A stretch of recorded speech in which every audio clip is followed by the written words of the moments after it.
Chapter 8:12. In the 4th year of Emperor Chongzhen, there were many wars in the north. The imperial court kept conscripting soldiers, and the military expenses were endless. The corvée and taxes were doubled, and the common people had no way to make a living. The Great Han dynasty had been peaceful for 300 years, and even the imperial examinations and the Great Yan examination were forced to stop. 2 years ago, the Yan army conquered Dingzhou and entered Hebei. The imperial court suffered another defeat and retreated to Taiyuan. The two sides were divided by the Funyo River. In the blink of an eye, it was the new year again. The common people in Anling City did not celebrate the new year as they did in the past. Everyone was in a state of panic. They did not know when the Yan army would come to the capital. Many well-informed people secretly packed their belongings and prepared to go to the south to seek refuge with their relatives after the new year.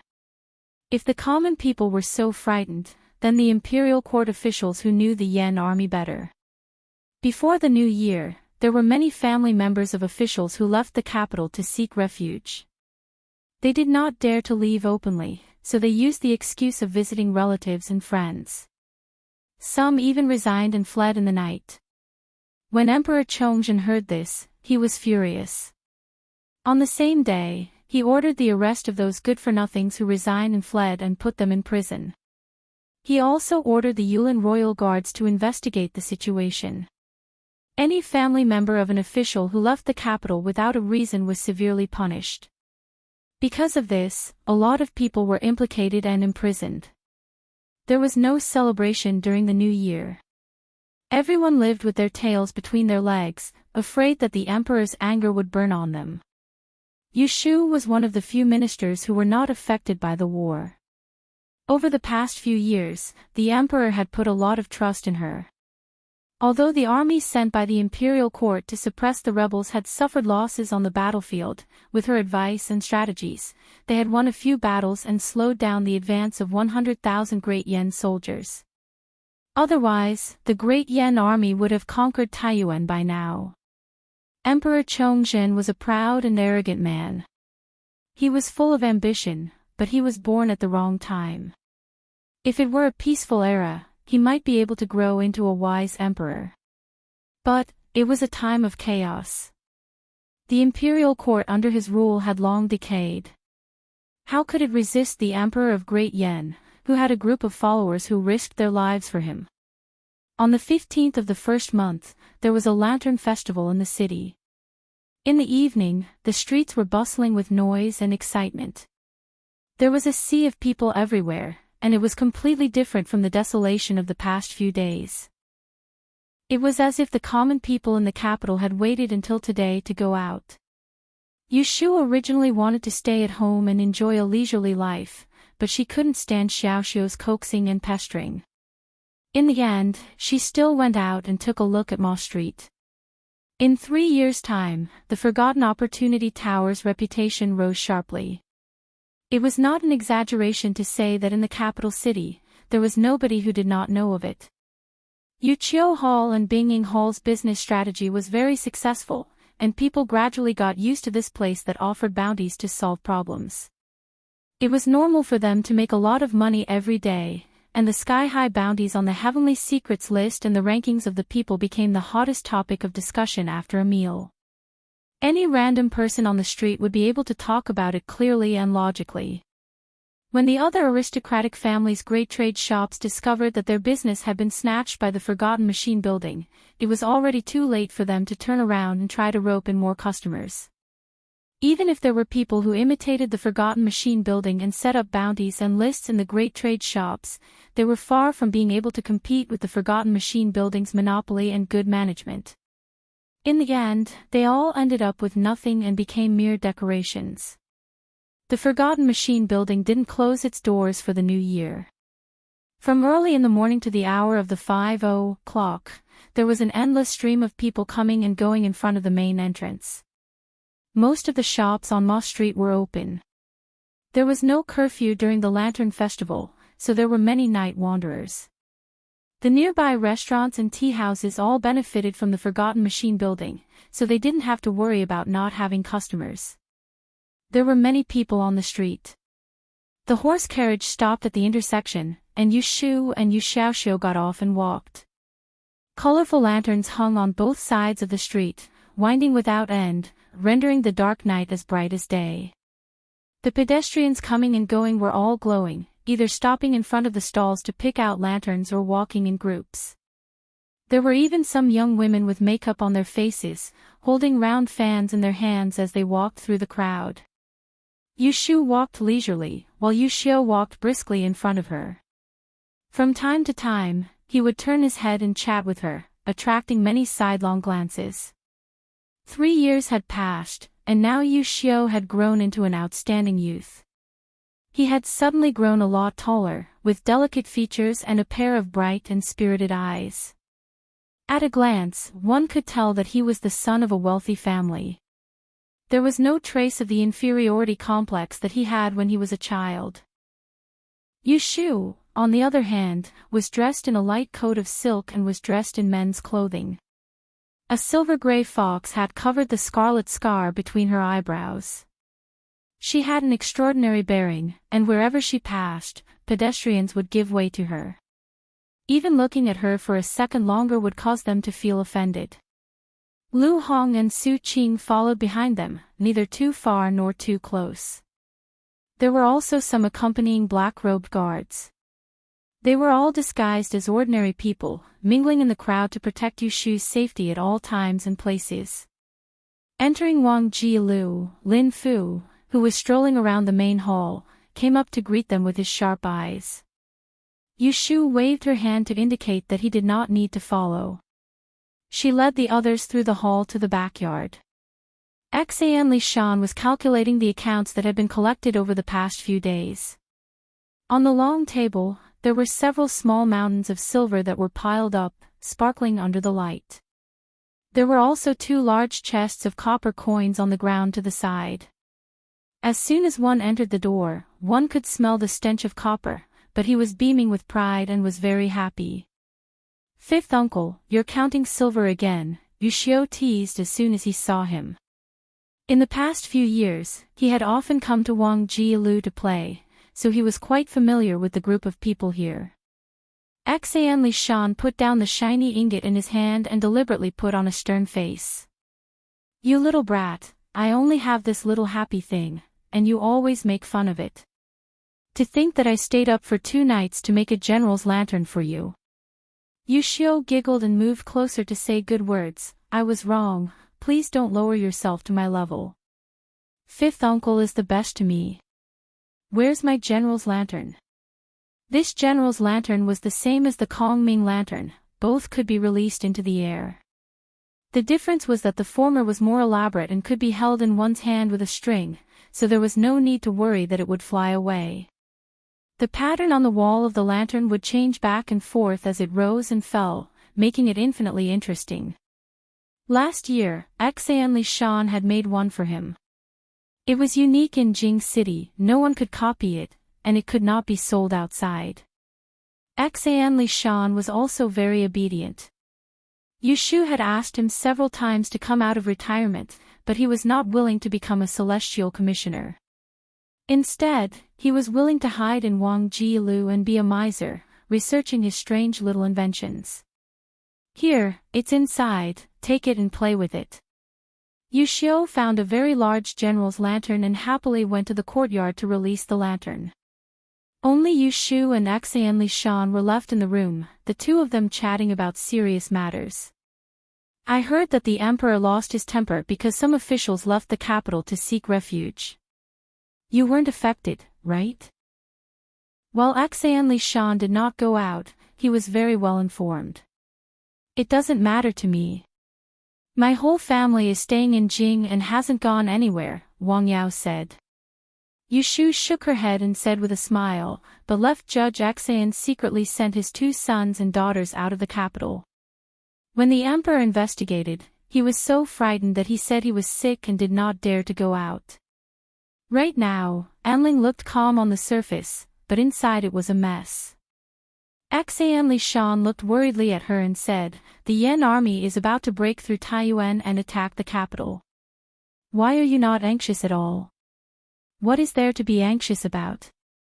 Yu Shu said calmly, "Even if they take the capital, can they kill all the officials in court? The Yan emperor wants the country, not to slaughter the world." Xian Li Shan was silent. These years, he could not see through her.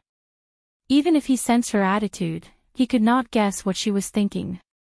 As a powerful official, she also played politics and formed cliques. But he could not feel how infatuated she was with power and had no loyalty to the emperor. It seemed that what she had done these years was just to fulfill her duty and play the role of the celestial commissioner, and not out of her own will. Strange. Now that you say this, I have nothing to fear. He touched his chin and said, "Originally, I planned to take the wealth of Wang Ji Tower and escape in the night." Laughter flashed in Yu Shu's eyes. "Then I have to send 2 more people to watch you. If you run, where can I find a second god of wealth?"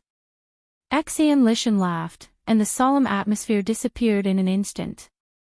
That night, the siblings returned to the mansion.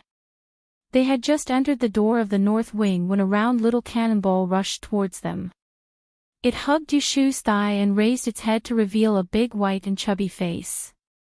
It pouted its little mouth and sniffed the tip of its nose, which was red from the cold. It blinked its eyes in an aggrieved manner. Mother and uncle went out to play and did not bring little Guogua. The 2 maidservants caught up with her, panting and calling her little ancestor. When they saw Yu Shu, they timidly stopped and said with a pale face, "Little Gongzi woke up and was clamoring to look for you. When we were not paying attention, he snuck out." A few years ago, Yu Shu adopted this godson. Although she did not deliberately spoil him, he was more mischievous than normal children. He was only 5 years old and could climb trees and dig out bird nests. He often brought He Xiaochuan and Yu Shu to play tricks on the servant girls in the Fu. He was the number 1 little devil in the family. Yet, he knew how to act obedient and sweet talk. He could coax Xiao Hui and old Tai Tai He. They often covered for him.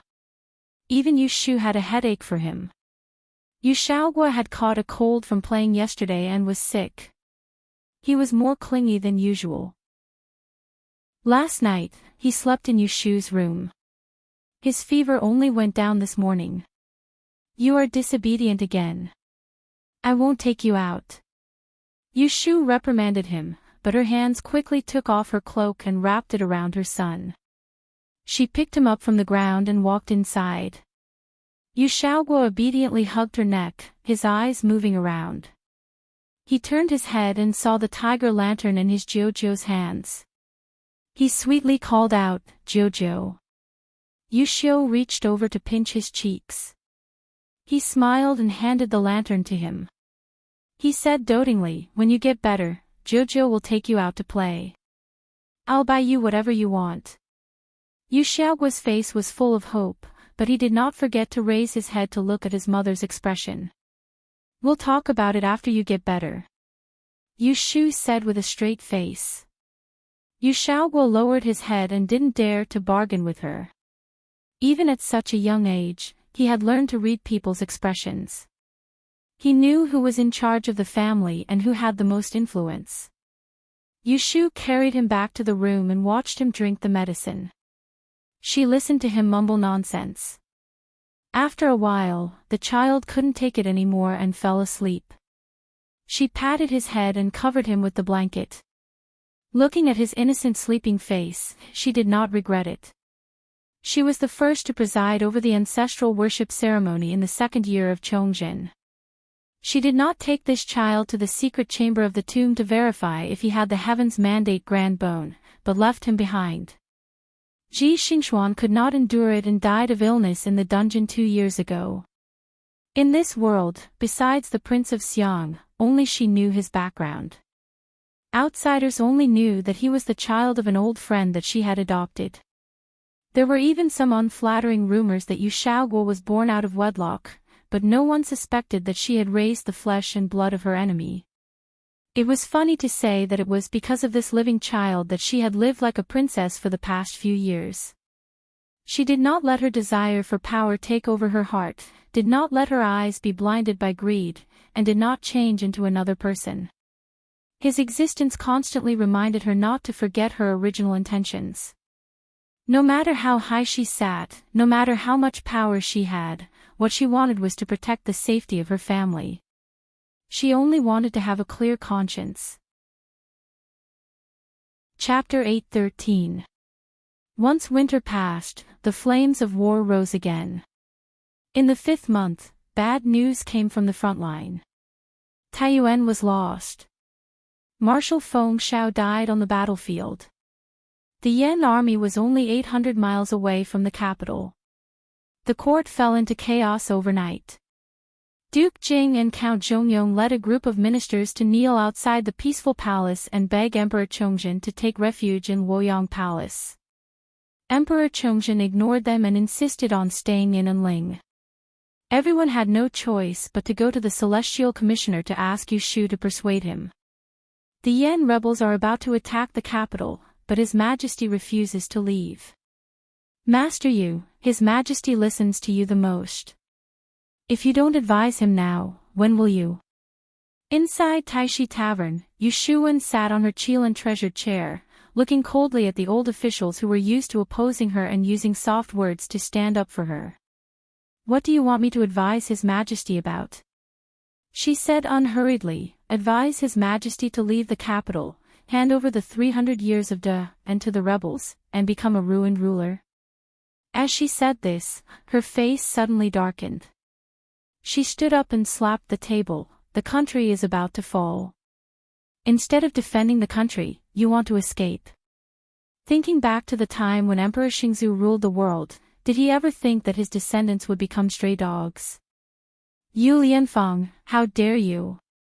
Count Zhongyong Ruiang pointed at her and scolded, I wonder why His Majesty insists on staying in the capital. It is you who instigated him. What are your intentions?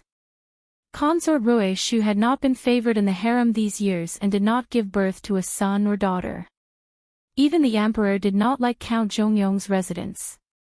On the contrary, Empress Xia Jiang, who was supported by the Celestial Commissioner, was always favored. Rui Ang and Yu Shu were political enemies, so he blamed everything on her. At this moment, he had no more scruples and did not need to be polite.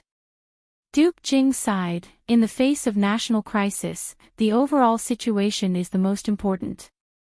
I would rather you not know that His Majesty can do nothing by staying in the capital. Listening to this old man's advice, we all entered the palace together to persuade His Majesty to temporarily leave the capital to avoid disaster. As long as the Green Hills remain, there will be no need to worry about a lack of firewood. Yu Shu snorted coldly, do you think that after persuading His Majesty to leave, you will be able to run for your lives in broad daylight? No need to talk nonsense, since His Majesty wants to defend Anling to the death. As a subject, I will accompany him with my life. As for you cowards who are afraid of death, good luck. With that, she waved her sleeves and turned around to send the guests off. The group of people were so angry that their faces turned red, but seeing that she was not going to budge, they had no choice but to leave. Yu Shu sat quietly for a moment, then went up to the top floor alone. She walked into the morning hall where the memorial tablets of the previous generations of the great Celestial Commissioner were engraved. She took out 3 sticks of incense and lit them. She stared at the last tablet that was added. On it was engraved the words, 9th Celestial Commissioner, Great Zhu Muzhao. That day, I swore to live and die with the Celestial Commissioner, and I kept my word. However, the change of dynasties is the will of heaven.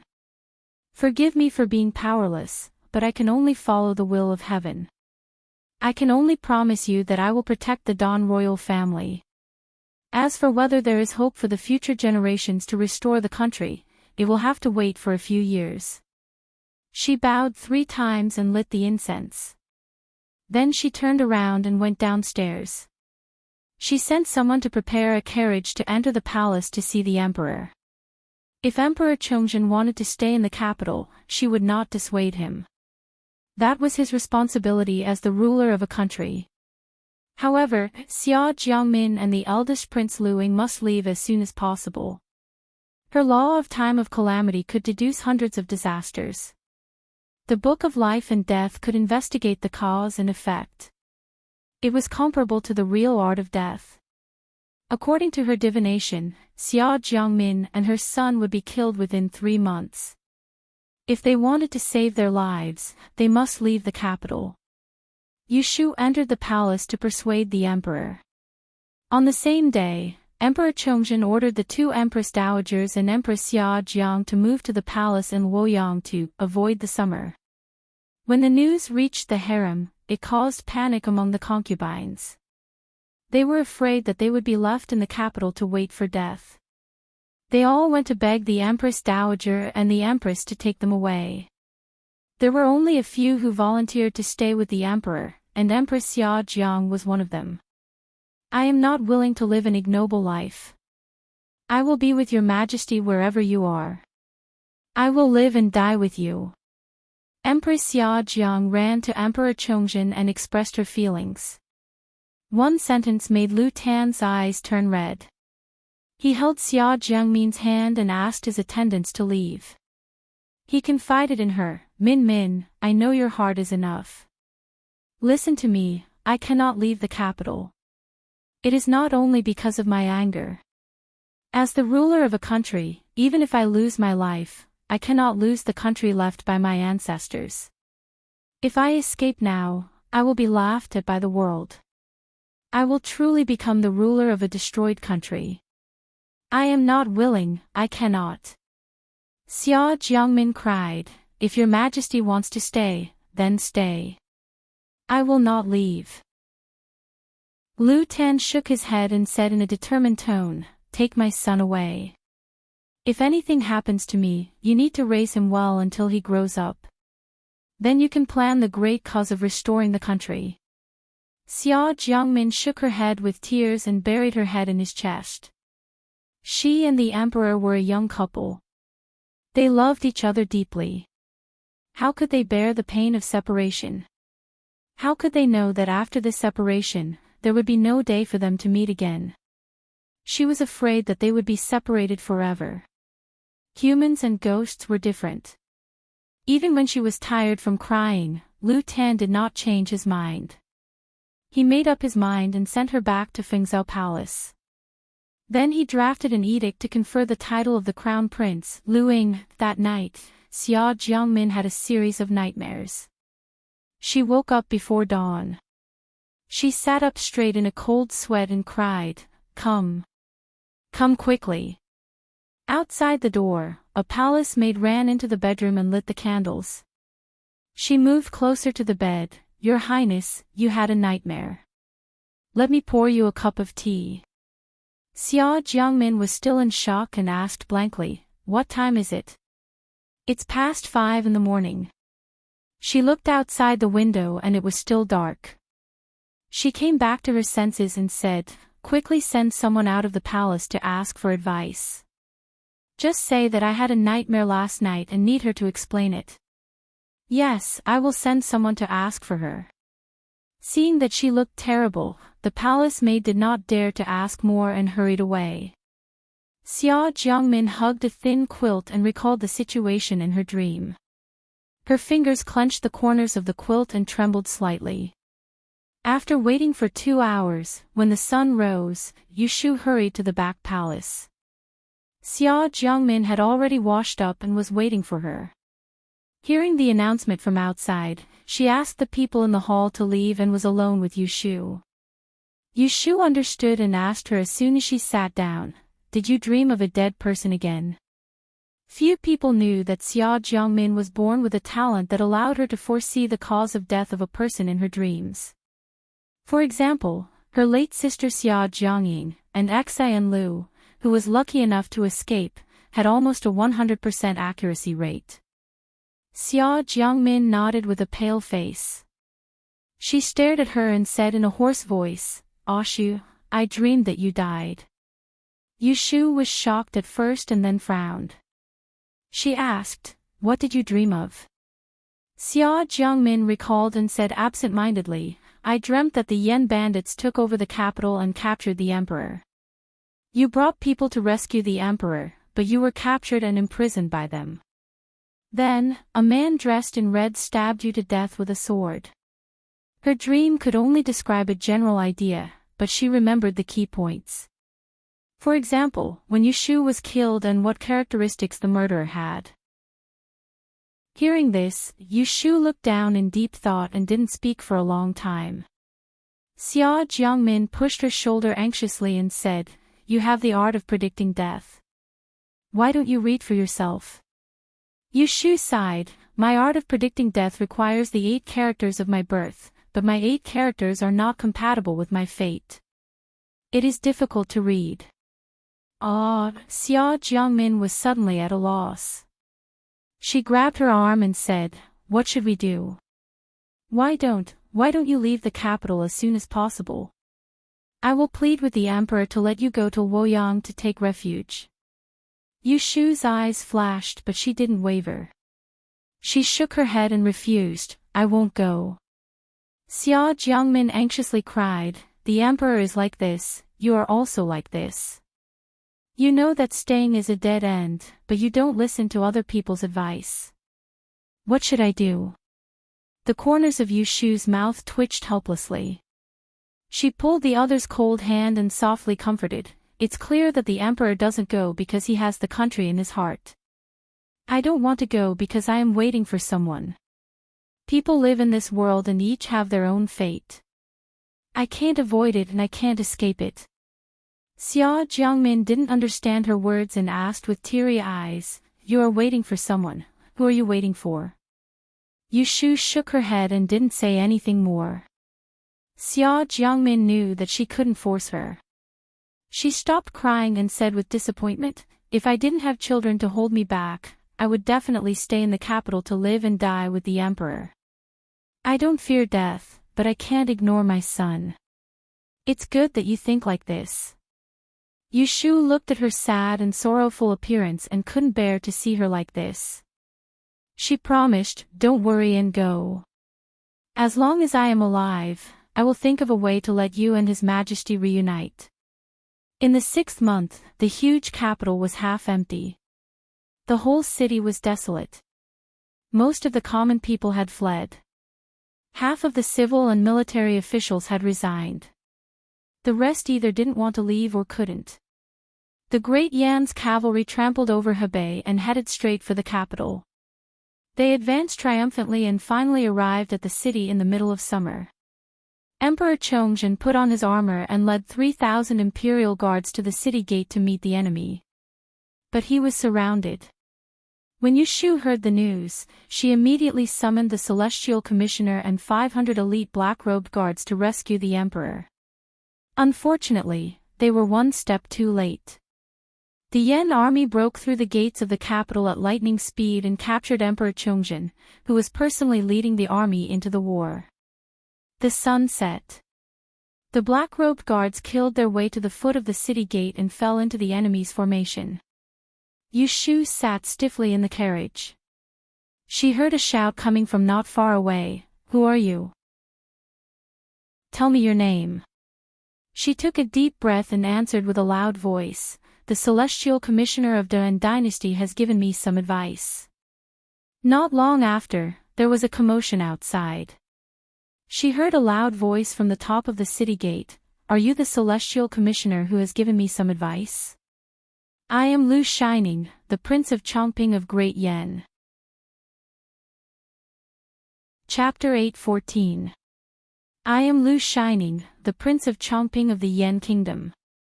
After being separated for 5 years, Yushu had once imagined what sort of situation it would be when she reunited with Shui Rui, and meeting him in battle under the gazes of everyone was the situation she was most unwilling to see. Looking at her lover on the tower, Yushu's eyes flashed. She could not look away and could not suppress the palpitation in her heart. She suppressed the desire in her heart and walked out of the carriage with a cold face. In front of her was the dark muzzle of a cannon not far away. Behind her was the long street stained with blood. Hundreds of black-robed guards protected her in the middle. Flames flickered in Shui Rui's eyes. He had an extremely good field of vision from where he was. The smoke in the surroundings had dispersed, and he could clearly see her appearance. His greedy gaze swept past her from head to toe, and his heartbeat that had long since become numb due to the constant battles instantly became lively.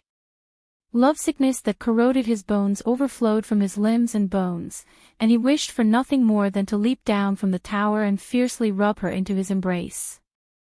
So it's Prince of Chongping. Yu Shu raised her voice and said, "I've heard so much about you."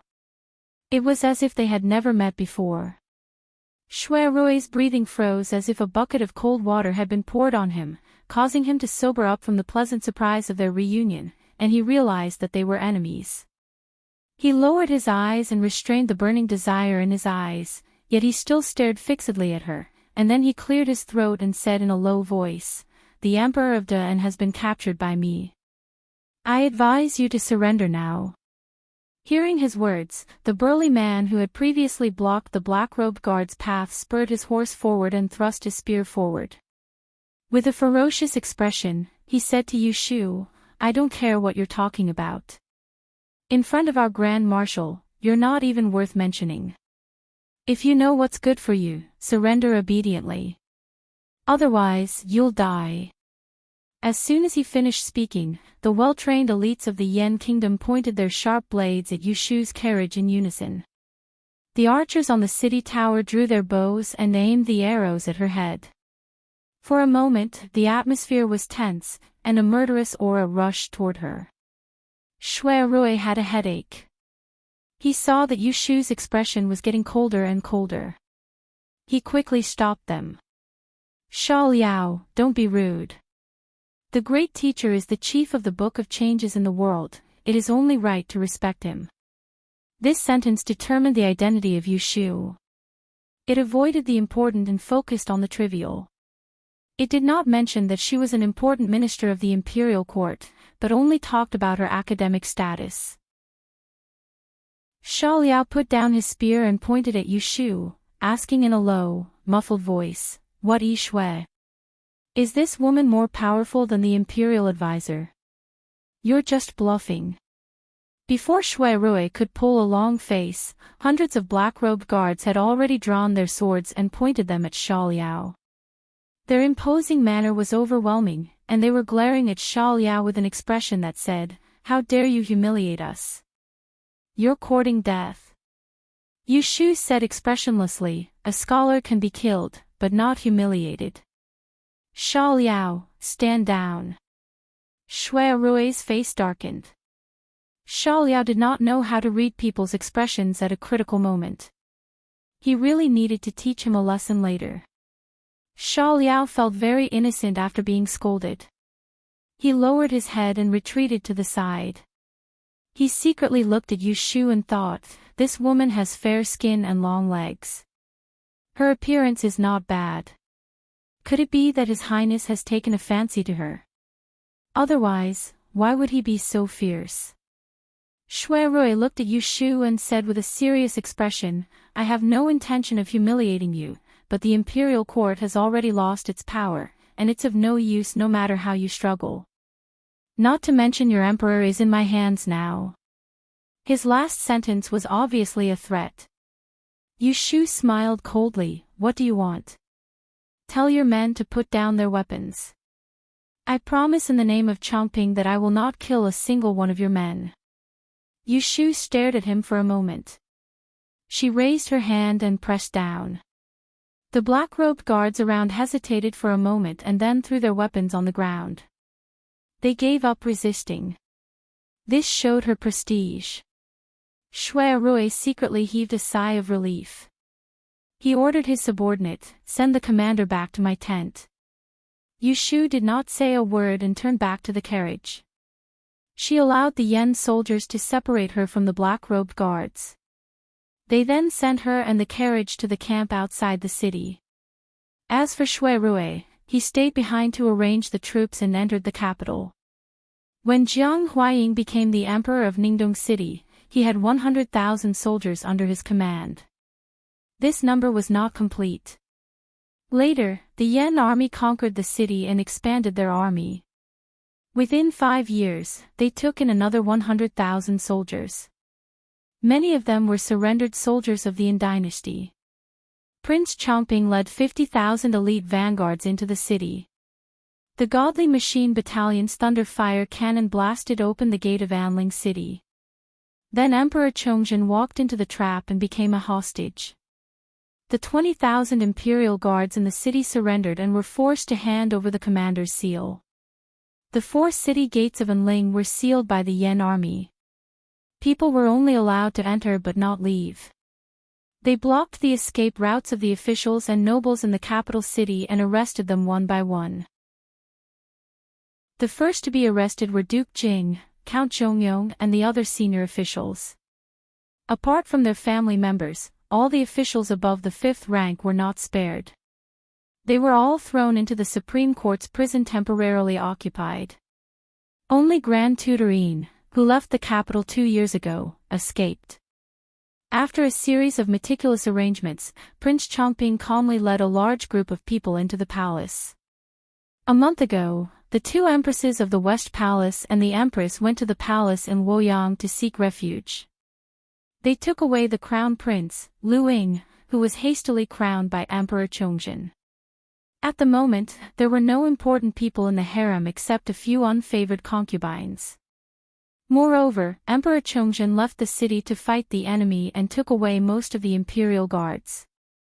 The imperial guards inside and outside the palace were no match for the elites of the Yen kingdom. At night, the palace lanterns were lit. In the Fengqing Palace, which was used for grand ceremonies, Shui Rui stood sideways in the empty main hall. Half of his body was shrouded in darkness and his face could not be seen clearly. Below him were a group of trembling concubines. There were also a few palace maids and eunuchs of high status. They were all just captured from the harem. 5 years ago, Shui Rui was one of the few young talents in the capital. He went to the court and there were many people in the palace who had seen the eldest son of the Shui family. It was a pity that he had been fighting outside all these years. His handsome face was no longer smooth and tender, and it had a thin layer of honey color. His facial features had become more and more profound, and even his figure had become tall and mighty. With a suit of armor on his body, he didn't have the slightest appearance of a distinguished and elegant young master in the past. Thus, for a moment, no one recognized him. On the way here, this group of people from the harem had witnessed the ferocious appearance of the soldiers of the Yen kingdom chopping up the imperial guards as if they were slicing watermelons, and they'd long since been scared out of their wits. At this moment, they didn't even dare to take another glance at Shui Rui.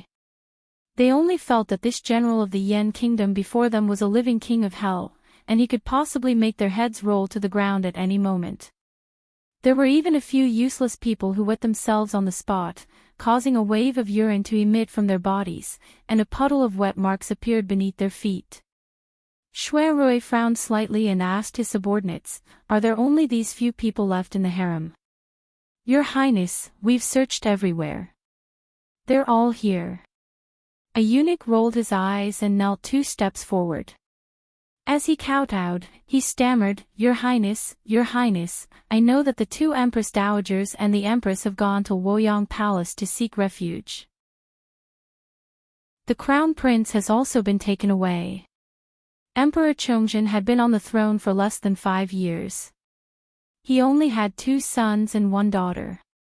The Crown Prince and the eldest princess were born by Empress Xia Jiang and the second prince was born by concubine Mei. As he spoke, the eunuch pointed to the beautiful woman in palace attire who was being supported by 2 palace maids. This concubine Mei is the emperor's favorite concubine. If you capture her, the emperor will definitely be wary. He then pointed to another pale concubine and said, "This is concubine Rui Shu. Her father is an elder in the court, Count Zhongyong. If you capture her, you don't have to worry about her father disobeying you." That is the chief eunuch Jia Feng, an old servant of the emperor. He is in charge of half of the affairs in the palace, and most of the key to the treasury is with him. If you don't believe me, you can ask someone to search for him. These people in the palace had no idea that the emperor had fallen into the hands of Shui Rui, and the capital city was already surrounded by the Great Yan's army. Therefore, this eunuch thought he was smart and sold out the few masters in the harem, hoping to save his own life. Who would have thought that the living king of hell only glanced at him indifferently, waved his hand and said, "You talk too much. Drag him out and behead him." Then, before he could even cry out for mercy, his mouth was gagged and dragged out, becoming a ghost under the saber. The rest of the people felt their hatred vented, but at the same time, they were filled with fear, fearing that they would be the next one to be dragged out. No one wanted to die. Immediately, someone came up with an idea and said in a trembling voice, "Although I live deep in the palace, I have heard of the great name of Prince Chomping of the Yen Kingdom. Seeing you today, you really live up to your reputation. I believe that a man like you would not make a move on a few weak women, right?" The one who spoke was concubine Rui Shu, the head of the 4 concubines in the harem. She plucked up her courage and looked at the prince of the kingdom of Yen, trying to make herself more confident. But when she saw his face, she couldn't help but exclaim, "What? How could this prince of Chongping have such a face? He looked so much like someone she knew." She suddenly recalled the case of the Shui family's rebellion that caused a stir a few years ago. It was caused by the imperial envoy's secret visit to Ningdong City, where he saw the long-lost young master of the Shui family as the guest of the traitor, Prince of Dongjing. You are not Shui. Concubine Rui Shu couldn't finish her sentence, as if she had seen a ghost. Shui Rui didn't panic at being recognized. Concubine Rui had some history with him, and they could be considered as old acquaintances. But it wasn't worth it for him to be soft-hearted. He broke into the palace with his troops in the middle of the night, not to show off, nor for the gold and silver, but for the sons of Emperor Chongjin. Before he sent out his troops, the imperial advisor had divined that there was a hidden dragon in the harem of the kingdom of Yen. He predicted that there would be a son who would restore the previous dynasty. The imperial advisor had repeatedly urged him to find this child, in case the wildfire was not extinguished. Unfortunately, he found nothing. Lock them up together and keep a close watch. Shui Rui passed down the order, left a group of troops, and left the palace in a hurry. He didn't see the beauty behind him fall to the ground and stare blankly at his receding figure. Outside the palace, Xiaoliao followed closely behind him. Seeing that he still wanted to leave the city so late at night, he couldn't help but say, "Your Highness, the sky is dark. Why don't we rest here for the night and return to the camp tomorrow morning?" Shui Rui stopped and turned back to ask him, "You want to stay in the palace for the night?" Xiaoliao scratched the hair on his forehead and said with a silly smile, "I haven't slept in the palace before. This is the place where the emperor lives. Since you know this is the place where the emperor lives, you still dare to sleep." The whip in Shui Rui's hand unceremoniously lashed on the horse's rein. Seeing the horse galloping away, Sha Erlang let out a ghostly howl. "Ha ha ha ha." Shui Rui couldn't help but laugh. He urged the horse under his crotch to rush in the direction of the city gate. Chapter 8:15.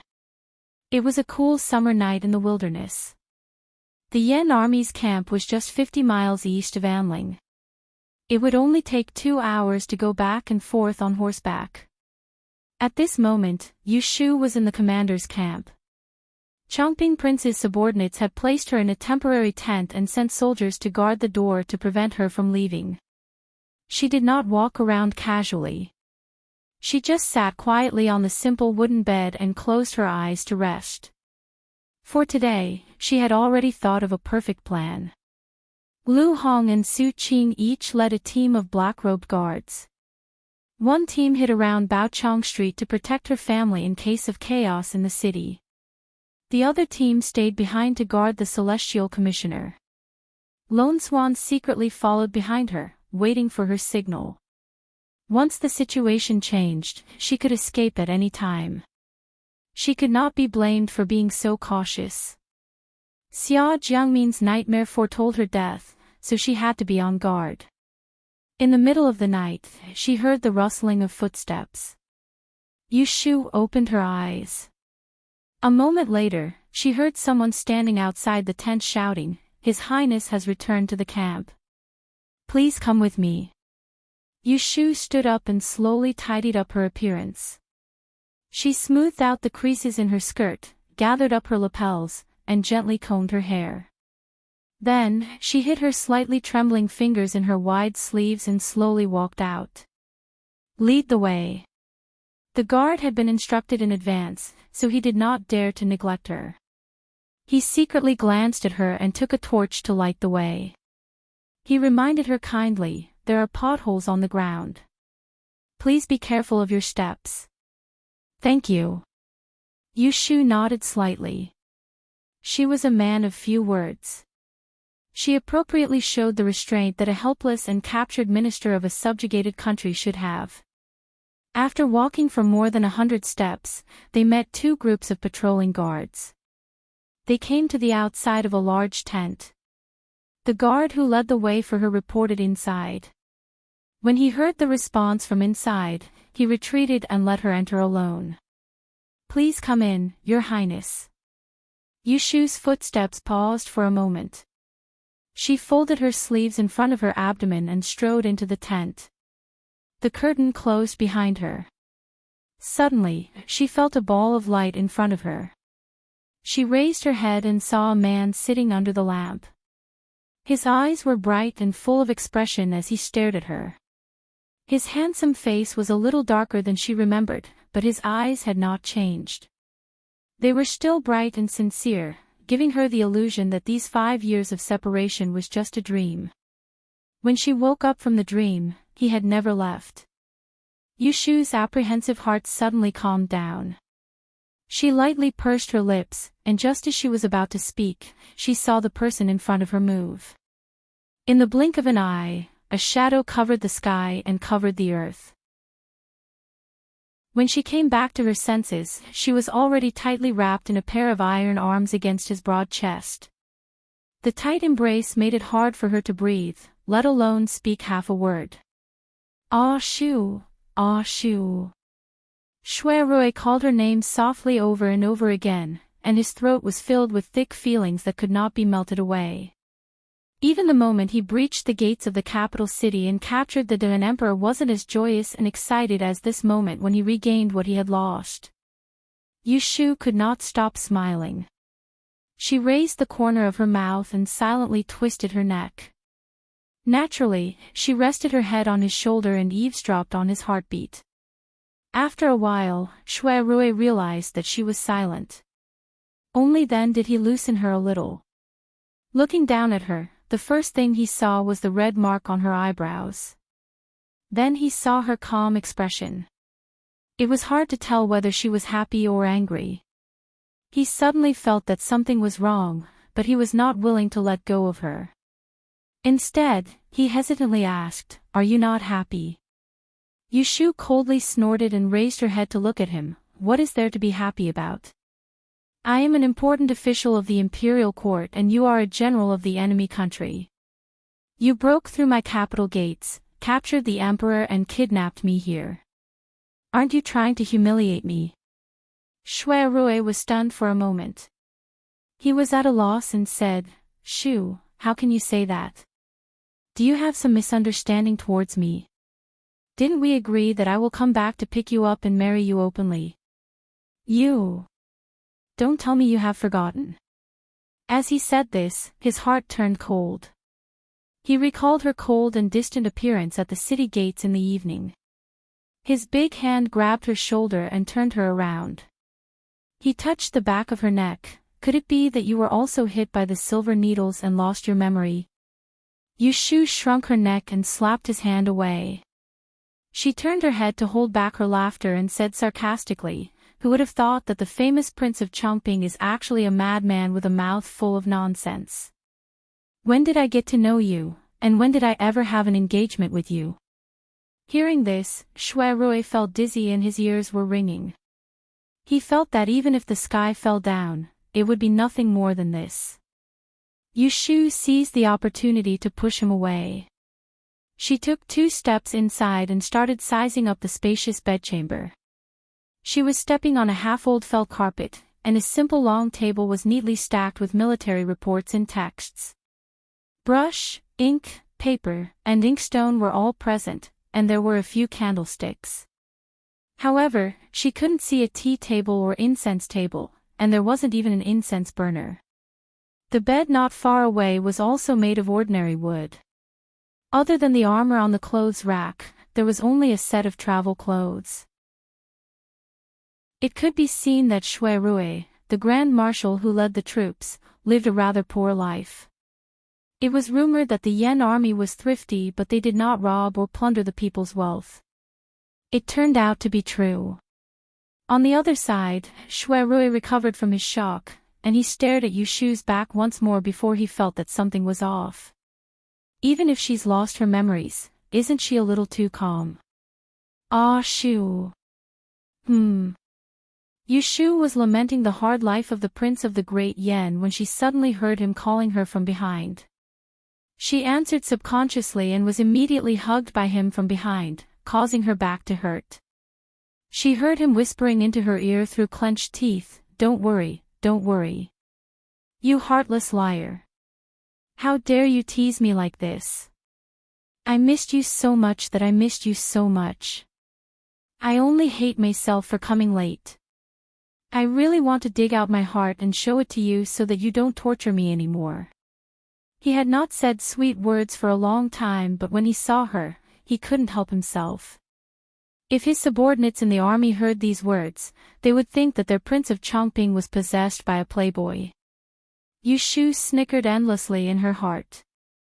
Her grand insight technique had already reached perfection, so how could she be unable to discern whether what he said was the truth or a lie? She was only deliberately putting on a cold face for him to see how sincere he was. "You only say that you missed me. Do you think I'm living well? These 5 years are neither long nor short. Without a few words from you, how would I know if you have a change of heart? I can only predict your safety every day, but I can't feel at ease." She sighed and made his heart wrench. He hugged her tightly and said, "If I have a change of heart, I will be struck by lightning." Yushu smiled, "I will remember this. If you go back on your words, I will cast a spell to summon lightning to strike you." When she laughed, Shuai laughed along with her, and his arms slid down to hold her hand before leading her to sit on the long couch. After that, he turned around to retrieve the candlestick and placed it at the head of the bed before bending his knees and half kneeling before her. He held her hands together in his palms and raised his head, and his burning gaze descended onto her face. "Let me take a good look." Yushu smiled and let him look at her. Her palms gradually became wet with sweat, but she didn't want to pull away. They looked at each other in a daze as if they wanted to make up for the thousands of days and nights that had passed. The night candle was yellow. At first, Shuai thought that the fireball between her eyebrows was a meticulously painted flower. His heart moved and he raised his hand to touch it. However, when his fingertips touched the protruding cinnabar, he was shocked to find that it was a bone-deep scar. He lost his smile and held her tightly with his other hand. He said with a trembling voice, "You have suffered. In the past 5 years, in order to not implicate Yushu and prevent her from being caught, he often asked Jin Ke to go to the capital to inquire about her news even though he didn't send a word. He knew that she almost married Jing Qin. He knew when she was promoted. He knew that she took over the position of Celestial Commissioner from Zhu Muzhao. He even knew that she adopted an unknown adopted son. Naturally, he also knew that she went to kidnap the bride and was captured by his grandfather. She was tortured in the prison of the Ministry of Justice and later escaped from death. Jin Ke had seen Yushu several times from a distance. He didn't see the scar on her forehead, so he thought that the rumors about her disfigurement were false. When he replied to Shui Rui, he lightly mentioned a rumor. When he saw her today, Shui Rui knew that it wasn't a rumor. He was used to all kinds of punishments when he was in the Supreme Court. At a glance, he knew that she had been tortured in the death prison. Her skull was pierced by the soul-luring awl, which was why she had such an unforgettable scar. Yushu was telepathically connected with him. She didn't need to explain more. She asked him in reply, "Don't you hate me for harming the Shui family? Don't you hate me for relying on the enemy who killed your father?" If he had any hesitation, he wouldn't be worthy of her entrusting her life to him. "Have you forgotten that it was me who taught you to do everything possible to save your life? How can I hate you?" Shui Rui seemed to have seen through the knot in her heart. He clasped his fingers with hers and said softly, "I'm thankful that you can live well." Moreover, Shui Lingnan brought this upon himself. If it wasn't for Yushu's drastic measures, the Shui family's fate would be even more miserable. Yushu's heart tightened and then relaxed. Her eyes quickly regained their vigor. She secretly thought that this person had never disappointed her. He was really an ideal husband. She cleared her throat and said, "Don't worry. I've secretly brought Aunt Shui and Sister Jean Sun out of the clean water nunnery on Mount Amei. They are now living in a quiet place. When you have settled down here, I'll bring them back to reunite with you." Shui Rui looked ashamed. "My son is really unfilial. Fortunately, I have you to help me." As for Shui Lingnan, he died in prison in the 3rd year of Chongjin. Since she did not mention this, he did not ask again. Yushu saw that his legs were numb from squatting. She pulled his hand and made him sit on the bed. She sat down with him and had a long talk. The two of them talked for half the night. They talked about the past and poured out their hearts. At dawn, Yushu unknowingly fell asleep in Shui Rui's arms.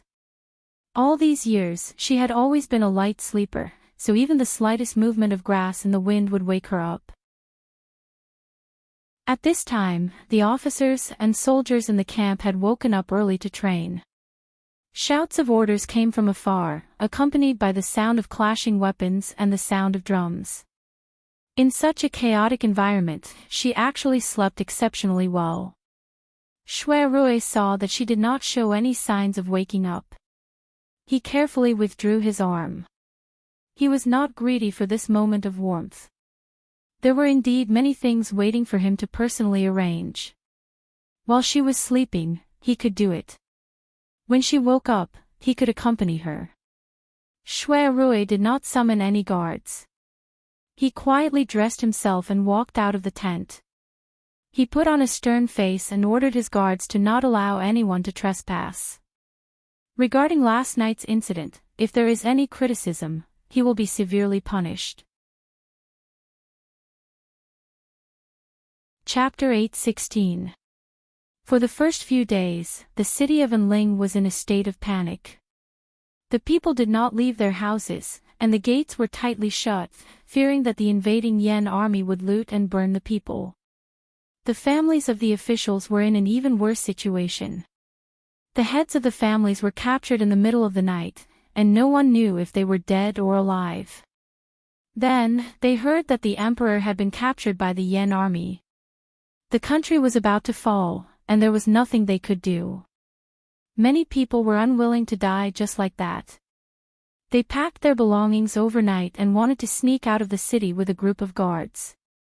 However, before they could even touch the city gate, they were captured by the patrolling soldiers of the Yen kingdom and sent back home. In short, they could not escape even if they had wings.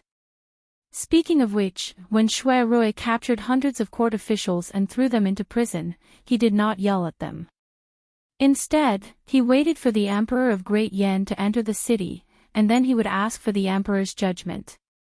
These days, he had been running between the city and the outside, and he was so busy that his feet did not touch the ground. He was busy during the day, but every evening, he would return to the camp to spend the night, just for a moment of reunion.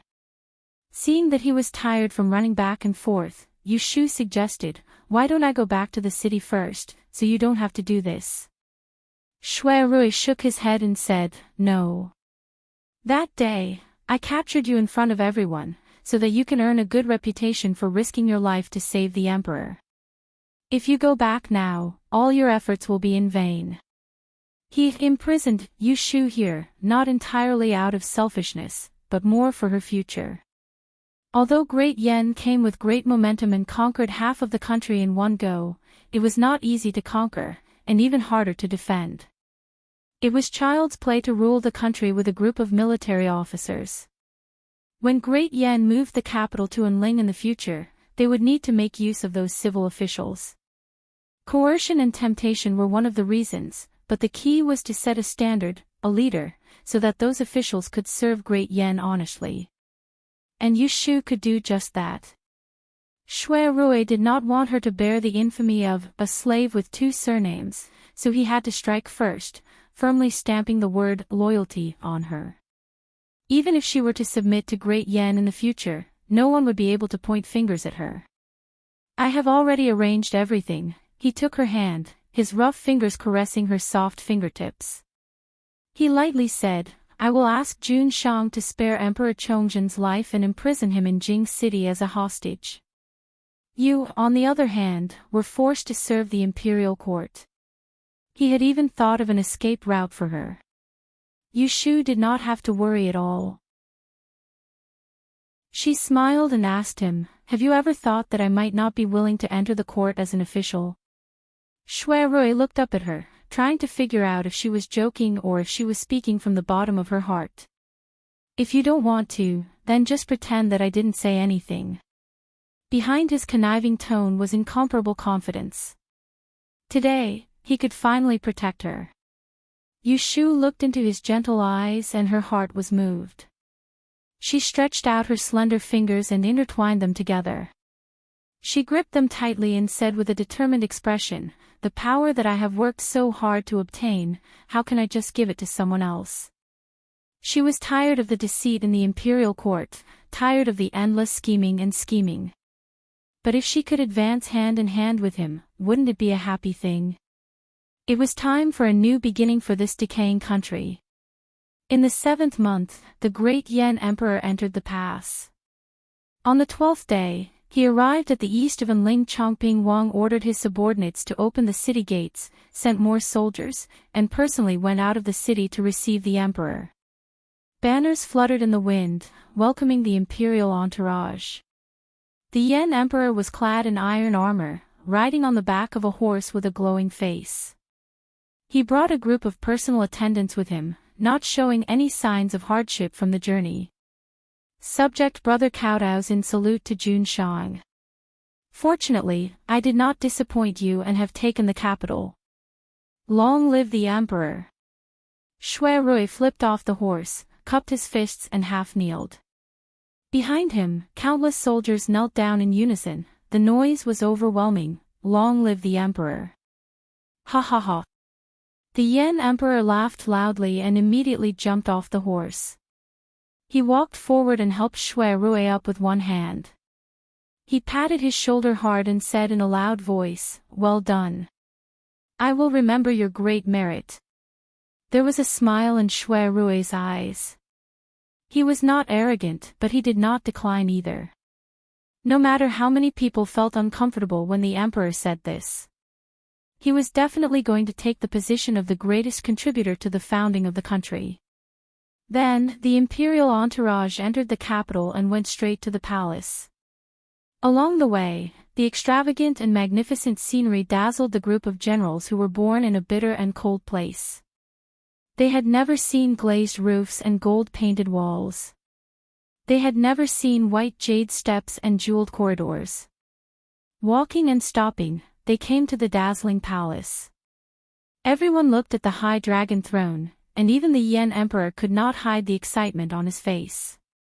He took a deep breath, crossed several steps, and could not wait to sit on the dragon throne. Seeing this, everyone knelt down and shouted, "Long live the Emperor!" The Yen Emperor was greatly delighted. He waved his hand grandly to dismiss the crowd of officials from the formalities. Suppressing his agitated feelings, he called Shui Rui forward and asked, "Where is the Devon Emperor now?" There was not a single emperor who was not worried about his predecessor when the dynasty was about to change. "He is imprisoned in the camp," someone said in a rough voice. "Why not kill him quickly?" Shui Rui glanced at the boorish man and turned to report to the emperor, "I have something to say." The Yan emperor was amiable to him. "Speak your mind." Shui Rui first brought up the matter of moving the capital before discussing the governance of the country. He proposed to use Emperor Chongjin as a hostage to subdue the officials of the previous dynasty. Once this was said, there were many voices of opposition. They felt that he was nurturing a tiger and inviting trouble. Shui Rui did not argue with these simple-minded warriors. He said to the emperor, "Founding a country is based on manpower. Governing a country is based on the hearts of the people. The emperor has already obtained the world. All the people of the Yan kingdom are your people. Why distinguish between the previous dynasty and the current one?" The Yan emperor was wise. He knew that Shui Rui's suggestion was the most practical. He had just obtained the world and did not lack troops. But the court lacked manpower. If he wanted to settle down quickly and prevent chaos among the people, he could only use the officials of the previous dynasty. Royal brother's words are reasonable. I will leave this matter to you. The Yan emperor was born in a military family. He had a decisive personality and did not go back on his word. Disregarding the grumbling of those below him, he immediately ordered Shui Rui to pick some useful people. There was only one additional sentence: "Those who are willing to be used by me, stay. Those who are not, kill them." Shui Rui accepted the decree and said, "There are still people in the Chongjin imperial harem. Please decide whether to stay or leave." He was obviously reminding the emperor that there was still a group of women in the imperial harem that had not been dealt with. To kill or to keep, it was up to you. The Yan emperor had an embarrassed expression. He waved his hand and said, "The Empress Dowager's carriage is still on the way and will arrive in a few days. I have no wife or daughter. Let's wait for mother and the princess to enter the capital first." Lady Wei had been promoted to Empress Dowager. There was also Jiang Mia, the eldest princess. To the Yan emperor, the matters of the imperial harem should be managed by women. He was too lazy to worry about it. After days of traveling, he was tired after the excitement. After discussing a few more matters, the Yan emperor dismissed everyone to rest for a while before making plans. After he left the palace, Shui Rui was surrounded by a group of people, and they congratulated him and inquired about him in succession. All of their words were filled with the same concern: where would their group stay in the future? Luckily, Shui Rui was prepared. He took out a map from his sleeve unhurriedly and spread it on the ground. It was a bird's-eye view of Enling City. He pointed at a dozen places and said, "Earlier, some officials and rich merchants fled at the sight of the wind. There are many empty houses in the capital. You can go take a look first. After I report to the emperor, I will let you move." Only then was everyone satisfied. They asked for the map and swarmed to look at the houses. They were afraid that if they were late, the good places would be taken away by others. Chapter 8:17. Shui Rui had a list of officials that he thought could be reused. There were more than 100 of them. He did not waste time trying to persuade them one by one. Instead, he divided them into 3 groups and brought them to the court of the Supreme Court. The first group of people did not have high positions. Disregarding their abilities, the Ministry of Appointments had recorded excellent results every year. They could be considered as an influential force in the court. The dozens of people were shackled to the court. Their faces were covered in dust and their hearts were filled with fear. They were afraid that their death was near. They looked up at the sky and saw a lone armchair in the middle of the court. On it sat a man wearing a tight robe and soft armor. He had a white feather crown on his head. His skin was the color of bronze and his eyes were bright. He looked like a heavenly soldier who had descended to the mortal world. Everyone's hearts were in their throats. Some of them felt that the noble from the Yen kingdom looked familiar, but they couldn't remember who he looked like. They saw the burly general who was standing at the side take a step forward and say in a tiger's voice, "You sinners. The person in the court is Prince of Chongping of the Yen kingdom. Kneel down and kowtow." His voice was like a lion's roar. The officials were frightened. Some of them knelt down immediately. Some of them had a backbone and did not make a sound. Shui Rui glanced at their faces and gestured for Sha Liao to step aside. He said, "Since ancient times, the winner is the king and the loser is the bandit. The previous emperor was incompetent. He could not defend against foreign enemies and abandoned his loyal subjects. He disobeyed the teachings of the ancestors and did not care about the people. It is heaven's will that the Yen kingdom will replace him." He paused for a moment and changed his sitting position. He leaned forward and said, "However, my lord is broad-minded and tolerant. Although you captured Emperor Chongjin alive, you spared his life. This is the grace of not killing him. As for you sinners, if you want to keep your lives, the only way is to abandon the darkness and join the light." As soon as he finished, everyone's expression changed. Although some of them were tempted, no one made a sound. Firstly, they did not want to be known as a coward. Secondly, they were afraid that this was a test. No one wanted to be the first to stand out. Everyone, don't listen to this scoundrel's lies. Surprisingly, there was also a donkey who was not afraid of death. He stretched out his head to take the birdshot and shouted with a red face and neck, "Prince of Dongjing is treacherous and heinous. He plotted to usurp the throne and everyone has the right to punish him. What do you mean by forsaking the dark for the light? I think you are clearly trying to frame me for being disloyal and unjust. I, Chai, would rather die than surrender.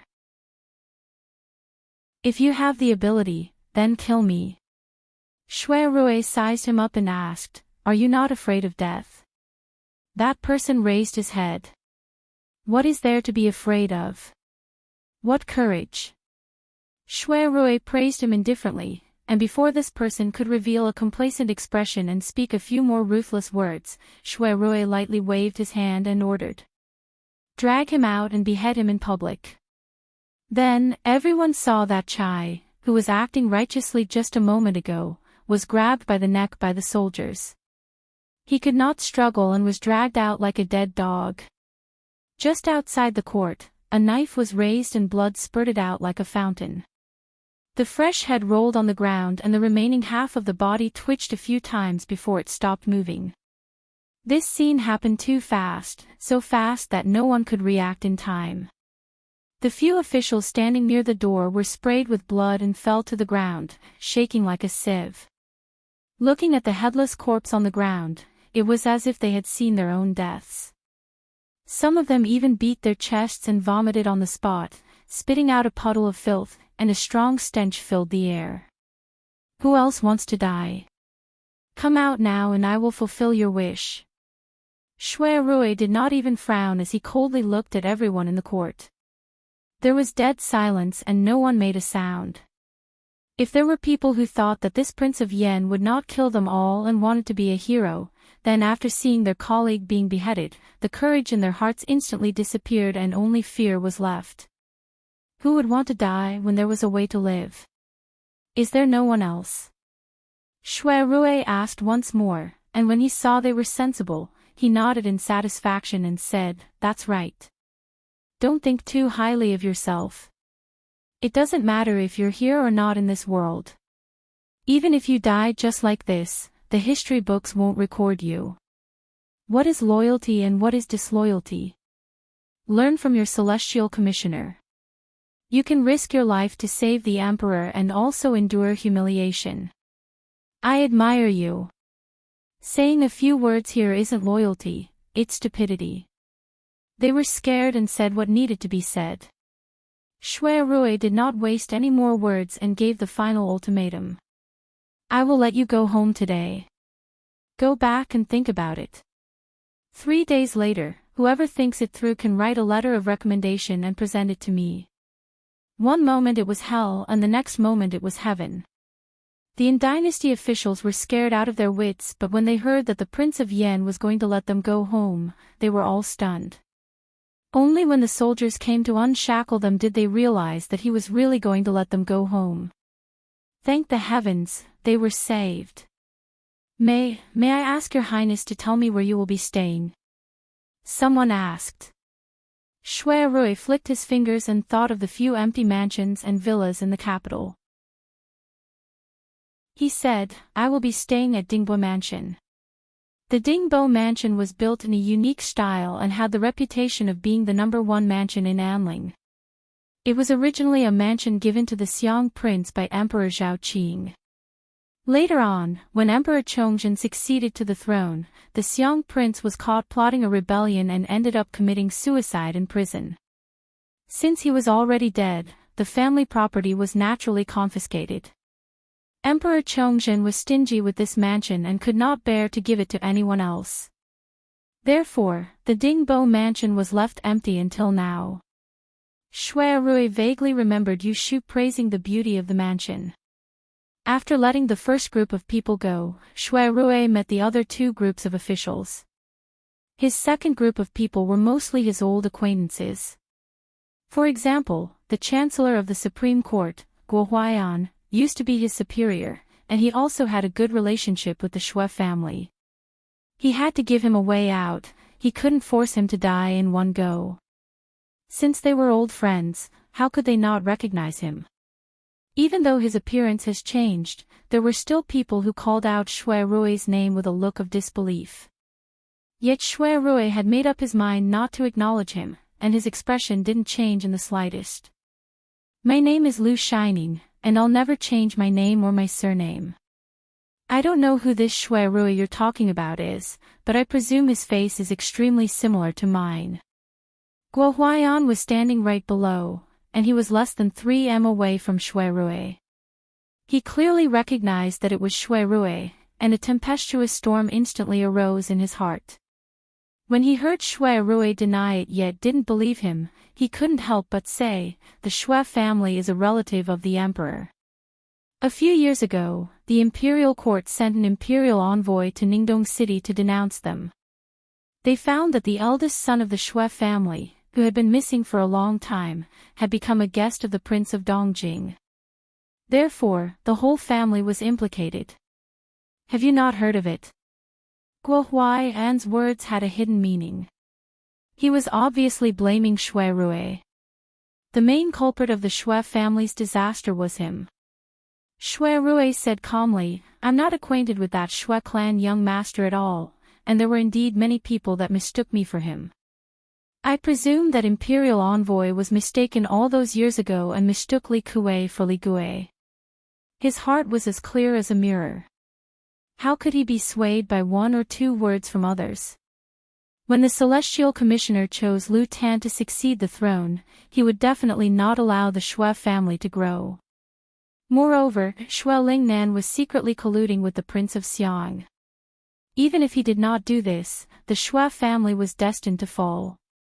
Fortunately, Yu Shu helped him and saved the lives of his mother and younger sister. This is the best outcome. Guo Huaiyan sighed to himself. He knew that Shui Rui would not admit his identity. Therefore, he did not continue to pester him. Shui Lingnan is already dead. There is no point in arguing about this. So I was mistaken.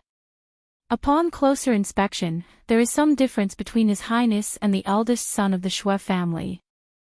Guo Huaiyan was Shui Rui's former superior.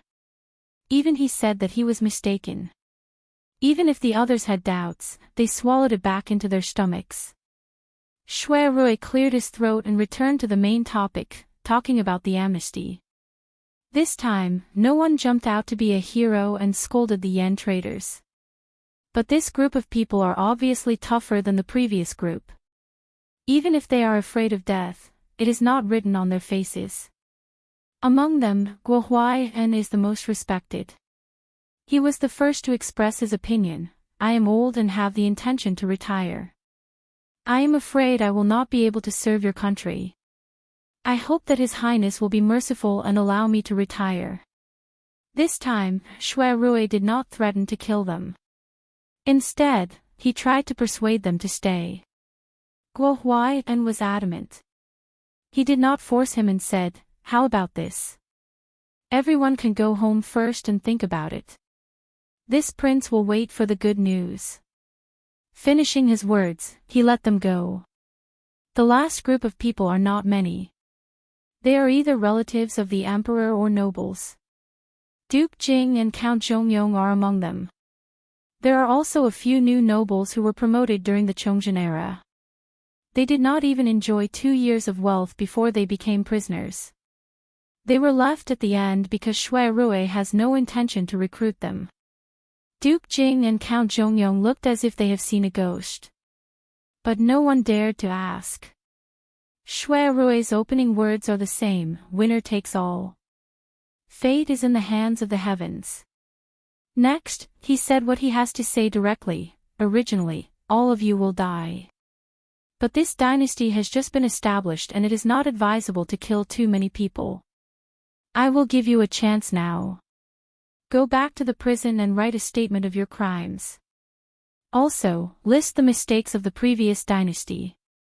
After His Majesty has reviewed it, you will be released.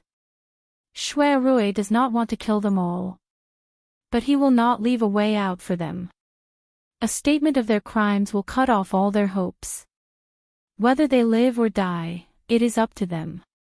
The first 2 groups of people are released. The remaining people are once again locked up in the prison. This is also to make a comparison for those who were lucky enough to return home, to let them know their situation. After dealing with this important matter, Shui Rui entered the palace to report on his completion of the mission, and he mentioned the courtyard and passing to the Emperor of Yen. The Emperor of Yen was completely at ease with him, and he didn't ask about the details of the enlistment, and with a wave of his hand, he bestowed the Steadwave mansion to Shui Rui. In the end, he asked Shui Rui, "How come I heard that you captured the previous dynasty's Grand Tidian and brought her to your camp? I even heard that the Grand Tidian is a beautiful woman." Second younger brother, tell me honestly, what actually happened? Hearing this, Shui Rui immediately lifted his robe and knelt on the ground. His expression was solemn. Allow this subject to report. The Yen Emperor was frightened by him. He hurriedly said, "Stand up and speak. Jin did not blame you." Shui Rui refused to stand up and insisted on kneeling to speak. The Yen Emperor could not do anything to him. He could only let him speak quickly. "Speak, speak. You are innocent. Tell your Majesty, this subject and the Great Tidian, Lady Yu, have already pledged to marry 5 years ago." Shui Rui's gaze was firm as he looked at the ruler of the empire before him, and he revealed a pleading expression. "I don't ask for glory, splendor, wealth, and rank, but I hope that my lord will consider my contribution in founding the empire and grant this marriage." In other words, he did not need to be the Prince of Chongping of the Yen Kingdom. He did not want the position of being second to only one and above tens of thousands. He only wanted that woman. The Yen Emperor's eyes flickered. He frowned and asked him with a cold face, "It is just a woman. Is it worth it?" This subject has made up his mind. The Yen Emperor stared at him. Suddenly, he laughed. He raised his hand and signaled him, "Stand up.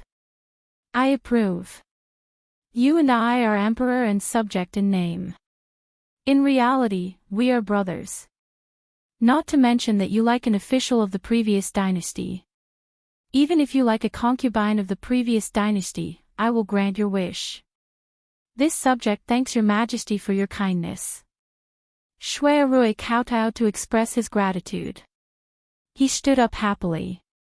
The Yen Emperor smiled and said, "When the imperial preceptor enters the capital, I will decide your marriage." The imperial preceptor of the Yan kingdom, Lu Yan, was Yunhua. Shui Rui got what he wanted. He took his leave with light footsteps. He did not see the Yan emperor's thought-provoking gaze as he looked at his back. Since ancient times, heroes have a weakness for the charms of a beautiful woman. With such a temperament, I can be at ease. The Yan emperor muttered to himself. Suddenly, he thought of something. He held his forehead and said. Chapter 8:18. When the Yan emperor raised his army at Ningdong, he posthumously titled Xian Cao as Taizu, his mother Wei Shi as Empress Dowager, his sister Jiang Mia as Great Princess Royal. When Empress Dowager Wei was young, she had left her home to marry into Liaodong. Taizu was always on the campaign trail and died young. It was her mother who took the place of her father and raised a pair of children by herself. It could be said that Jiang Huaiying's path of imperial power was mostly due to her influence. Jiang Mia wasn't a normal woman. When the Yan emperor expanded his territory and attacked the Central Plains, he had countless generals under his command. If Chongping Wang Lu Shining was first, then this Princess Royal's contributions were at least in the top 10. How many women in this world dared to charge into the front lines and kill the enemy on the battlefield? Jiang Mia wasn't good at leading troops, but in terms of bravery, no one could match her. Due to this, her reputation in the military was very high and she was highly respected. What was worth mentioning was that this female Luo Cha of high status had eyes at the top of her head and a fiery temper. She was over 25 but still unmarried. Empress Dowager Wei worried herself to death for her precious daughter's marriage. On the way to Jing, Empress Dowager Wei gave Jiang Mia a final ultimatum: when we get to Enling, no matter what, you have to find me a Fuma to marry. If you still don't want to marry, I'll get your imperial brother to find you a beggar to live. Jiang Mia felt a headache when she heard her talk about this. She jumped off the carriage as though she was escaping. I'm going outside to ride a horse for some fresh air. You can rest. Empress Dowager Wei was exasperated. After pausing for a while, she sent someone to invite the imperial tutor. The carriage was spacious and Empress Dowager Wei didn't have any reservations. When Lu Yan came, she let him into the carriage to talk. By now, everyone knew that the Yan country had an all-powerful imperial tutor. But other than the Yan emperor, very few people knew that he was the famous Yunhua Ez. Empress Dowager Wei was looking for him for an old matter. In the chaos of war, it wasn't good to consider relationships. Now that the world is settled, I have a matter that hasn't been resolved. I hope that the imperial tutor can fulfill it. Before Empress Dowager Wei spoke, Lu Yan had guessed what she was going to say. It was to be a matchmaker for the eldest princess, to propose marriage to his son. So he smiled but didn't speak. Using his hand as a pen, he dipped it in tea and wrote on the tea table, "Don't force it." His vocal cords were damaged, so he wouldn't speak easily. Empress Dowager Wei glanced and grimaced. If it wasn't that Hualan, that girl, is so stubborn, this old woman wouldn't have the face to ask for help. I'm afraid that if her heart is on Cherning, she won't be able to get what she wants in the future, and will cause great trouble. Lu Yan shook his head. The roots of this disaster have long been planted, it cannot be avoided. Empress Dowager Wei was shocked. She knew that the imperial preceptor's divinations were all accurate and hurriedly asked, "Imperial preceptor, please speak." A match made in heaven. Lu Yan only wrote these 4 words before she cupped her hands and excused herself. Empress Dowager Wei couldn't keep him and could only watch as the line of water on the table disappeared, her brows furrowed in thought. A match made in heaven. Does this mean that Lu Shining already has a good marriage fate? Lu Yan returned to his carriage, shaking his head and sighing. Seeing this, Zhao Xiaozhu couldn't help but ask, "Ifu, what did the Empress Dowager say to you?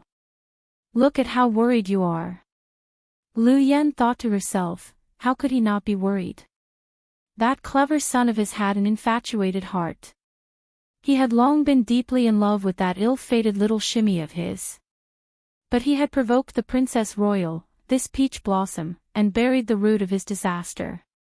A few days ago, he had divined for Shuirue. He had divined that he would have a calamity of love in the near future. If he could safely pass it, his path of love would naturally be smooth sailing. If he couldn't escape the calamity, he would end up a lonely man. He couldn't say it. He couldn't point it out to Empress Dowager Wei. Shuirue and Jiang Mia had an ill-fated relationship. When the two met, it would be a miracle if they didn't become enemies. How could they be husband and wife? Just as Lu Yan was worrying, Empress Dowager Wei's carriage passed through Purple Thorn Pass and slowly entered the Jing region. Under Shuirue's enlistment plan, in a few short days, many officials from the previous court came to surrender. After handing over a letter of recommendation, proof of allegiance, they either stayed in Jing and were reinstated, or moved out of Jing and took up their new posts. In one day, the Emperor of Yen sent down multiple imperial decrees, rewarding the three armies and bestowing titles to those who had performed meritorious deeds. The one that attracted the most attention was undoubtedly Shuirue. In order to show off his merits, the Emperor of Yen disregarded the voices of the minority and forcefully removed one word from his title of Chongping Wang, bestowing him the title of Ping Wang. He became a king that was on the same level as the title, causing Shuirue to be above the other officials and become the first person in court. Since ancient times, there had been many rulers who burned the bridge after crossing the river. It had always been that when the cunning hare was killed, the hound would be cooked, and when the birds were killed, the fine bough would be hidden. Yet the Emperor of Yen came from a military family. He had a heart of righteousness and couldn't do such a treacherous thing. Even more, his heart was like a clear mirror. He knew that the present situation was unstable and the people were in turmoil. It wasn't someone like Shuirue who could help him stabilize the country. So he didn't doubt the people he used. The Emperor of Yen was righteous. Shuirue knew his own limits. The day after he was bestowed the title of Ping Wang, he went to the palace to hand over the commander's seal. Without hesitation, he handed over the power to move 100,000 troops at will. This was a wise move. He had the world, and the emperor didn't hold back his thoughts. If he kept the military power, it would only cause the emperor to be suspicious. The disadvantages were greater than the advantages. Even more, his foundation in the military was strong. He didn't need that commander's seal. There were many of his former subordinates that obeyed his orders. The Emperor of Yen took back his military power but reassured him to continue leading the Shinji camp. He also bestowed him a red calligraphy iron plaque, also known as the Death Exemption Medallion. The day that Empress Dowager Wei arrived in Jing, the Emperor of Yen personally went to the city gates to welcome her as a sign of filial piety. Shuirue was among them. Thousands of troops lined the road to welcome them. The scene was grand. After so many years, Empress Dowager Wei once again stepped into Enling City. Her mood was completely different from years ago. She still remembered that the two of them, mother and daughter, had been trapped in Jing City. Under Shuirue's cunning, they had barely escaped and had the noble status they had today. Empress Dowager Wei wasn't an ungrateful person. She was grateful to Shuirue. So even though she knew that Jiang Qia loved him, she couldn't force him to marry her daughter. The Emperor of Yen welcomed the Empress Dowager back to the palace. Mother and son had things to say, so they dismissed the others. Muhu must be tired from the journey. Zhen has already ordered people to clean out the palace of compassionate and peaceful for you to stay. My son is still the most filial. Empress Dowager Wei pulled his hand and patted it. She couldn't help but complain, not like your royal sister. It's like I owed her in my previous life. I can't stop worrying. The Emperor of Yen smiled. Did Hualan make you angry again? Zhen will definitely teach her a lesson later. Empress Dowager Wei took the chance to bring up the proper matter. If you have the heart, why don't you go and persuade that good brother of yours? Men should marry when they are of age. No matter how bad Hualan is, she is still the princess of our great Yan country. Is she not good enough for him? The Emperor of Yan instantly showed a troubled expression, wanting to speak but stopping. Empress Dowager Wei glanced at him. She only has one sister. You aren't willing to make a decision for her.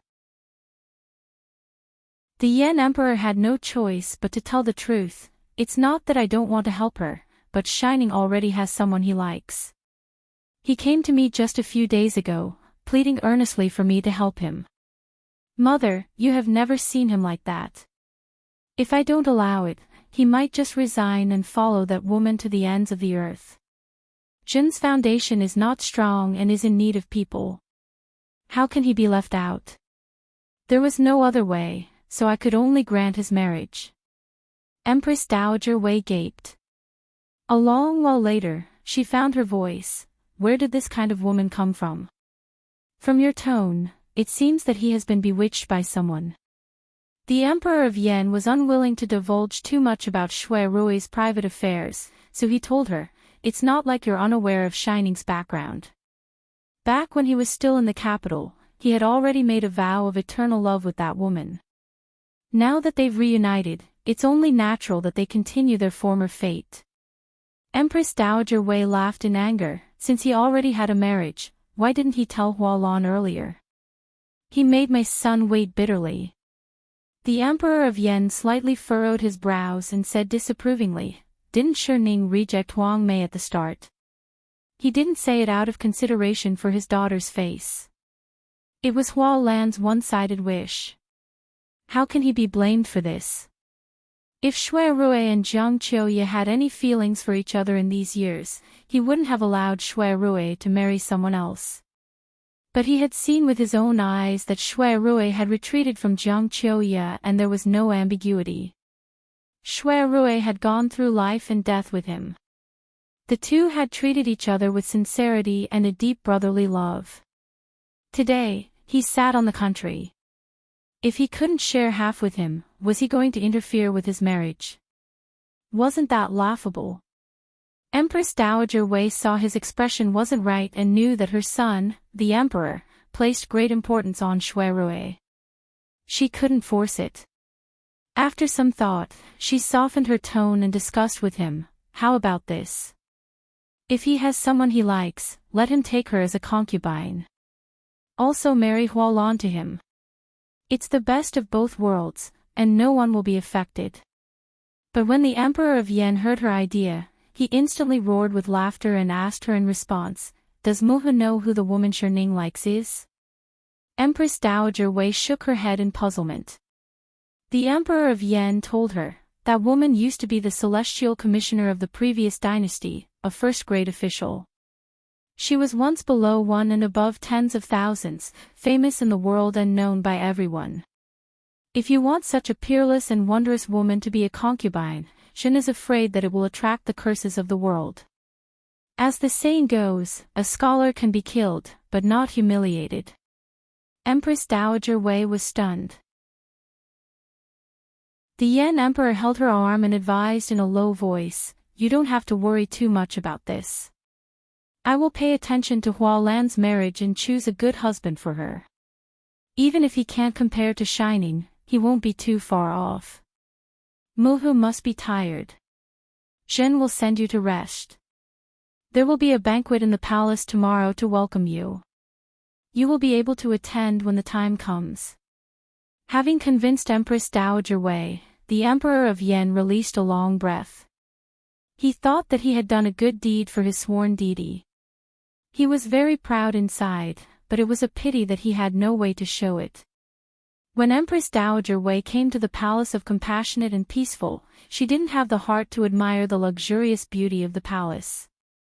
After she calmed down and thought, she quickly came out of her dilemma. It was true that she wanted Shui Rui to be her son-in-law, but as a woman, she was experienced. How could she not know that if a husband and wife wanted to live happily, they first had to have feelings? A melon that was forcefully twisted wasn't sweet. Shui Rui's heart already belonged to someone else. If she forced him to marry Jiang Mia, it would only have the opposite effect. Thinking this through, Empress Dowager Wei didn't have anything else to worry about. She put down the thought and sent someone to find Jiang Mia. She prepared to explain everything to her. Short pain was better than long pain. No matter what, she had to make her give up on Shui Rui.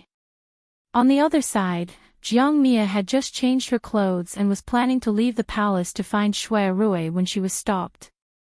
She unwillingly came to the palace of compassionate and peaceful. Moho. Empress Dowager Wei waved her hand and had her sit next to her. She waved away the palace maids in the hall and let her drink a mouthful of cold tea to calm her mind. She then said in a roundabout manner, "Enling City isn't as big as Didu. There are many talented youths. You don't like martial artists. Moho will let your imperial brother pick a person to be your Fuma who is skilled in both the pen and the sword. What do you think?" Jiang Mia was tired of hearing all this on the way here. Adding on that she was thinking about Shui Rui, she couldn't help but become irritated. "I don't think so. Most of the men in this world are useless. How many are worthy of me? Do you have to force me to marry?" "Fine, I'll tell you directly. Other than Lu Shining, I don't want anyone else." Empress Dowager Wei's head hurt. She suppressed her anger and sneered, "You like the other, but the other has to like you. If he, Lu Shining, liked you at all, even if Ben Gong had to press down on his head, I would make him marry you. But tell me, where does he seem to like you at all?" Facing her own mother's merciless exposure, Jiang Mia was both embarrassed and angry. Her neck was red as she retorted angrily, "I don't care if he likes me or not, as long as I like him, it's fine. If he doesn't marry for the rest of his life, I won't marry for the rest of my life. The matters between him and me, you don't need to care." Empress Dowager Wei almost fainted. One hand pressed against her chest, the other pointing at her. She said in a trembling voice, "You unfilial daughter, for an outsider, you are shouting at your mother. You really are lawless." Fine, I'll tell you the truth. He already has someone in his heart and doesn't care about you at all. Your imperial brother has already approved his marriage. Don't have any wishful thinking." Jiang Mia jumped up, glaring with a pair of crimson eyes. "Nonsense, I don't believe it." Empress Dowager Wei fiercely slammed her palm on the tea table, shaking the cups and plates on the tray. "If you don't believe it, go ask him yourself. Would I lie to you?" Jiang Mia turned and left. Her steps were fast. Once she left Xianing Palace, she started to run. She wanted to rush in front of Shui Rui in the blink of an eye to ask if it was true. Empress Dowager Wei was very angry with her and didn't have the energy to restrain her. She thought that it was good to let her make a fuss. It would be best if she and Shui Rui became enemies and never interacted again. That would be less worrying. Jiang Mia left the palace gates and found out that Shui Rui was staying at Dingbo Hall. She whipped her horse and hurried over. She went to the door but found nothing. The guard at the door told her that Shui Rui hadn't returned to the Fu. When asked about his whereabouts, he said he didn't know. Today she had just returned to the capital, her eyes were completely black. How could she find him?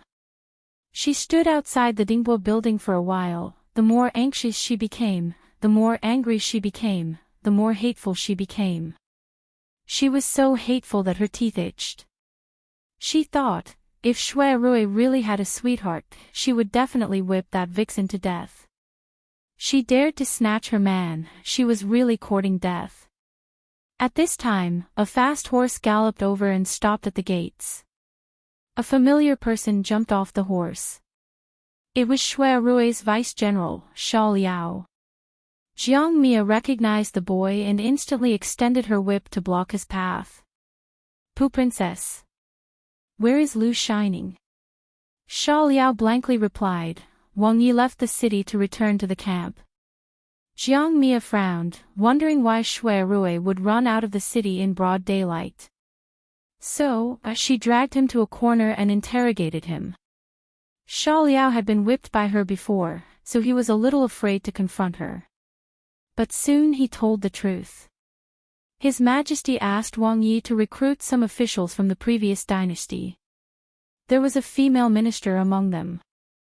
It was said that she was very capable, but she would rather die than submit to Great Yen. Wang Yi cherished talents, so he locked her in the camp and went back to persuade her every day. A woman. Jiang Mia narrowed her eyes and said in an unfriendly tone. She thought to herself, this female minister is most likely the vixen who seduced Shui Rui. Sha Liao nodded his head.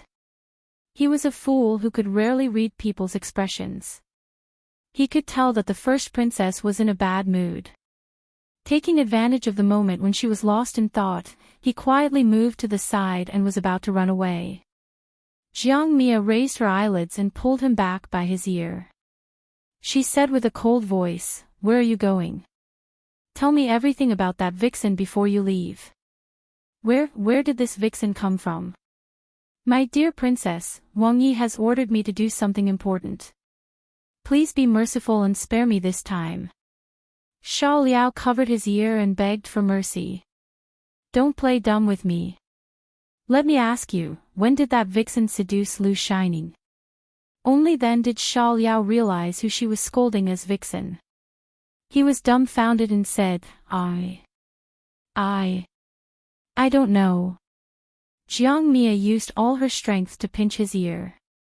Gnashing her teeth, she said, "Then you should at least know that Fox Spirit's surname and name, and what she looks like." "Ao, I know, she is the previous dynasty's imperial astronomer, Yushu." Jiang Mia suddenly raised her voice, "Yulianfeng." Chapter 8:19. Yushu was in the Yen army camp these days. She was far away from the hustle and bustle and had a lot of leisure time. On the second day after she was imprisoned, Shui Rui brought over 2 maidservants from the Forgotten Opportunity building to take care of her daily needs. Not only that, but he also brought over a change of clothes and the kitchen maid that she was used to using. The only flaw was that the morning exercises in the army would start at the sound of the rooster and the noise from afar would disturb her sleep. The countryside was empty and the air was very fresh in the morning. But when the sun came out, the heat rose straight up.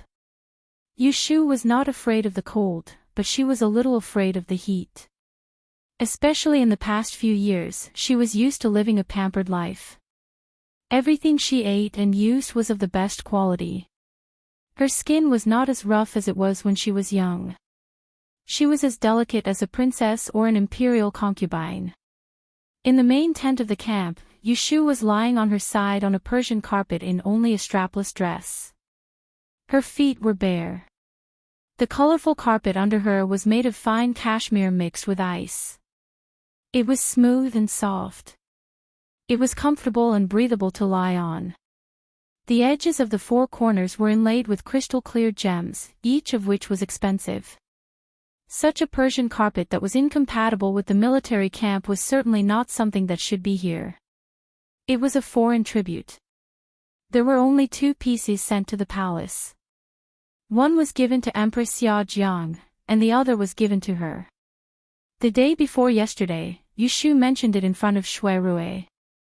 Yesterday, he sent someone to her mansion to pack it and deliver it to her. So she could have a comfortable afternoon nap today.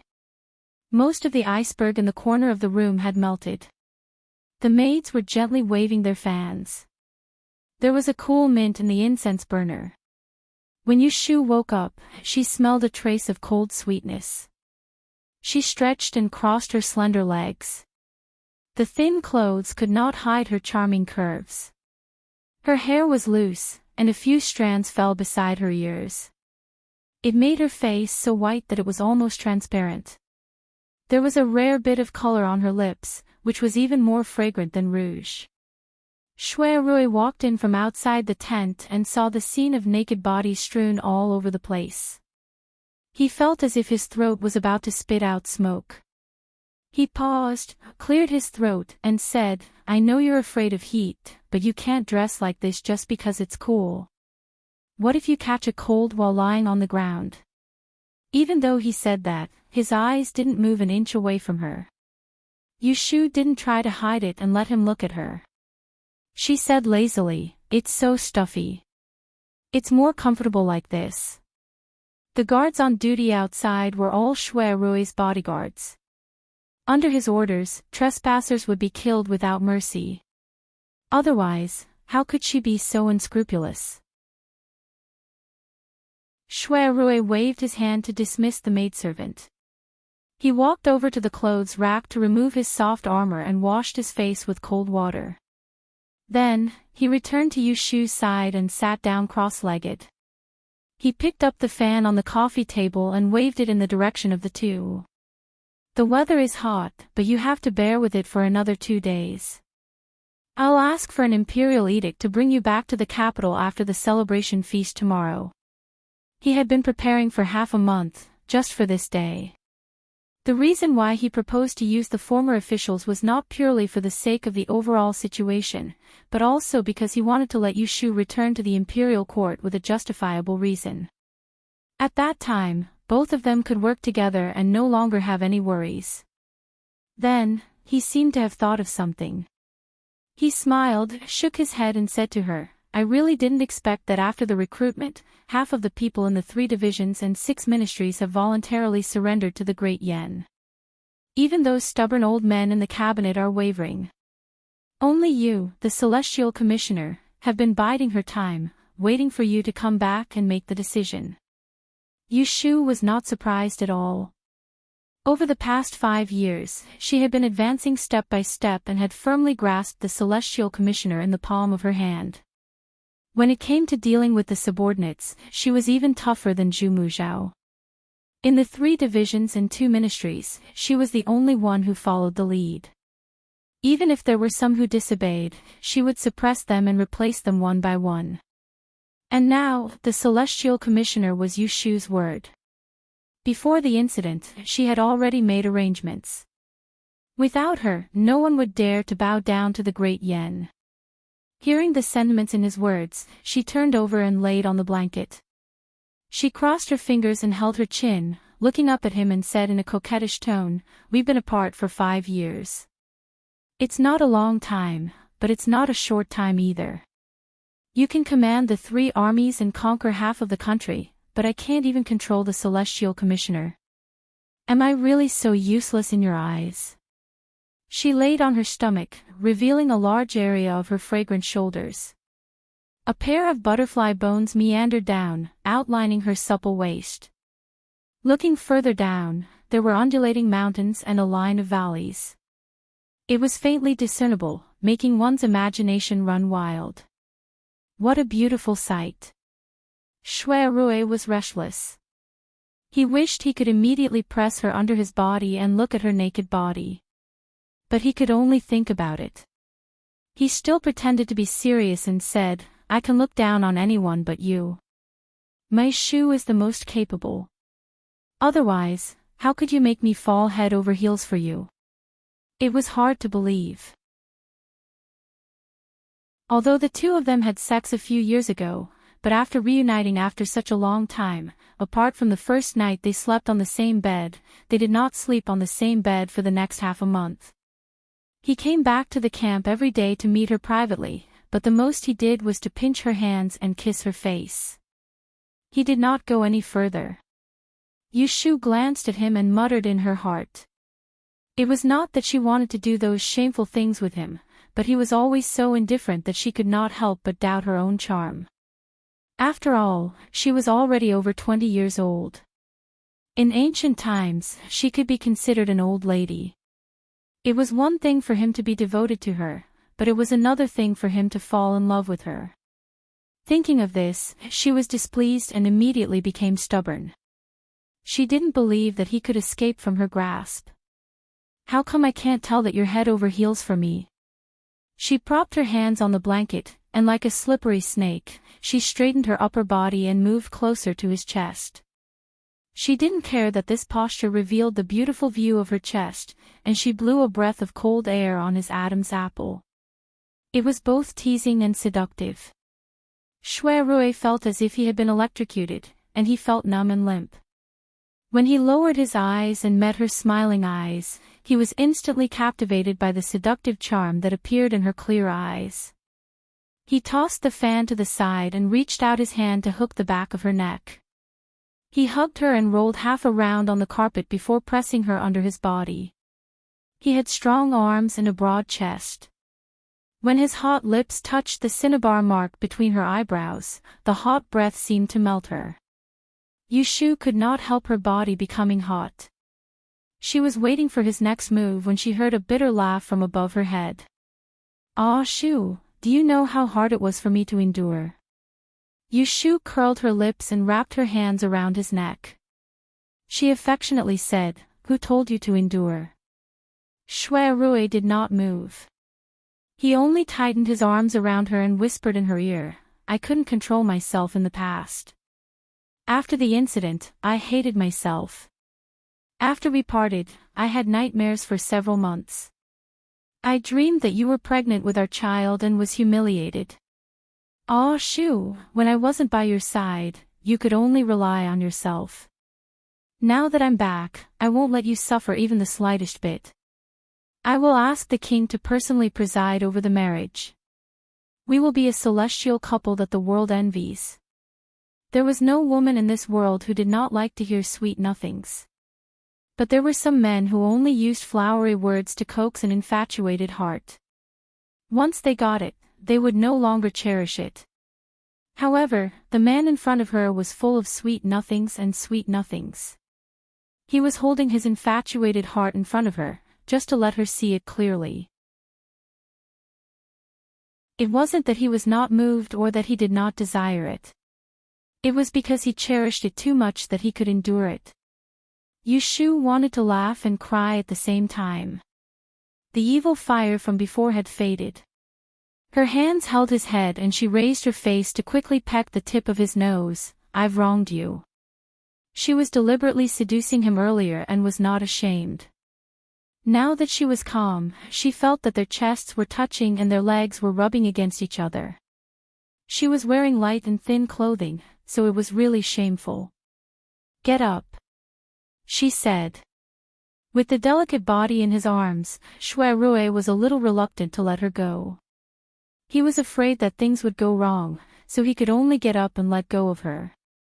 Once Yushu was free, she immediately got up and took half of her robe from behind the screen. She sat in front of the bronze mirror, untied her hair, and combed it again. Shui Rui sat on the carpet and calmed down for a while. Then, he followed her. He crossed his arms and leaned against the frame of the screen, watching her comb her hair. Her hair was very well maintained. It was black and smooth, and it reached her waist. Yushu asked him as she combed her hair, "Empress Dowager arrived in the capital today. Didn't your father also arrive?" Shui Rui was not a stubborn person. He could not understand Yunhua's action of risking his life for his teacher's orders, but he would not be blinded by hatred. That was why he could let go of his grudge and recognize Yunhua as father and son. "Yes." Yushu wanted to say something but stopped. She wanted to ask something, but she could not bring herself to ask. Shui Rui peeped at her expression from the mirror. With his ability to observe people's words and expressions, how could he not know what she was thinking at the moment? They had been separated for more than 10 days. She did not ask, so he did not mention it.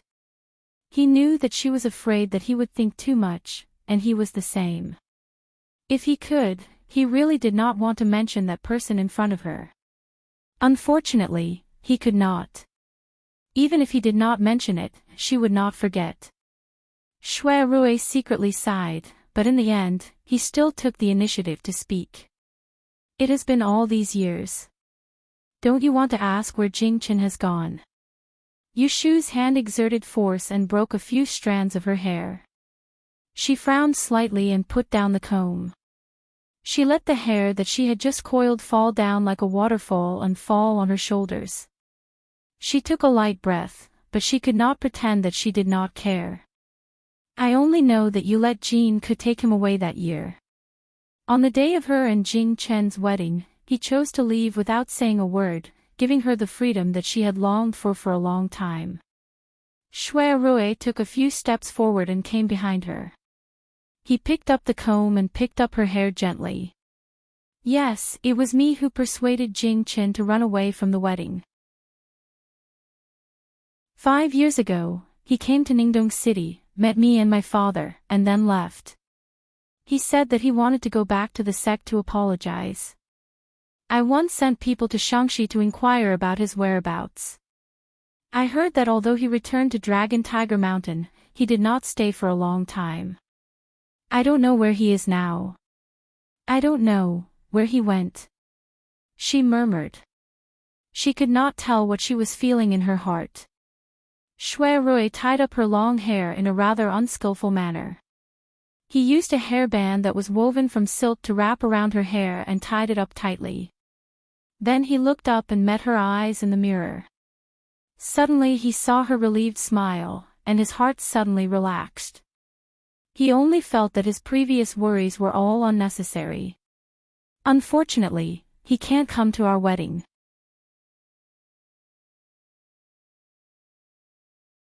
Chapter 820.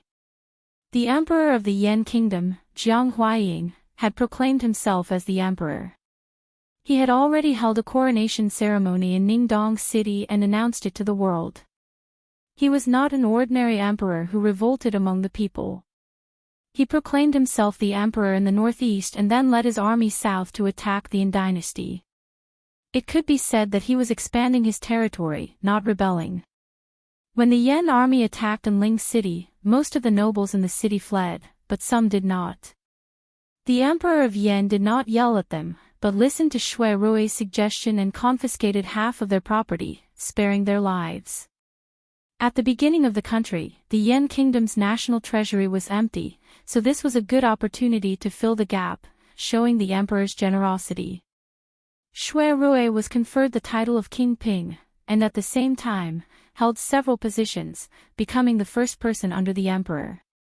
King Ping, who had taken off his armor and changed into a brocade robe and jade crown, and restrained his murderous aura, looked like a handsome young master, graceful and elegant, except that his face was a little dark. The hall was full of singing and dancing, and there were no empty seats. It was a scene of people toasting each other. But if one looked closely, it was not difficult to notice that the people of the two dynasties were in different shapes. The old officials who followed the emperor to conquer the country were naturally drinking without any scruples, while the old officials who came later were more cautious. They did not look happy, but did not dare to show too much. Empress Dowager Wei sat on the side of the emperor and saw all these faces. She could not help but sneer in her heart. It should be known that the Jiang family had loyally guarded the bitter and cold land of the northeast for 100 years. Several generations of people worked hard and died, but what they got in return was the Emperor of De-An's vigilance and suspicion. In the end, the emperor even used the lives of their orphans and widows to threaten the Jiang family to surrender. It was really disappointing. She did not regret encouraging her son to fight for the world. Otherwise, how could she have such honor today? Empress Dowager Wei drank a full cup of wine and glanced at King Ping, who was surrounded by people to toast. She felt it was a pity that the best son-in-law had no interest in her daughter. She could only watch as the cooked duck flew away. She turned her head and looked at the empty seat. Jiang Mia was nowhere to be seen and frowned inwardly. She beckoned for a servant to come forward and whisper, "Have you sent someone to summon Princess Royal? Why isn't she here yet?" As the only legitimate princess of Great Yan Dynasty, and the sister of the emperor, she should show up in a grand manner and be admired by all. How could she be absent? Empress Dowager, the princess is not in her bedroom. Someone saw her leave the palace, and we don't know where she went. Empress Dowager Wei wasn't happy and reprimanded in a low voice. Didn't I tell you to watch over her? Why did something happen? The palace servants quickly knelt down to admit their wrongs. Empress Dowager Wei didn't want to attract attention and waved her hand for them to leave. Shui Rui noticed this scene and noticed that Jiang Mia was absent. However, he did not take it to heart and just thought that she was throwing a tantrum again. What he didn't expect was that before the banquet began, a horse galloped out of the palace, carrying a fiery red figure towards the camp outside the city. Yu Shu knew that there was a banquet in the palace tonight and that Shui Rui wouldn't be coming back. After eating dinner, she took a stroll outside the tent to digest the food. The summer days were long. The sun had just set and the surroundings of the camp were lit up with dots of fire. The light wind brought along a faint scent of cooking. In the past few days, the troops stationed outside the city had retreated, returning to their respective guard stations. The remaining 20,000 troops stayed behind to guard Shangjing. There was a fence outside the commander's tent, surrounding several tents. There was a team of bodyguards patrolling the perimeter of the fence. There were 2 people standing guard outside the commander's tent. They would change shifts every 4 hours to prevent random people from prying into the secrets of the army. The place Yu Shu stayed wasn't far away from Shui Rui's tent, and there was only a fence between them. For the sake of avoiding arousing suspicion, she'd always take a detour and didn't wander towards that direction. After living here for so many days, she was a little tired of eating and sleeping all day. Fortunately, she could return to the capital in a few days. Otherwise, if she stayed any longer, her bones would rust. Back in the tent, she asked someone to bring hot water. Yu Shu simply scrubbed and didn't bother washing her hair. She changed into a silk dress and went to rest. Because she was a light sleeper, the 2 maids pulled up the screen and quietly retreated outside to make a bed on the floor. At night, it was quiet inside and outside the camp, except for 1 or 2 coughs. Yu Shu didn't sleep well. When she was half asleep, a scream pierced through the night sky. She opened her eyes hazily, rubbed her forehead and sat up. She called the maid. Where is she? Go out and see what happened. The maid obeyed and ran back in a panic after a while. Master, there's a fire. There's a lot of smoke outside and the fire is not far away. Please get up first. At this time, the movement outside became louder and louder. Cries for help came one after another. Yu Shu draped her robe over her shoulders and walked to the door to take a look. She saw not far to the west of the big tent, thick smoke billowed, carrying a gust of east wind and spreading the smoke. The fire was not small, it looked like the whole tent was on fire. The patrolling soldiers nearby all ran to put out the fire. People who were sleeping also ran out. It was a mess outside and for a moment, they didn't have time to care about Yu Shu. Master, what should we do? Should we run? Although the 2 maids were scared, they didn't forget to run for their lives. Yu Shu observed the direction of the wind. In about half an hour, the thick smoke would blow over. Even if the fire was extinguished, the smoke would still suffocate people to death. Thus, she quickly put on her clothes, turned her head, and ordered, "Bring my blanket out. Don't take anything else." The maid hurriedly went in to roll up her precious blanket and followed behind her. The 3 of them passed through the fence unimpeded, circled around the place where the fire was, and trotted all the way to the windward side to hide. From afar, they watched the soldiers fighting the fire come and go. Yu Lianfang. A voice suddenly sounded behind her. The cold tone was like a sharp blade cutting through the air. Yu Shu suddenly turned around and saw a figure walking out from the darkness a dozen steps away. The burning fire in the distance illuminated her red robe. Yu Shu's eyes flashed. She looked at the person walking towards her calmly. So it really is you. Jiang Yan stopped in front of her and sneered. No wonder he has always been hiding it. Brother and sister incest, only you can do it. Yesterday, when she entered the capital, Muhu told her that Shui Rui already had someone he liked and had asked Imperial Brother to approve the marriage. She just didn't believe it and wanted to find Shui Rui and ask him. When she killed her way to his residence, she was shocked to hear that the woman he hid in the camp was Yushu. It was like a bucket of cold water was poured on her head and she sobered up. She recalled that several years ago, when she was in the capital, she saw this pair of brother and sister with different surnames being very close to each other. It was clear that they were secretly having an affair, which made her look like a fool who was kept in the dark.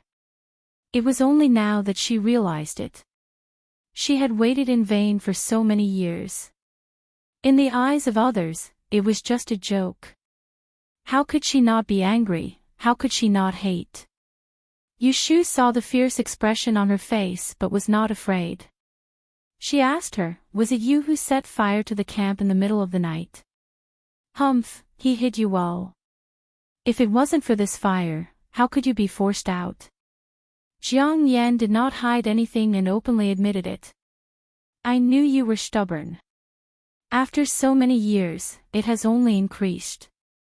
Yushu shook her head. "If Princess wants to see me, you only need to send a message and I would not dare to not see you. Why go through so much trouble?" Jiang Yan lowered her head and laughed.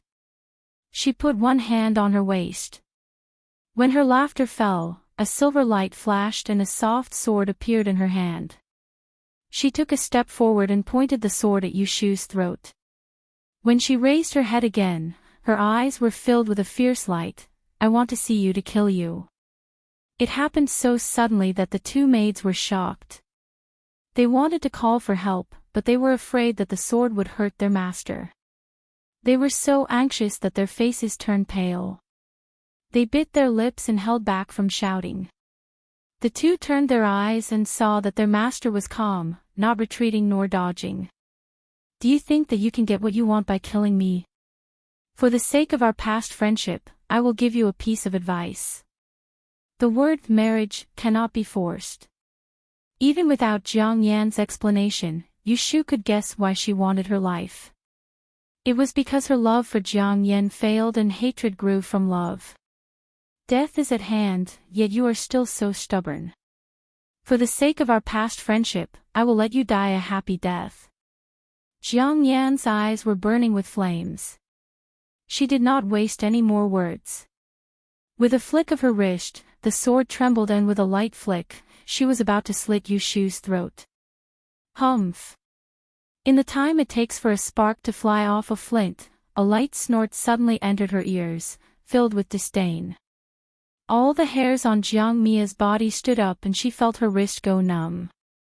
Her 5 fingers involuntarily loosened and the flexible sword in her hand strangely turned half a circle, away from that slender neck. A hand stretched out from behind her and firmly pinched the sharp tip of the sword with 2 fingers. Jiang Yan's eyes widened. Before she could react, another hand stretched out from behind her and locked her throat. A strong sense of danger assaulted her, causing her to be unable to move. Killing intent. There are countless people who want to kill me. If it was so easy for someone to succeed, would have died hundreds of times. Yushu brushed away the hair on her forehead and raised her eyes to look at Jiang Yan who had been captured. She raised her eyebrows and smiled. Her tone was indescribably repulsive. Jiang Yan opened her mouth to speak, but the person behind her tightened his grip on her throat. Her neck turned red, but she refused to give in.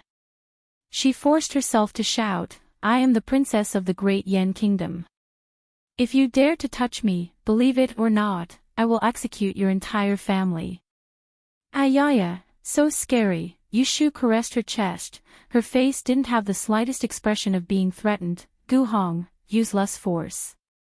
If you accidentally kill Her Highness, I won't be able to save you." Behind Jiang Yan stood a black-clothed man who was half a head taller than her. He stopped the sword with one hand and grabbed her with the other, imprisoning her in front of his chest.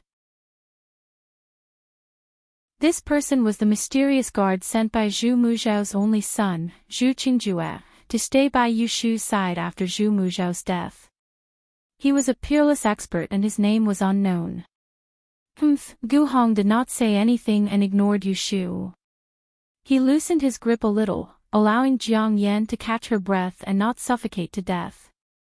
It has been a long time since we last met. Let's talk somewhere else. Yu Shu patted the two maidservants who had survived the calamity and walked in front to lead the way. She asked Lone Swan to invite Jiang Mia to a nearby empty tent, and then she assigned the maidservants. One of them stood guard outside while the other went to report to Shui Rui's personal guard. She told him that she'd captured the criminal who committed arson and murder, and she would immediately send someone to invite Shui Rui back to the camp. After lighting up an oil lamp and placing it on the table, Yu Shu found a chair and sat down. She raised her head and looked at the furious Jiang Yan. She sighed and muttered, "You made me unable to sleep well for the past half a month. I was waiting for you to come." Xia Jiangmin had dreamt that after the Yan army invaded the capital, there was a person dressed in red holding a sword to kill her. This was a murder disaster. Thus, ever since Yu Shu entered the military camp, she had not let down her guard.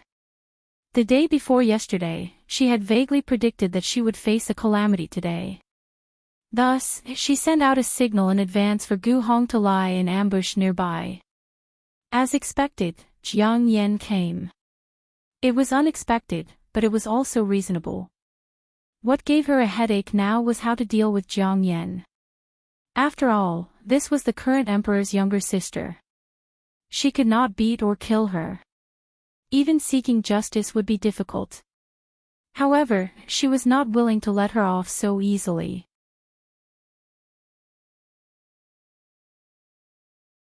Chapter 821. 3-in-1 Great Chapter, Banquet in the Palace. Shui Rui could hold his liquor very well. Usually, he would not get drunk even if he drank 8 or 10 jars. But tonight, he did not reject anyone and drank too much. Who knew that he did it on purpose, revealing a little of his arrogance after drinking, to tempt those officials who were jealous of his meteoric rise to criticize him. There were always factions fighting in the court. Fighting for fame and profit was the norm in officialdom. The officials who had followed the Yan emperor to conquer the country would inevitably be unequal when it came time to split the spoils. But he was the only one who was bestowed the title of king and prime minister, standing above everyone else. There were many who were dissatisfied. As he had expected, there were people who could not stand his complacency and jumped out in the middle of the banquet. First, they accused him of overthrowing the officials of the previous dynasty, taking the opportunity to amass wealth and buy people's hearts. If the Yan emperor was not a magnanimous ruler, he would be dissatisfied with Shui Rui just because of this.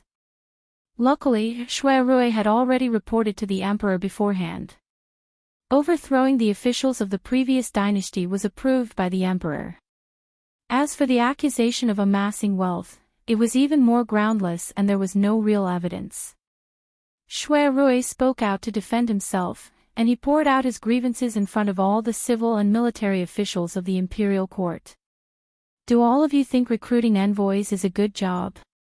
You can make those scholars who view their reputation as more important than their lives to work for the imperial court for the sake of a few stones of salary. Recruiting enlistment, that is a technical job.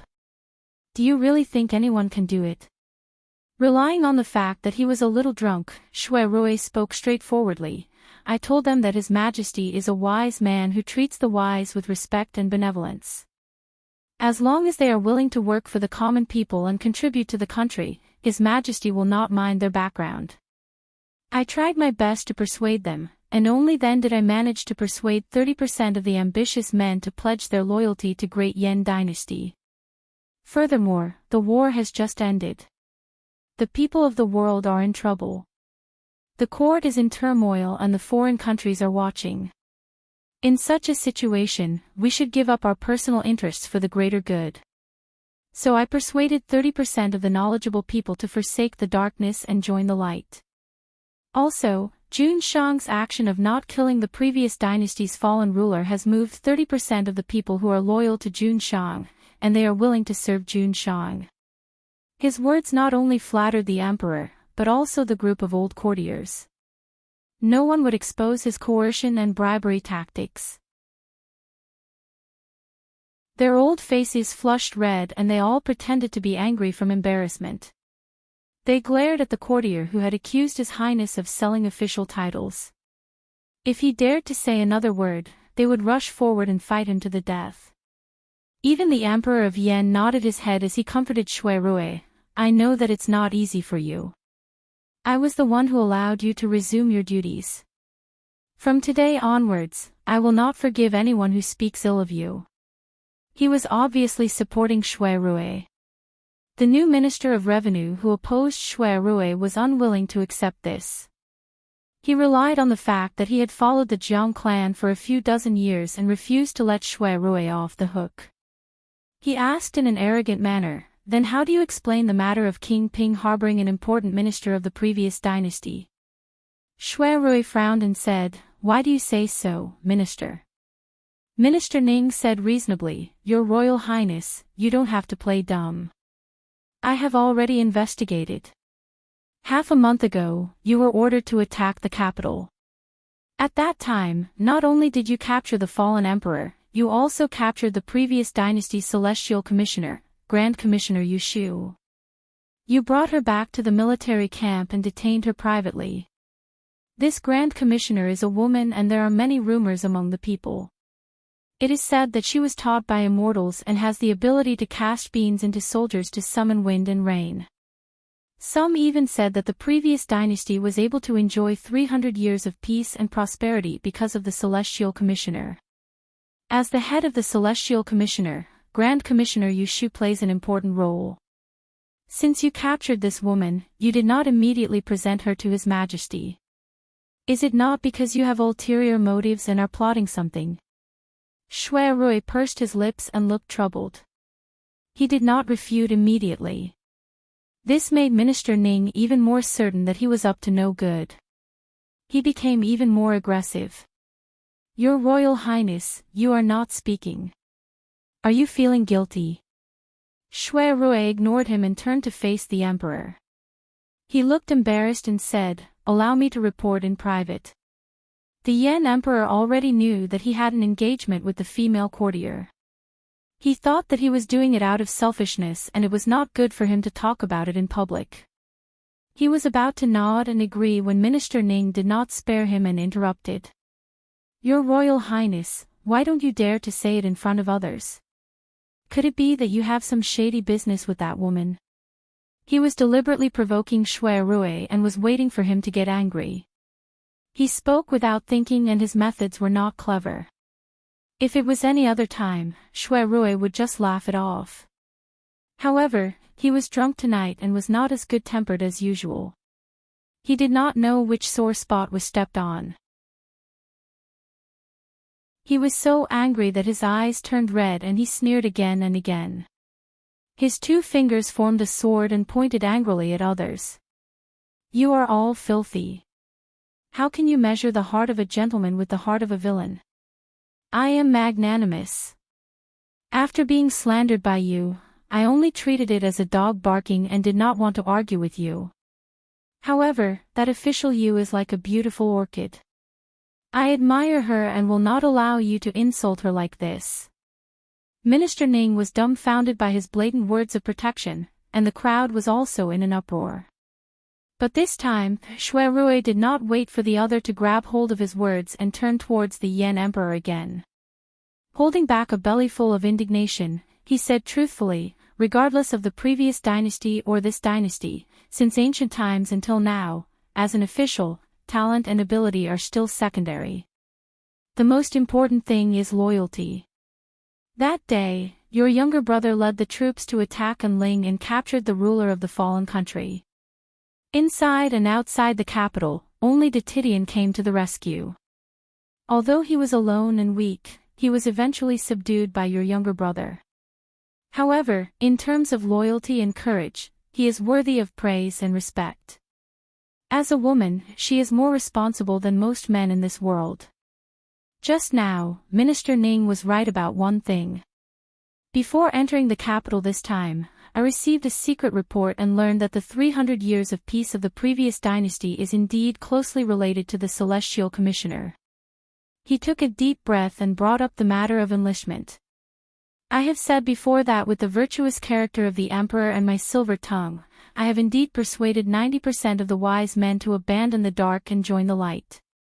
However, there is still the remaining 10% that I can do nothing about. The officials of the Celestial Commissioner are all in a group. As long as they don't see the Commissioner, they will not surrender.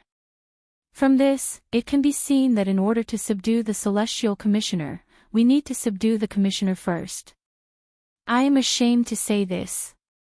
After capturing the Commissioner that day, I tried to persuade her to surrender to the Great Yen. However, she refused to submit despite threats and temptations. If I had not told her that the Emperor of Dan was trapped and not dead, she would have already killed herself and died for the country. Shui Rui sighed and shook his head. He looked at the Emperor with a little shame and a little guilty. When the Emperor of Yen saw such a look, he suddenly understood. He thought to himself, no wonder this boy was hesitating before.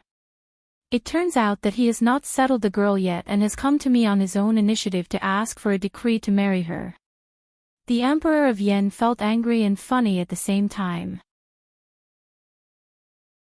However, his focus was still on the sentence, the Celestial Commissioner is closely related to the peace and prosperity. After a moment of silence, he glanced at the people under his seat and said loudly, such a noble and pure woman with amazing talent. It is indeed a pity to kill her. If she can surrender to our dynasty, I will treat her with courtesy and will not disgrace her. Shui Rui lowered his eyes, and a light flashed in them. How did Minister Ning know that Yu Shu was kidnapped by him, and how did he know about the secret of the Celestial Commissioner? It was all arranged by him and instigated by someone, so that Minister Ning would question him in public. And what he was waiting for was this sentence from the Emperor of Yen. With everyone's eyes and hundreds of ears hearing it, in the future, even if Yu Shu surrendered to the Great Yen, no one could criticize her. He had set up this trap tonight so that the Emperor would personally give her a proper name. Your Majesty is benevolent and virtuous. Your name will go down in history for thousands of years. Shui Rui took off his robe and knelt on the ground, sincerely kowtowing and shouting. There was a buzzing sound in the hall. Then, dozens of old officials of the previous dynasty left their seats and kowtowed excitedly. They were impressed by the benevolence of the current emperor. Even the important officials of the previous dynasty like the commissioner could let go of their prejudice and treat them kindly, let alone these people. The uneasiness in everyone's heart was dispelled, and a sense of belonging grew in them. From now on, the previous dynasty was an old dream, and they were the officials of the Great Yen. All the officials were loyal, so the Emperor of Yen was naturally happy to see this scene. He cracked a smile right away and didn't fuss about Shui Rui playing tricks before his eyes. Seeing this, all the officials knew in their hearts that the arm could not twist the thigh. In terms of means and favor, Minister Ning could not be compared to King Ping. All right, you may all rise. The Emperor of Yen raised his hand, signaling for everyone to return to their seats. He then glanced at Minister Ning who was standing there blowing his beard and glaring. He was unhappy that he did not know how to read the situation, but it was not good to flare up at him on the spot. So, he casually said, "You are all the pillars of the Great Yen, my officials. No matter where you come from, I will treat you all equally. In the future, don't mention the previous dynasty or the current dynasty." Another round of cheers rang out from the crowd.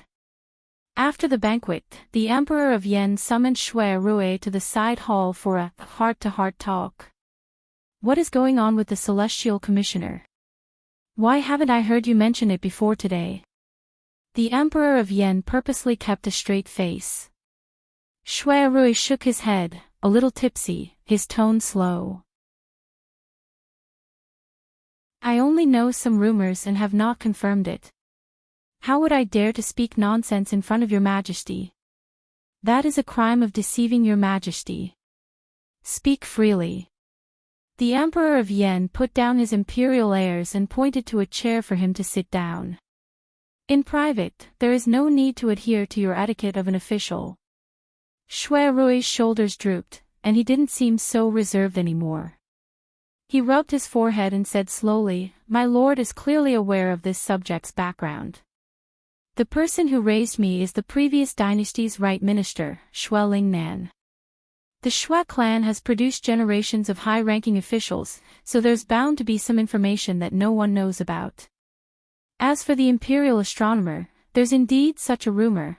Emperor An had relied on the might of the 6 tools of founding to unify the country 300 years ago, and it was precisely because of the existence of the 6 tools of founding that the An dynasty was able to continue standing for 300 years.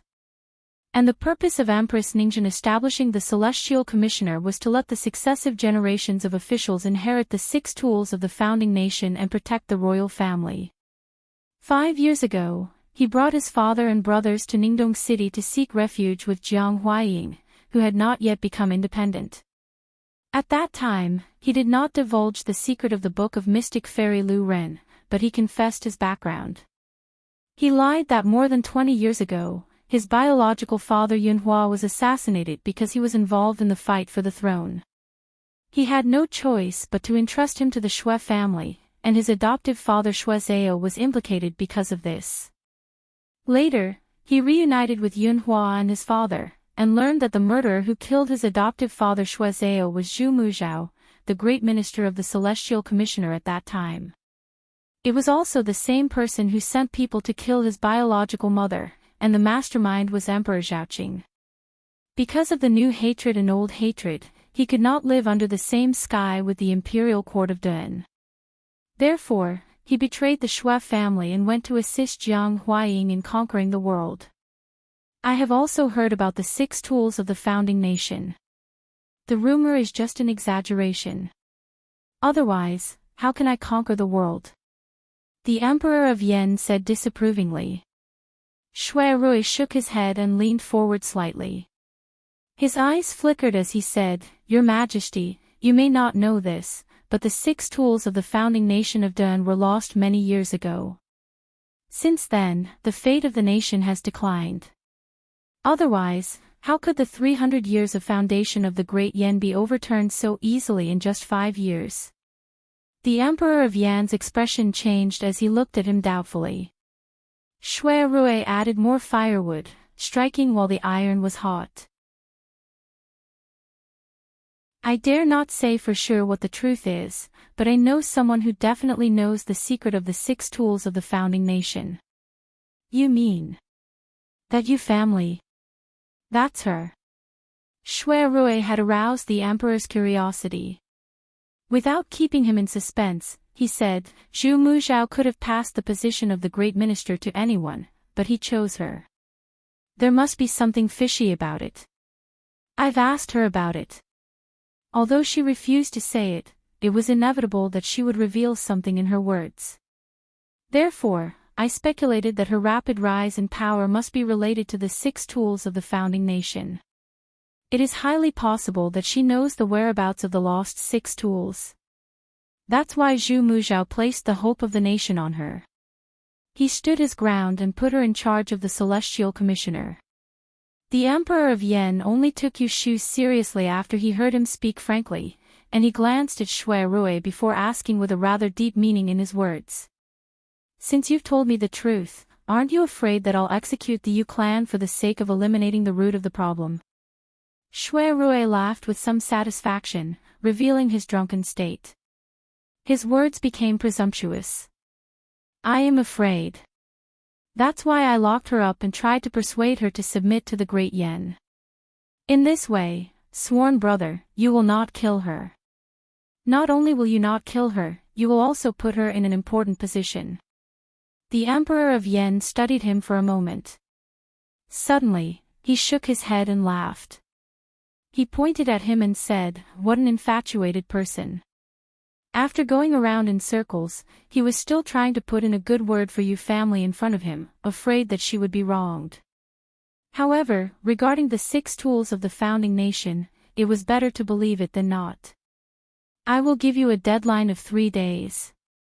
If your family is willing to confess the secret of the 6 tools of the founding nation, I promise you that I will also appoint her as the celestial commissioner.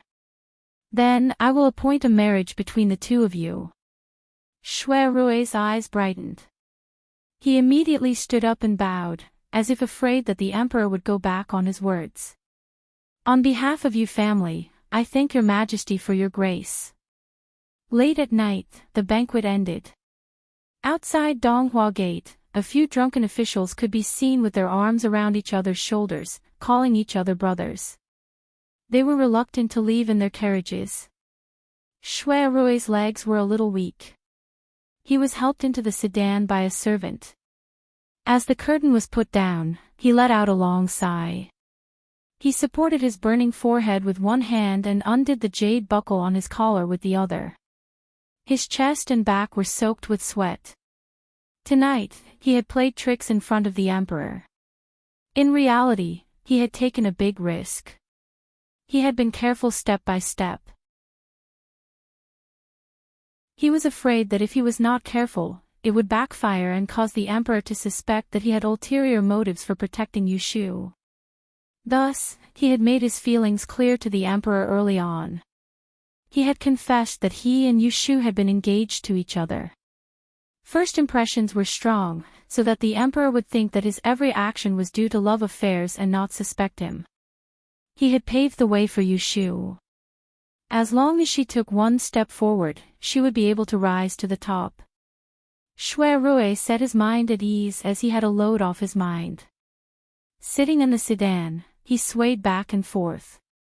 After a while, he dozed off. In his daze, he felt that the sedan had stopped. He heard someone talking in a low voice outside. He furrowed his brows and asked with his eyes still closed, "Where are we?" The person who answered outside was not one of his attendants. "Your Highness, something happened outside the city. Someone set fire to the barracks at night and burned a few of the tents." Shui Rui suddenly woke up and pulled open the curtain of the sedan. In a deep voice, he asked, "Are there any casualties?" The person who came hurriedly replied, "Only 2 soldiers who were fighting the fire were slightly injured." "Official, you caught the person who set the fire. Please go back and punish him." Shui Rui's heart tightened and then relaxed. His drunkenness had completely disappeared. He immediately got out of the sedan and ordered people to prepare a horse. He rushed to the barracks outside the city.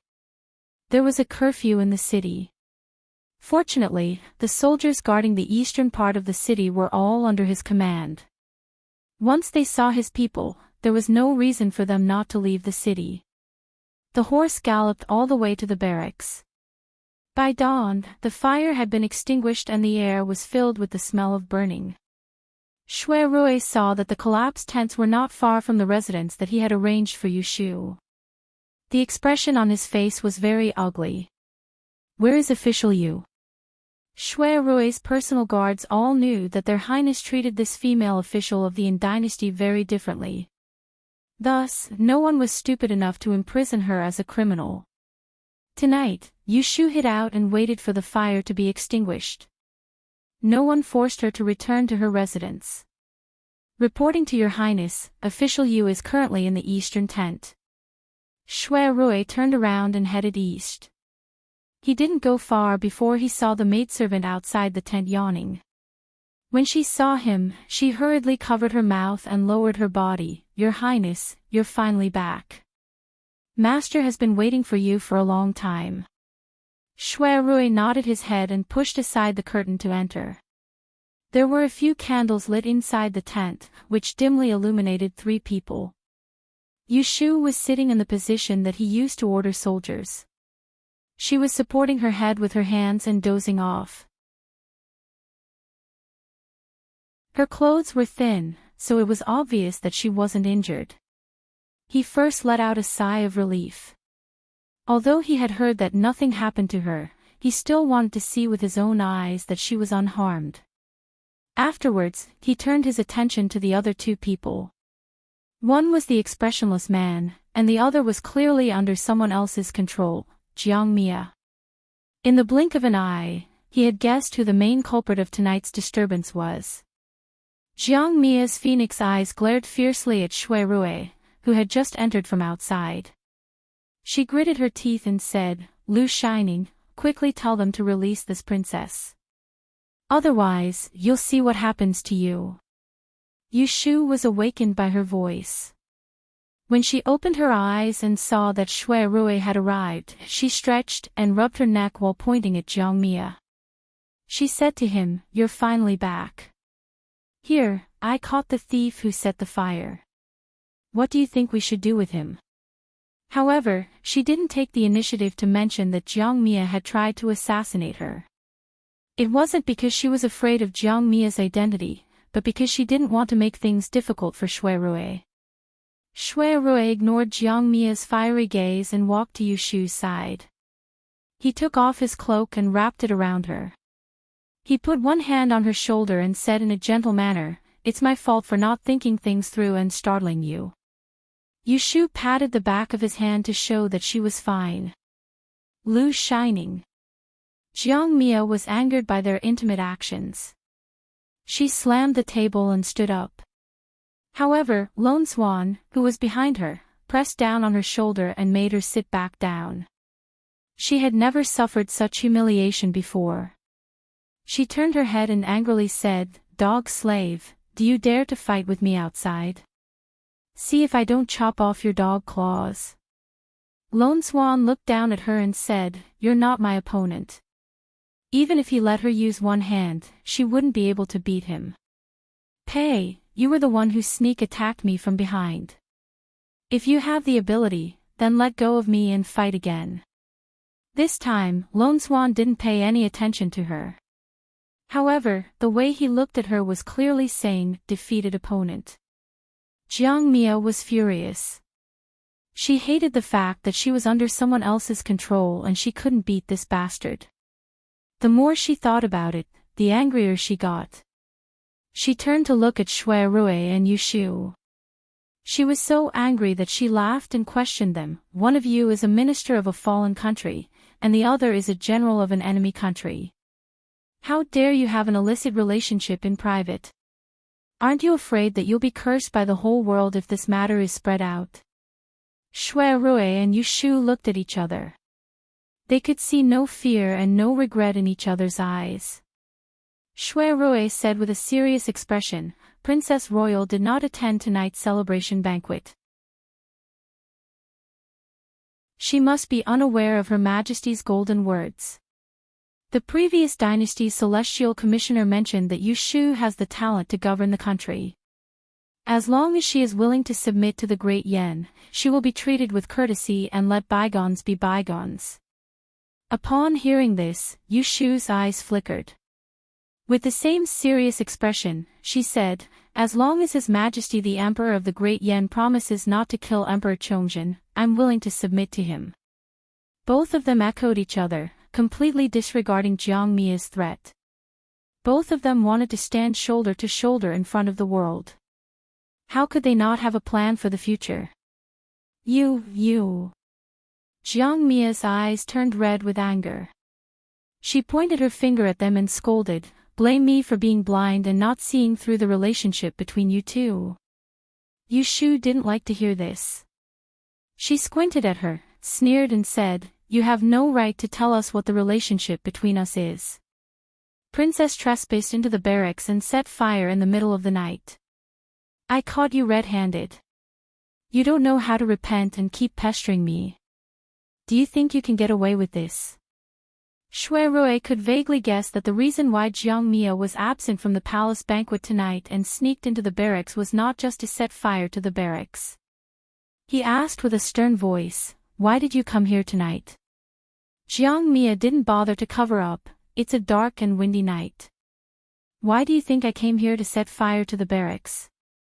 Yu Shu didn't complain, but she admitted that she came here to set fire to the barracks. As for who she wanted to kill, it was self-evident. Yu Shu suddenly felt the palm on her shoulder sink, and when she raised her head to look, she saw Shui Rui's expression was gloomy. His handsome features were suffused with a vicious aura, his eyes were faintly suffused with a red light, and his entire body seethed with a baleful aura, causing him to actually seem like a black-faced god that was extremely shocking. She didn't know that a person who had been on the battlefield for a long time, his hands were stained with blood, and he was used to seeing dead people. It was inevitable that he would be infected with killing intent. Once he was angry, he would kill anyone who stood in his way. How many people knew that Princess sneaked into the barracks? Who was the accomplice? The angrier Shui Rui got, the calmer he became. No one knew. I just wanted to kill someone. I don't need any help, Jiang Mia said frankly. She was confident that they could not do anything to her. That's right. As the eldest princess of Great Yan Dynasty, if she wanted to kill a minister of a fallen dynasty, even if the minister died, no one would dare to make her pay with her life. Moreover, she had failed, but she was still alive. Shui Rui lowered his head and asked Yushu, who else saw her. Yushu thought for a moment and answered, at that time, everyone was fighting the fire, so no one noticed that I had captured her. Only my 2 serving ladies and Gu Hong, my man of sacrifice. She only mentioned Gu Hong's identity. She wasn't sure if Shui Rui was denying that Gu Hong was the sword-bearer who followed Zhu Muzhao that night in Ascending Cloud Temple. That means apart from you, no one has seen her. That makes things easier. Shui Rui nodded his head, spun and walked to a weapon rack in the corner. He picked up a heavy sword and pulled it out from the scabbard. Inside the tent, both Yushu and Jiang Mia were confused by his action. Just when they thought it was strange, they saw Shui Rui stride towards Jiang Mia with the sword in his hand. He swung the sword and was about to chop off Jiang Mia's head. Wait! Yushu cried out hastily. But, her voice was not as fast as Shui Rui's sword. In just a split second, the blade of the sword had reached her neck, and a terrified face was reflected on the surface of the sword. Jiang Mia's mind went blank. Her mouth was wide open, but she couldn't make any sound. Her eyes were filled with the cold expression of Shui Rui as he swung the sword at her. A final thought flashed across her mind: why did he want to kill her? Clang! At the moment of life and death, Lone Swan actually blocked it. Shui Rui's sword chopped down on his arm guard, causing the ground to tremble. Lone Swan's expression changed slightly. He didn't dare to be careless and immediately retreated. His other hand picked up Jiang Mia, who had narrowly escaped death, and quickly dodged to the corner of the tent. His arm moved, and the steel arm guard broke into 2 halves and fell to the ground. It could be seen that Shui Rui had great strength. If that sword had landed on Jiang Mia's neck, her head would have fallen to the ground on the spot. Seeing this, Yushu hurriedly rushed forward and grabbed onto Shui Rui's arm, holding him back. Although she was angry that Jiang Mia tried to assassinate her in the middle of the night, she never thought of killing her. Big brother, don't. Quickly stop. After their reunion, they had been together for more than half a month. Why didn't she notice that his temper had become so bad? When he was impulsive, it could cause one's liver to tremble. Jiang Mia leaned on Lone Swan's body, and her legs went soft. Her face was ashen, and there was no longer the indifference she had before. Her eyes reddened, and she asked in a daze, "You want to kill me?" She thought that they had known each other for 9 years, going through trials and tribulations together. Even if he didn't have any feelings for her, he would still have some feelings for her. In the end, it was all wishful thinking on her part. Shui Rui failed to kill her, but his expression didn't change as he said, "In my heart, Shu is already my wife. Since you have the intention to kill her, how can I spare you? Even if I didn't succeed today, I can't guarantee that you won't do it again in the future. You have nothing to fear just because you are a princess. If I don't get rid of you, there will be endless troubles in the future. Why don't you give me a reason not to kill you?" No one knew how many nightmares he had when he and Shu were separated for 5 years. He dreamed that she was trapped in the capital and died in this cage, unable to wait for him to pick her up. He cut through all the obstacles just to be by her side one day earlier. After going through so many hardships, he finally got what he wanted. Anyone who tried to stop him would be his enemy. Jiang Huaya's face was pale. Looking at Shui Rui's eyes, it was as if she had just recognized him today. If I die, my royal brother will not let you off. No one will think that I will kill you. Shui Rui was extremely calm. He raised his sword and pointed it at her. After tonight, the eldest princess will disappear, and the fire in the camp outside the city was done by a spy to steal military secrets. These two matters are unrelated. Hearing this, Jiang Hua's hair stood up. She could no longer lie to herself that Shui Rui had any feelings for her. He wasn't trying to scare her, he really wanted her life. Of course Jiang Hua was afraid of death. Her willfulness was only because she had someone to rely on, not because she didn't have a brain. Now that death was near, she finally knew fear. She didn't want to die here and let this dog and dog couple take advantage of her. She awkwardly retreated and stepped on a foot. When she turned around and saw Lone Swan, she suddenly remembered that he had just saved her. Thinking about how his martial arts were strong and how he could appear and disappear unpredictably, she suddenly had an idea and grabbed his arm. Gritting her teeth, she said, You escort this princess out of this place. When I safely return to the palace, I will reward you with 1,000 taels of gold. However, Lone Swan coldly looked at her and thought, this stupid woman must have misunderstood something. If he hadn't heard his master stop him, he wouldn't have cared if she was dead or alive. You think 1,000 taels of gold is too little? Jiang Hua grabbed his arm and refused to let go, like she was grabbing onto a life-saving straw. All right. I'll have my royal brother make you an official and give you a mansion and beauties. If you have any other requests, I'll agree to them all. Lone Swan did not move and looked at Yu Shu with impatience in his eyes. Yu Shu knew that she shouldn't laugh at this moment, but Jiang Hua's silly look amused her.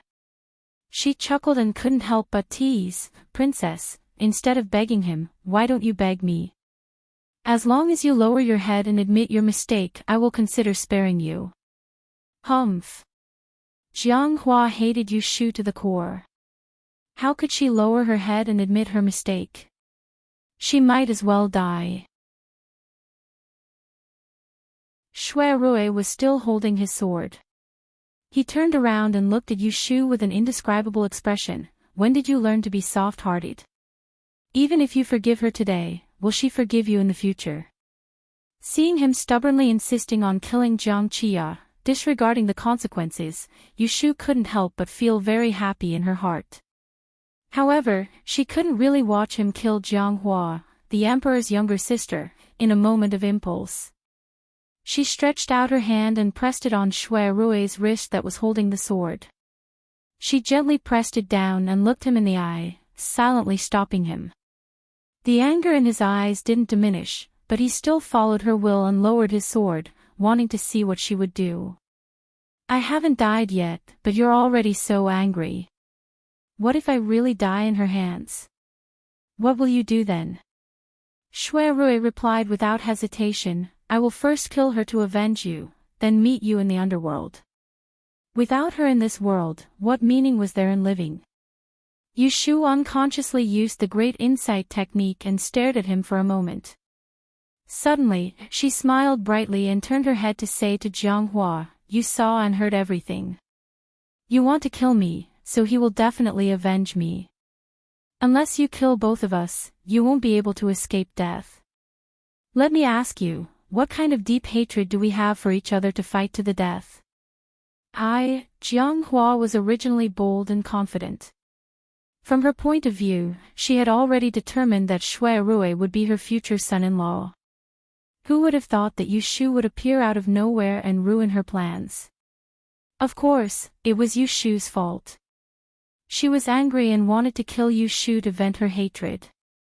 However, when Yushu seriously asked about it, she couldn't bring herself to say it. What kind of deep hatred was it to steal someone's love? If she said it out loud, it would make her seem petty. When she saw Jiang Mia's conflicted expression, Yushu put away her smile and went to ask Shui Rui for the sword in his hand. Under his deep gaze, she carried the heavy sword with both hands and walked over to Jiang Mia before she passed the hilt of the sword forward and said, "I know you like him, but I like him even more than you do. If I can't be with him for the rest of my life, glory, splendor, wealth, and fame are useless to me. So, I'll give you a chance. You can kill the two of us now to prevent him from seeking revenge in the future. Otherwise, please be magnanimous and let us go, so that our lovers can finally be together." She didn't see Shui Rui's suddenly burning gaze behind her, nor did she see the gentleness on his lips. However, Jiang Hua, who was in front of her, could see that dazzling smile. "Do you think I don't dare?" Jiang Hua gripped the hilt of the sword with a gloomy expression. As long as she used a little more strength to stab forward, Yushu would be unable to escape death.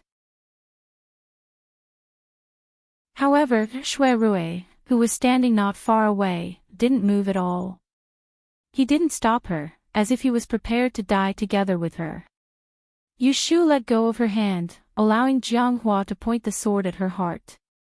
She didn't care whether she would live or die in the next moment. She turned around and locked eyes with Shui Rui. The two of them only had eyes for each other and nothing else. Damn it! Clang! Jiang Hua forcefully threw the sword on the ground and scolded in a low voice, "Isn't he just a stinky man? Do you think I can't live without him? If you want to die together, then go jump into the lake, go drown yourself, or go take poison."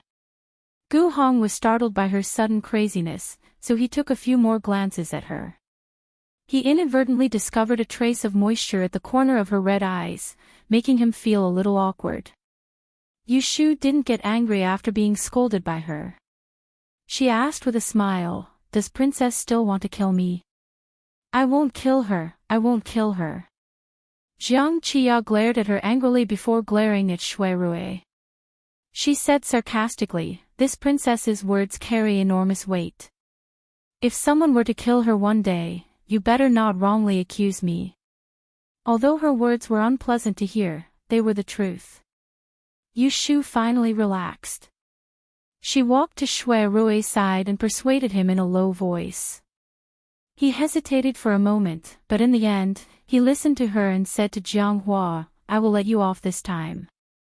If there is a next time, I will definitely not be lenient." After saying that, he hugged Yushu and left, leaving Jiang Hua and Gu Hong staring at each other.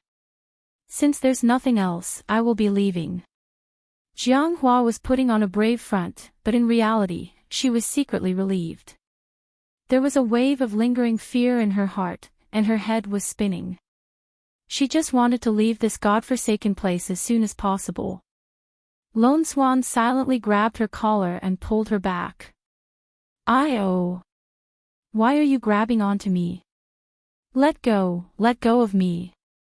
Master didn't say anything, so you can't leave. Are you blind?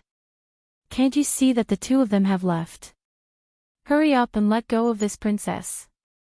Believe it or not, I will get someone to cut you into pieces and feed you to the dogs." Humph.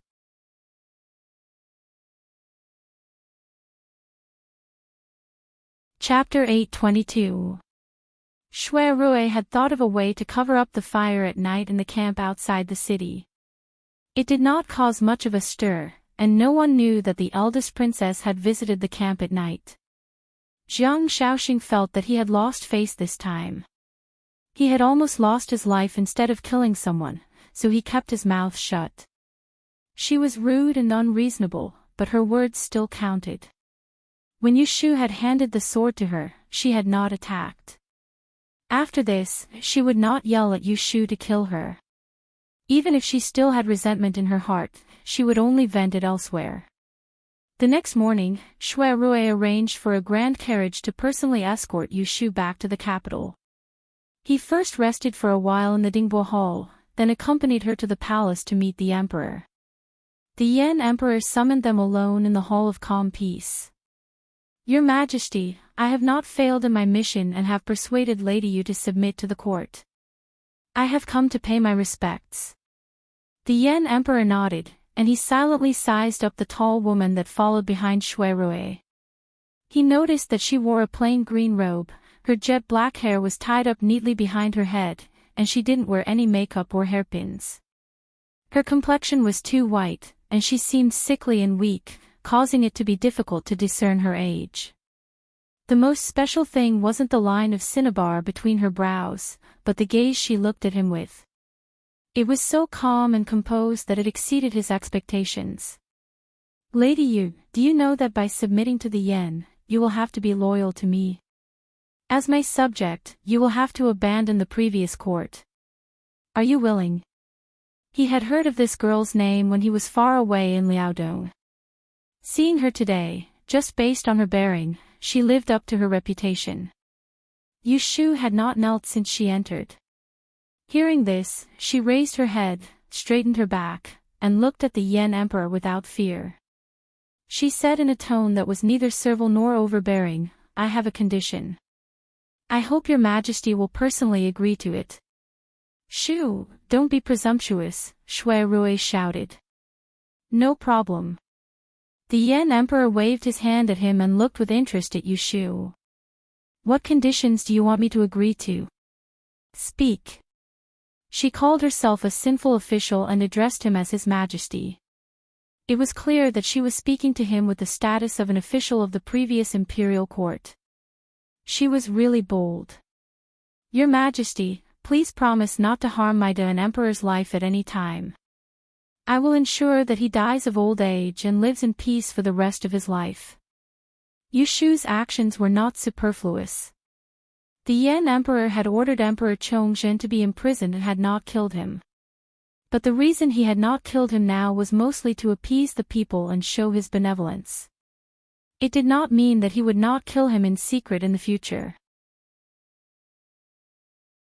Leaving the previous emperor alive would always be a disaster. How could he allow someone else to sleep beside his bed? The day Emperor Chongzhen lost his usefulness would be the day he died. She wanted this promise to give Emperor Chongzhen a life-saving talisman. As long as she was alive, he would never have to worry about his life. After all, they were a monarch and an official. This was the last thing she could do for Dan as the celestial commissioner of the Yin dynasty. Otherwise, she would have a guilty conscience. Moreover, she had promised Empress Xia Jiang that she would give them a chance to reunite in her lifetime. "This condition of yours really puts me in a difficult position," the Yen Emperor shook his head and laughed. He was not angry because Yu Shu's request showed her loyalty and proved that she was not a greedy person. But he did not promise her immediately because he knew very well what her condition represented. He was considering whether she was worthy of his promise. Yu Shu saw his hesitation and decisively threw out a temptation. "If your Majesty agrees, I will not only swear loyalty to the Yen kingdom, but I am also willing to offer a rare treasure." The Yen Emperor raised his eyebrows and was interested in the second half of her sentence. He asked, "What is a rare treasure?" "One of the 6 founding weapons of Duan, the Chun Jun sword." The Yen Emperor was stunned and then widened his eyes. He turned to look at Shui Rui and asked with his eyes, "Isn't it said that the 6 founding weapons of Dan were lost long ago?" Shui Rui's eyes were very innocent. "I don't know." Ahem, the Yen Emperor cleared his throat and put on a dignified face. "As far as I know, the 6 founding weapons of the previous dynasty disappeared many years ago. How could they appear in your hands? Tell me the truth. Don't hide anything." Yu Shu lowered her head and answered. She told a story. This is what happened. About 300 years ago, Empress Ningzhen passed away. Emperor Anwu had a secret decree to bury the 6 founding weapons with her and bury them in the depths of the imperial mausoleum. Who would have thought that after 200 years, a rebellious prince would appear in the court? He eloped with a female general and broke into the imperial mausoleum. They mistakenly entered Empress Ningzhen's tomb and destroyed half of the 6 founding weapons and stole the other half. Among them was the noble and unparalleled Chun Jun sword. Later, after several changes, the Chun Jun sword ended up in the Dragon Tiger Mountain sect. After many twists and turns, it finally returned to the Celestial Commissioner a few years ago. When I took over the Celestial Commissioner, the former Great Supervisor handed this unparalleled sword to me for safekeeping. The Emperor of Yen and Shui Rui glanced at each other. They were doubtful of her words. The only thing that was worth affirming was that she dared to take out the Chun Jun sword as a bargaining chip to convince him. It was enough to show that she definitely knew the secret of the 6 founding weapons. The Yen Emperor was quite moved. He couldn't hide his curiosity and asked her, "What is the use of this Chun Jun sword? It can be called a national weapon?" Yu Shu smiled indifferently and said in a proud tone, "Among the people of Duren, there are few people who have not heard of the epic legend of Emperor Xingzu opening up the mountains and rivers. But there is also a secret rumor that Emperor Xingzu could seize the world in one fell swoop because of the power of the 6 founding weapons. Of these 6 weapons, one is a book, one is a sword, one is a ruler, one is a tripod, one is a rui, and one is a compass. All of them are powerful and omnipotent." With the death of Empress Ningzhen, the 6 founding weapons became a cloud of fog. After 300 years, there were not many people left in this world who could even call out their full names. The descendants of Emperor Anwu disobeyed the ancestral teachings and took out the Book of Mystery Fairy Lu Ren from the Imperial Mausoleum. They tampered with its content and added an article on the back of it called The Essentials of Governing a State and another strange art called The Divine Lesson of Tai Gu. The Book of Mystery Fairy Lu Ren was the one that could destroy everything. The 7-star ruler was the one that moved the stars. The Tai Ching cauldron was the one that integrated wisdom. The stone rui was the one that turned calamities into blessings.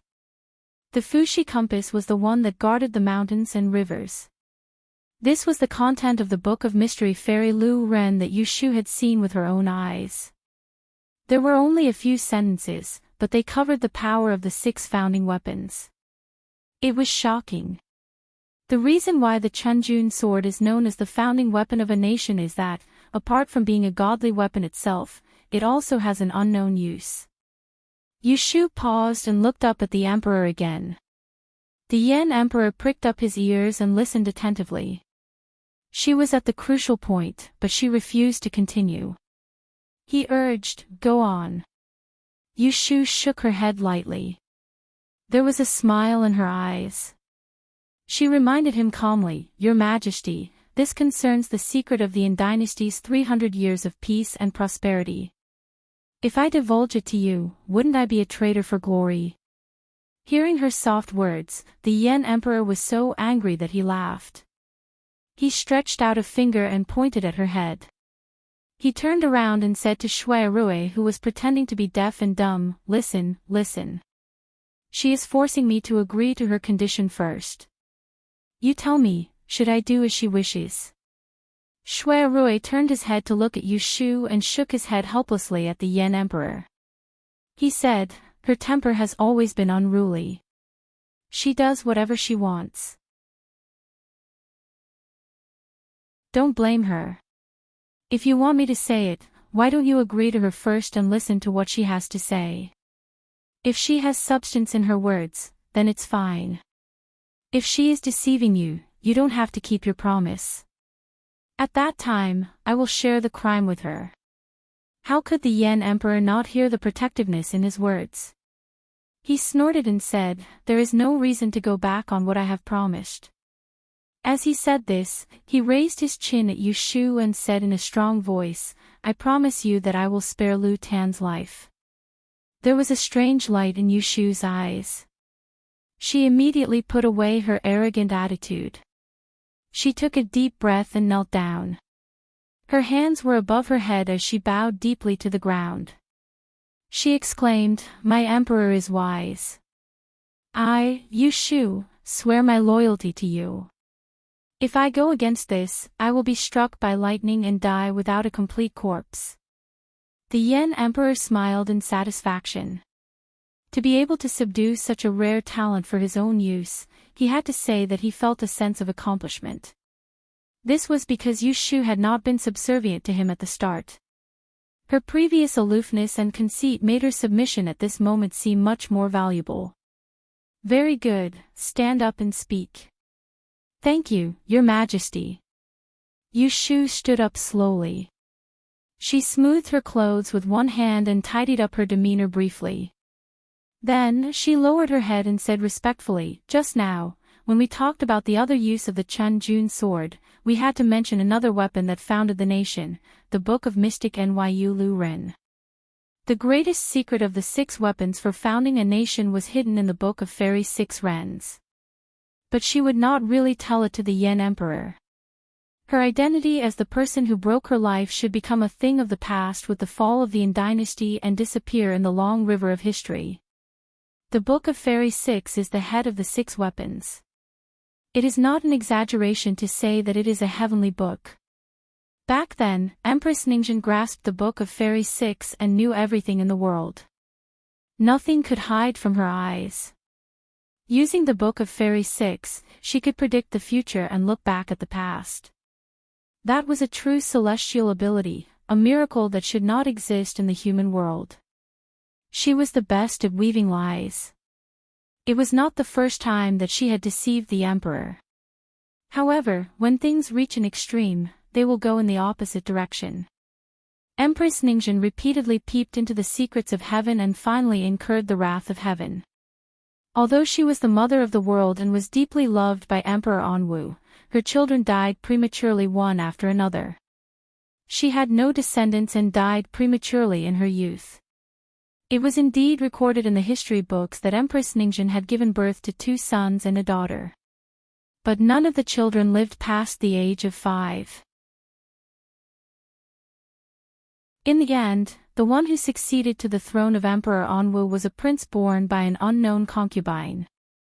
So after Empress Ningjin died, Emperor Anwu was heartbroken and buried the 6 weapons with her. It was to avoid thinking of her and also to prevent future generations from misusing the country's weapons and incurring misfortune. But in order to stabilize the country, every time a new emperor ascended the throne, there would be a great teacher who would enter the depths of the imperial mausoleum to open an altar and worship the ancestors. He would use the Book of Fairy 6 Rens to divine the fate of the country and thus continue the peace and prosperity.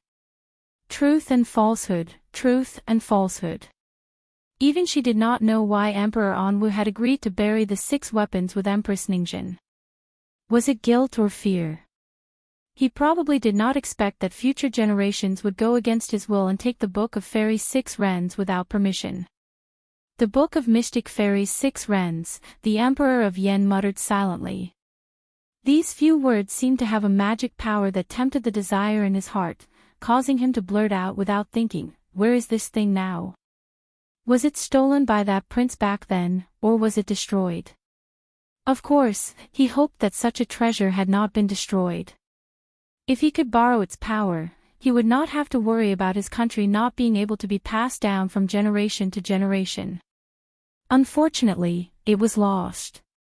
But it was not stolen by that prince, but for another reason. Yu Shu shook her head and sighed. There was a trace of imperceptible bitterness in her voice. Because of its loss, the Celestial Commissioner was unable to fulfill her duty and was unable to predict that 100 years later, an earth-shattering supreme like you would appear. This sentence did not seem like a compliment, but it amused the Yen Emperor. He looked at her more and more pleasing to the eye.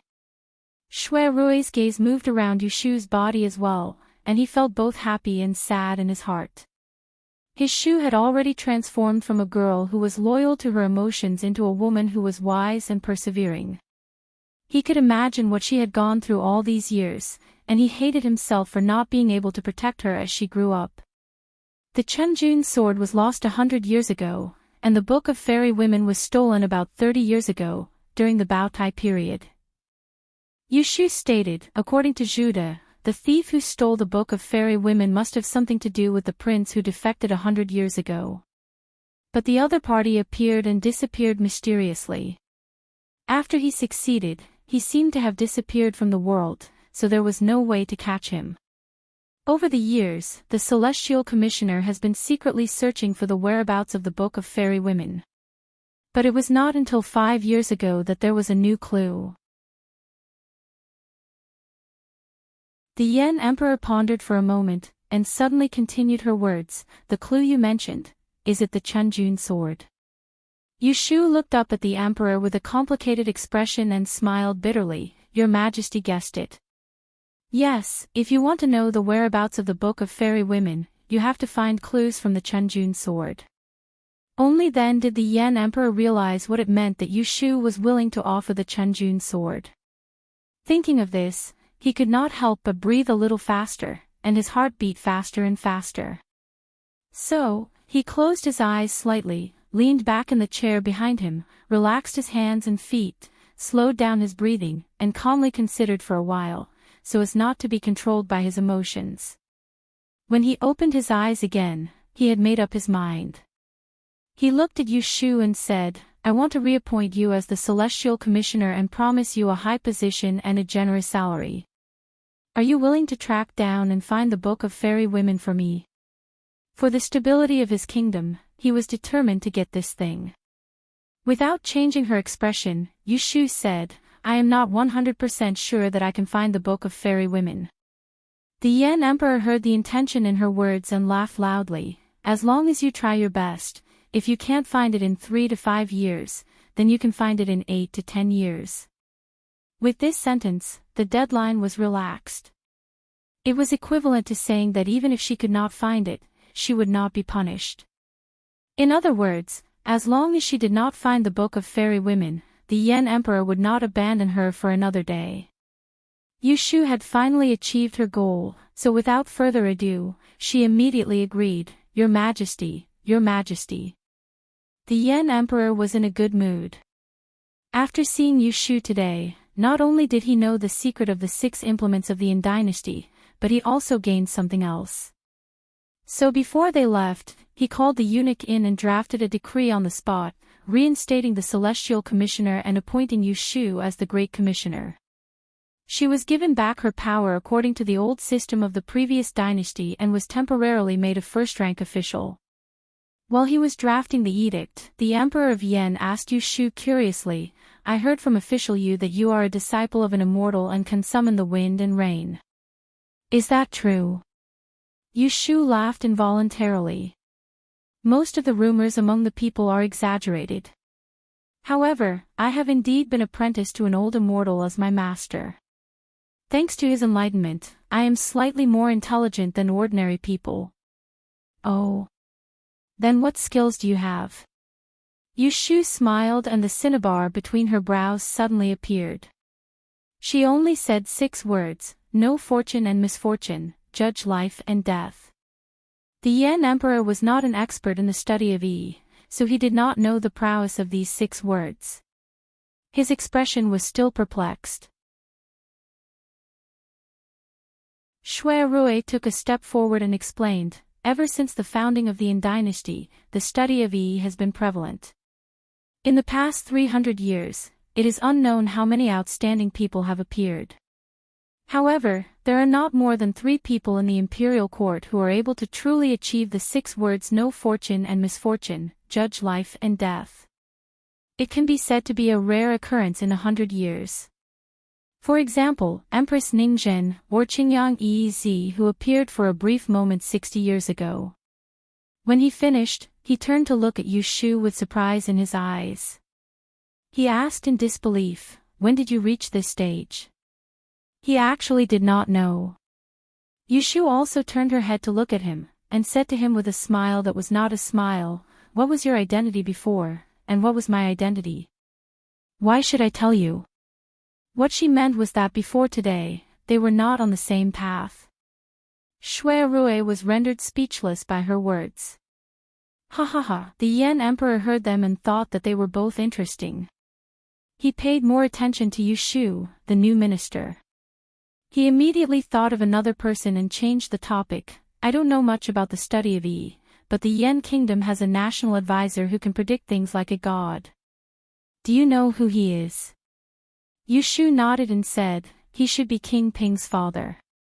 Then you should also know of his other identity. To tell you the truth, we originally intended for him to be in charge of the imperial astronomer. He paused, looked at her expression, and then said with a smile, but since we have promised you, we cannot go back on our word. Yushu bowed her head and thanked him. She did not say anything to be modest. Shui Rui had already told her that now that the Yin dynasty had been destroyed, Yunhua's wish had been fulfilled, and he had the intention to live in seclusion in the mountains. Moreover, he had a deep prejudice against the imperial astronomer. Even if she offered him the position of great supervisor, he would definitely not accept it. At dusk, Yushu and Shui Rui walked out of the imperial palace under the cover of dusk, and their footsteps were unprecedentedly relaxed, and they'd never been so steady. In just half a day, it felt like a lifetime had passed. They had worked together to put on a good show in front of the emperor. They had successfully deceived the sky above their heads. Shui Rui helped her into the carriage with one hand and followed them in. The curtain was lowered, covering their smiles and hands that were holding each other's hands. Shu, where are you going? Home. What about me? I'll go with you.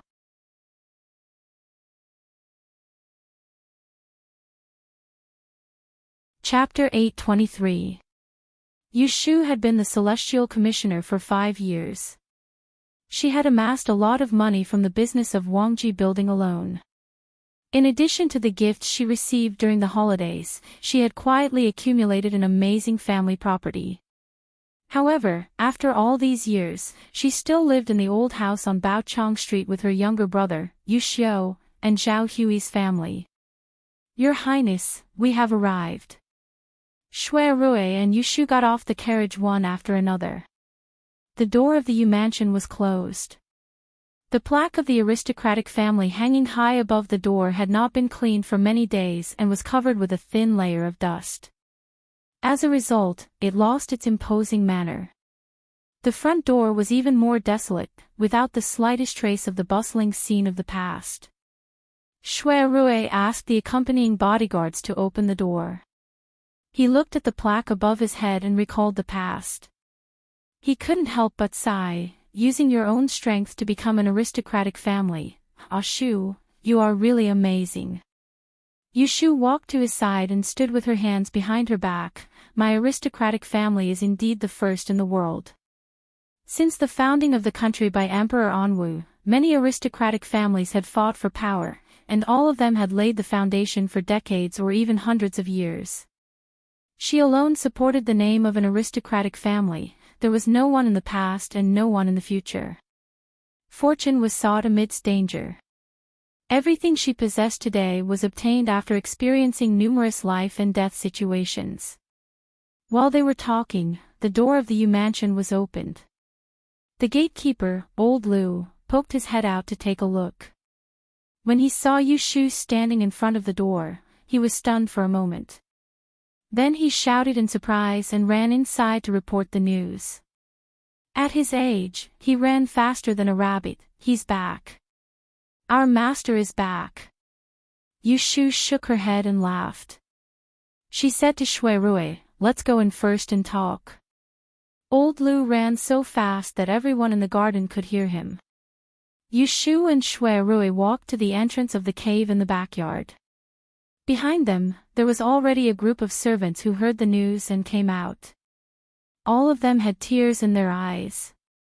Seeing that their master had returned home in one piece and not sacrificed herself for the country like the rumors said, they were so excited that they forgot the rules and crowded around her as they walked inside. Yushu did not chase them away. From afar, she saw a group of people rushing over from the other end of the corridor. The one in the lead was Yushu. Like a gust of wind, he ran towards her and hugged her, knocking her back. Shui Rui supported her from behind. Sister. Yushu hugged her tightly and said in a choked voice, I thought I thought you already. Yushu patted his shoulder and raised her hand to touch his head. Unknowingly, her little brother had actually grown taller than her. She swallowed the lump in her throat and teased him, "How old are you already? Why are you still crying? Quickly let go, do you want to strangle me to death?" Yushio hurriedly let go of her and quickly rubbed the corner of his eyes. When he looked up, he saw the man standing behind her. The familiar face made him instantly stunned. "Shwe, shwe, shwe," he stuttered and could not say a word. At this time, Zhao Hui, Aunt Shui, and the others also caught up and surrounded Yushu, laughing and crying. "It's good that you're all right, it's good that you're all right. Amitba, may the heavens protect you.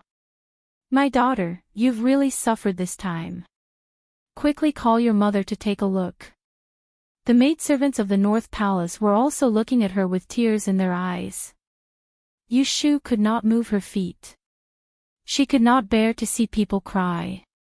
Their tears made her dizzy, and she could not stop them. So, she had no choice but to pull Shui Rui out to divert everyone's attention. "Don't cry. I'm fine, aren't I? There are guests here. Let me introduce, this is His Highness, Prince Ping of the Great Yan Dynasty. It's all because of him that I can come back safely this time." Only then did the whole family turn their eyes to Shui Rui. "Ah!" Zhao Hui exclaimed and covered her mouth. Those who recognized Shui Rui were shocked. Wasn't he young Master Shui? How did he become a prince of the Great Yan Dynasty? "Brother Shui." Yushio finally came to his senses and called out. Shui Rui's expression remained unchanged, as if it was the first time they met. Facing Yushu and a few elders, he said politely, "I'm Lu Shining. I met official Yu not long ago, and I heard that she has a sworn brother who looks very similar to me. I think you've mistaken me for someone else." Everyone was skeptical. There were indeed people who looked alike in the world, but there were not so many coincidences under the heaven, and Yushu happened to bump into them. Furthermore, the same thing had happened before. Both Yushio and Zhao Hui clearly remembered that before they came to the capital city, the eldest young master of the Shui family had stayed in Yang City under the alias of Chao Zixin. Perhaps, this real Prince Ping in front of them was actually Shui Rui. Looking at their expressions, Yushu knew that they were still doubtful, so she smiled and said, "Not to mention them, even I've mistaken you for someone else." She did not explain further after saying that. Yushio, Zhao Hui, and the others could not question her in front of others, so they could only play dumb with her.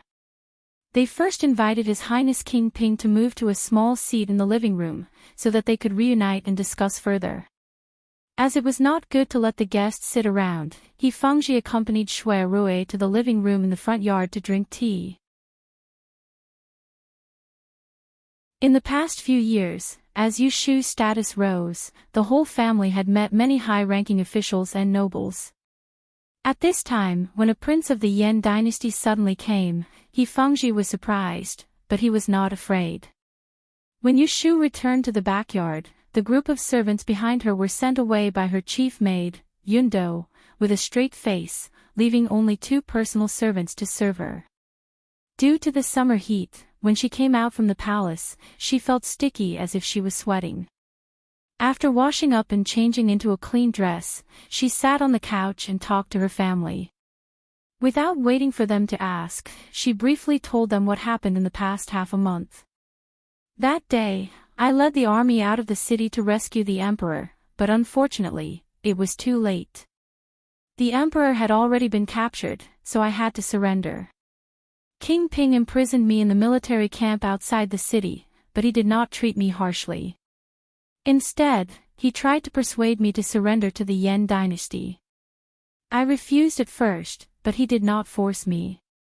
But later, news kept coming from the capital. After the Yan emperor entered the capital, he reorganized the imperial army, rehired the old officials, and at the same time, he appeased the people and granted amnesty. The dynasty changed, the country changed, and the Yen dynasty has become a vanquished country. I was disheartened, and since I could not be loyal, I had to take a step back to protect my family, so I had no choice but to give in. Thanks to King Ping's help, I can return home. In front of her family, she could not tell the truth, but she did not want to use the same method she used to deal with the emperor to fool them with loyalty and righteousness. Mistress Chui heard half of what he said and covered her heart with her hand, muttering, "Thank the heavens and thank the earth. Fortunately, you're smart this time. Who cares who the emperor is? It's not as important as your life. If you're really muddle-headed and want to be a loyal official, our whole family can forget about living." Zhao Hui let out a long sigh and her face was full of lingering fear. You have no idea how many people tried to escape after the news of the Yen army invading the capital. But they couldn't even get out of the city gates. All the officials were captured and we didn't know where to look for you.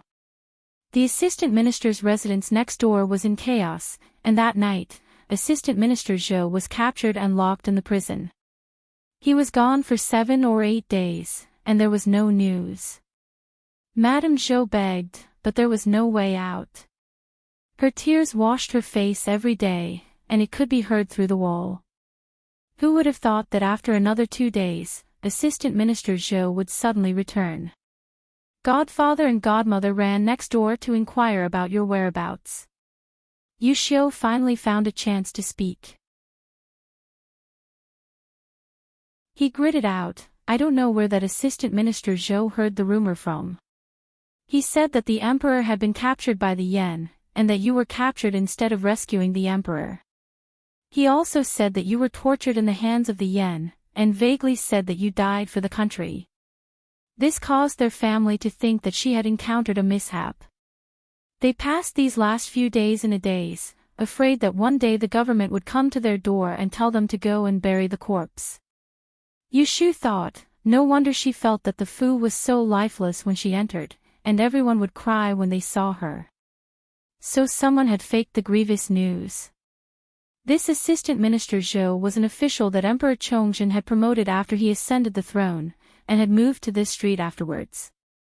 At the very most, he had been her neighbor for 2 years. He was a 5th-grade official, and when he stood in front of her, he would have to lower his body. In her impression, he was a person with a glib tongue. She was too lazy to pay attention to him. The two families did not often interact, so their relationship was average. Theoretically, 2 days ago, at the banquet in the palace, Shui Rui had corrected her name under the eyes of everyone. This Assistant Minister Zhou had been in the first batch of officials to be reused. He had been present at the time and should have known that she was safe. But after the matter, he did not explain it to her family, and pretended to be deaf and dumb. This was very hateful. It seemed that there were many people in the previous court who wanted her, Yu Shu, to die for the country. They hoped that when she lost power, anyone could step on her. She really wanted to see how interesting their faces would be when they learned that she had made a comeback and was once again in charge of the Celestial Commissioner. Yu Shu thought to herself. She would make a note of this first. When she had time later, she would first get all the subordinates of the Celestial Commissioner out of the Supreme Court, and then expand this old residence a few rooms, opening up the next door. Sister, that Prince Ping outside, is he really not Brother Shui? Yu Xiu couldn't help but ask. Although his impression of Shui Rui in these years was blurred, he was still the elder brother that he had admired when he was young. Now that they met, it was impossible that he could not recognize him. Zhao Hui was also looking at her with her ears perked up. No. Yu Shu told them firmly, he is the Prince Ping of the Yen, Lu Shining. You must not mistake him again, and do not mention this again. If she wanted to marry Shui Rui, he would have to discard his previous identity and never admit it to anyone else. Otherwise, it would be ridiculous for the sworn siblings to become husband and wife today. Oh. Yu Xiu lowered his head, unable to hide his disappointment. Mistress Chui, on the other hand, did not care which Prince Ping was. Seeing that Yushu was safe and sound, she began to plan something else. She leaned forward and said with a bitter face, "The Emperor has changed. You've reached the end of your career as a first-class official. While the assets in your hands have not been confiscated, why don't we pack up and return to our hometown in Yang as soon as possible? Then we can buy a few more acres of land and become a well-off family." After a few years of living a wealthy life, Aunt Shui had gotten rid of most of her bad habits, and she had learned to be smart. Looking at her sad face, Yushu was secretly amused. She pretended to sigh and teased her, "It's too late, we can't leave." Aunt Shui was shocked. "Didn't they let you go?" Zhao Hui and Yushio also became nervous, afraid that they had not gotten through the crisis. Yushu said, "They did let me go, but I'm indebted to the Emperor of the Yen dynasty. I can stay in the imperial court and be reinstated. Therefore, I can't bring you back to your hometown to farm." Hearing this, the three of them were stunned. The great surprise was like a golden brick falling from the sky, knocking them unconscious. Aunt Shui swallowed. "Does this mean that the new emperor wants you to be a high-ranking official?" Seeing Yushu nodding, her face flushed with excitement. If she could stay in the capital, she would not want to leave. Being a landowner's old maid was not as glorious as being a lady of nobility. She thought that the good days were over, but she did not expect that the good fortune was still waiting for her. Zhao Hui and Yushio were also very happy.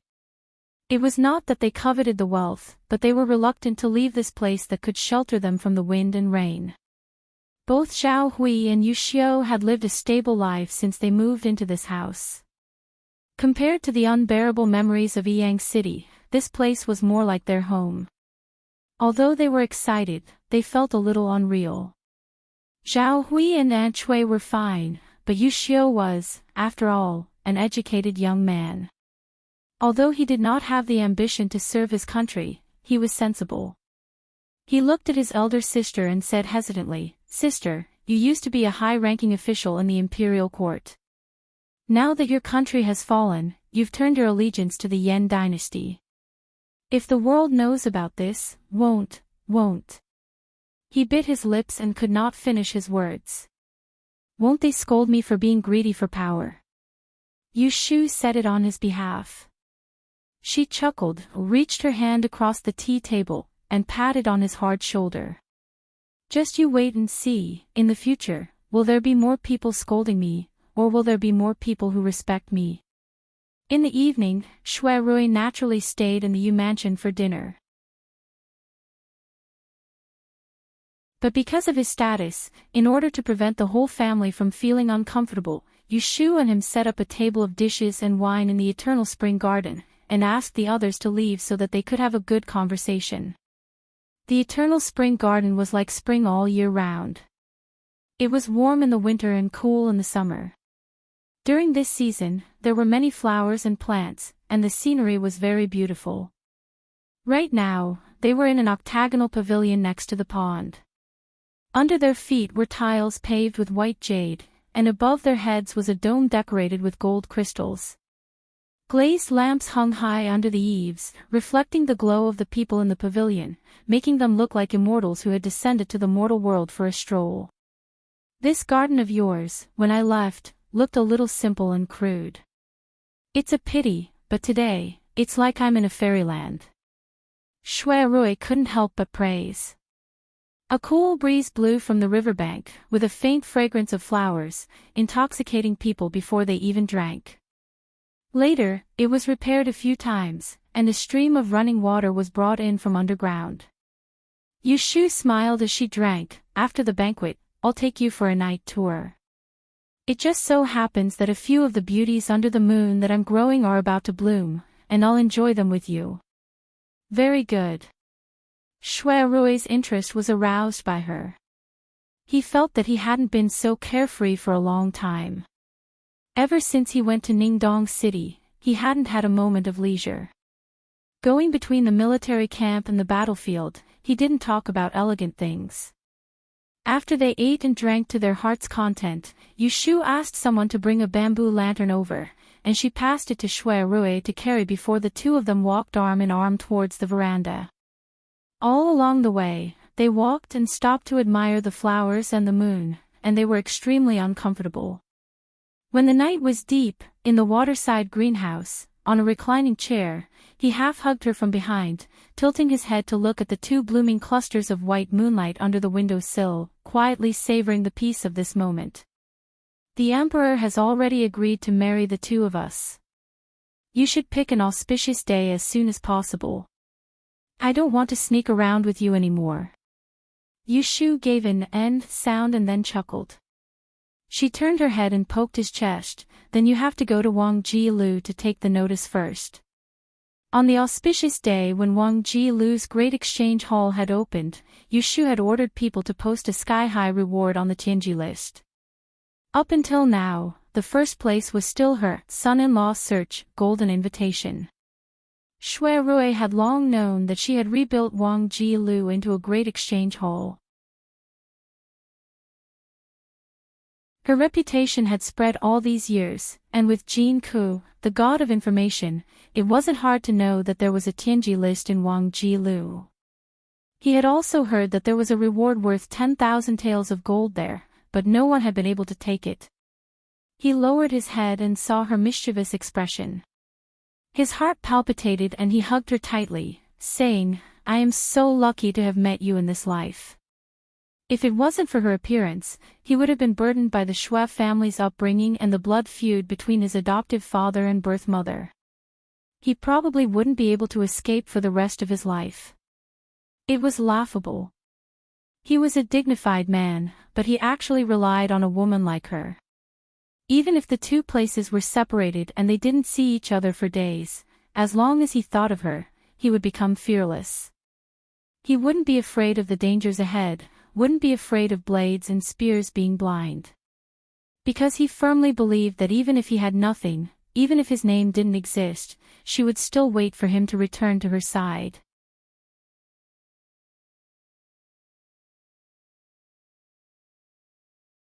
Chapter 824. The next day, Shui Rui accompanied Yushu to the Supreme Court. Even though he had half-coaxed and half-scared a group of officials to go home, there were still many important officials of the previous dynasty imprisoned here, such as Duke Jing and Count Zhong and Yong. Which one of them wasn't a person of high status and power in the past? Now that they were prisoners, they didn't even have a chance to turn around. Shui Rui could give Guo Huaiyan and the others a way out because of their old relationship, but he would not easily let go of these people who had thrown stones at the Shui family when they were in trouble and Yushu was in trouble. In the prison, the Celestial Commissioner and dozens of officials had been imprisoned for more than 10 days. No one was allowed to visit them and they could not hear any news from the outside. They only knew that a while ago, some people had been released one after another and had submitted to the new dynasty. From the day they came in, they had been holding their breath. Even if their hearts were trembling and they became more anxious every day, but until the last step, no one dared to disobey Yushu's orders. Even if the country had changed hands, without news of her, without knowing whether she was dead or alive, no one dared to make a decision. In the few years that woman had been in power, her methods were unyielding, even more than the previous Renda. She had cleaned up the 12 prestigious families in the 12 prefectures. Now, the high-ranking officials left behind by the Celestial Commissioner all followed her lead. Even if there were people who had disloyal thoughts, they had to think about the consequences of betraying her. If she was lucky enough to escape this time, when she made a comeback, they would only be worse off than they were now. As a result, when the country was about to be destroyed, the Celestial Commissioner became the hardest bone. In the eyes of the old officials who had already escaped, wasn't it just Yushu's fierceness? Wang Yi, this way, the people are all locked up in front. In the lifeless prison cell, the sound of a person's voice was exceptionally clear. As a series of footsteps approached, the Yi officials locked in the cell all pricked up their ears and looked in the direction of the approaching person. Their hearts were filled with fear, afraid that it was someone who came to ask for punishment. It was broad daylight outside, and the light from the skylight shone on the narrow corridor. When they clearly saw the two figures walking side by side in the middle of the corridor, they could not help but stare blankly and get up from the ground. They had seen King Ping of the Yen Kingdom before. It was not that they did not suspect that he was the eldest son of the Shui family, who had been missing for many years. His appearance was very similar, but no one dared to say it out loud. But now, what made them dumbfounded was the finely dressed girl who walked beside him and scathed. "Tao Tai Shu," someone cried out excitedly. Wen Shaoan was the first to rush to the cell door. When he saw the appearance of Yu Shu, he almost cried tears of joy. Everyone knew that he was the most obedient subordinate under her, and many people mocked him behind his back, saying that he was a vicious dog in front of her door. But who knew that if he did not follow a master like her, with his family background, he would never be able to make a name for himself in this life? How could he become the Shaoqing of the Taiqing department at such a young age? Since he had received her kindness, it did not matter if he was called a dog by others. "It's great that you are safe and sound." Yu Shu nodded to him comfortingly. She glanced around at her subordinates in the surrounding cells. Looking at their sallow and emaciated faces and shackled faces, she knew that they had suffered a lot this time, but they were able to hold on until she appeared. It was very rare. "You have suffered a lot. I will bring you out now." Then she nodded to Shui Rue and signaled the jailer to open the cell door and let them out. Good news fell from the sky. The Celestial Commissioner and her subordinates did not expect that she would release them as soon as she appeared. They were immediately surprised and felt that their savior had come. They had not clenched their teeth and endured these days in vain. "Tai Shu, are you going to let us go home?" Yu Shu looked straight ahead, folded her hands on her abdomen, and announced with a dignified expression, "The previous dynasty has passed, and the Yen dynasty has replaced it. This is the mandate of heaven. I am honored by the call of the current emperor, and now I am willing to submit to the current dynasty and resume the position of the Great Commissioner. Are you willing to follow me, to revive the Celestial Commissioner, to assist the current emperor, and to benefit the people of the world?" Everyone was shocked again. They looked at each other and did not know what to do. If this had happened half a month ago, they would have been in a dilemma.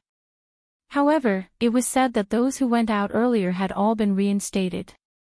Now that Yu Shu had spoken, if they didn't agree, would this group of officials who had lost their country die for their country? "I would rather follow the Tai Shu."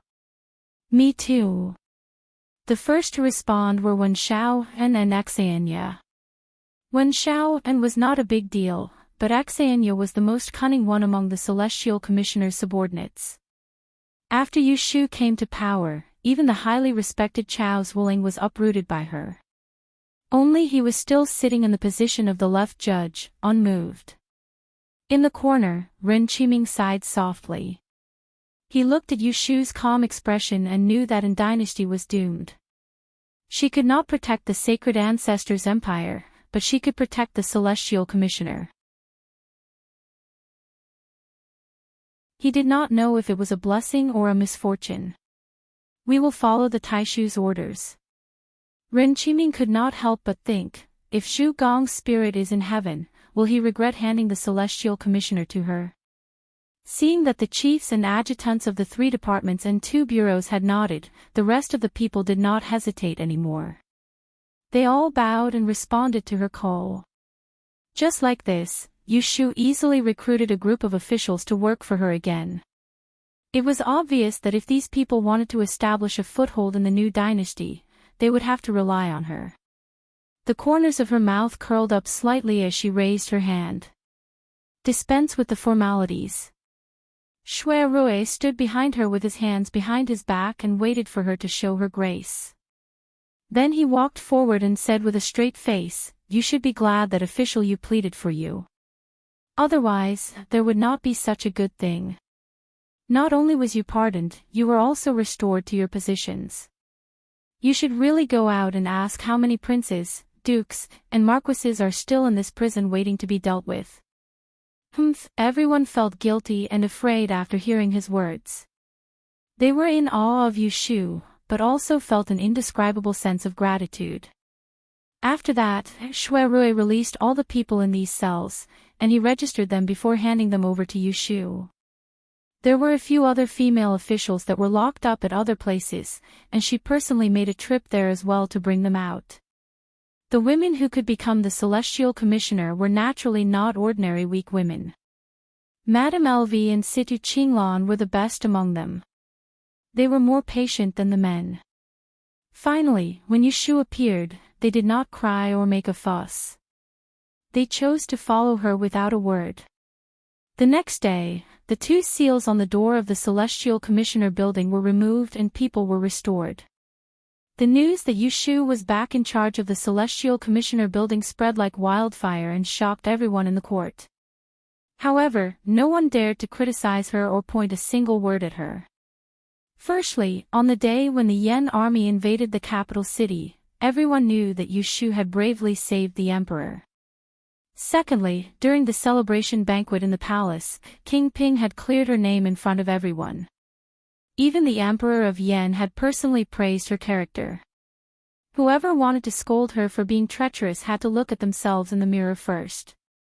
At the same time, the war in the north subsided and a large number of refugees poured into Zijing Pass.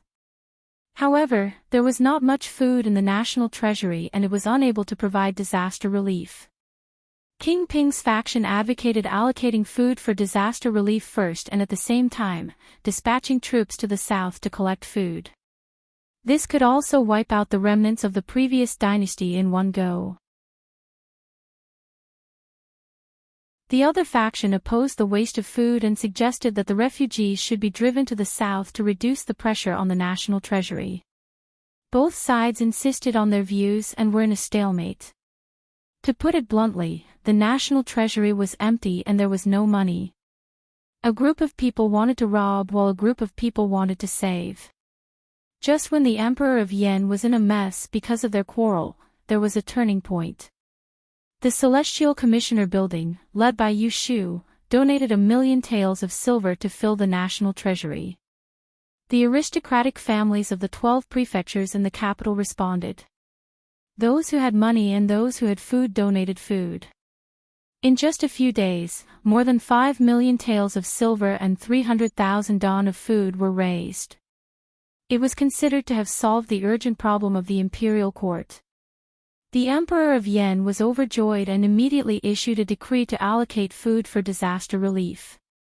On the other hand, he issued a letter of enlistment and appointed an imperial envoy and a general to go to the south to collect food and enlist people along the way.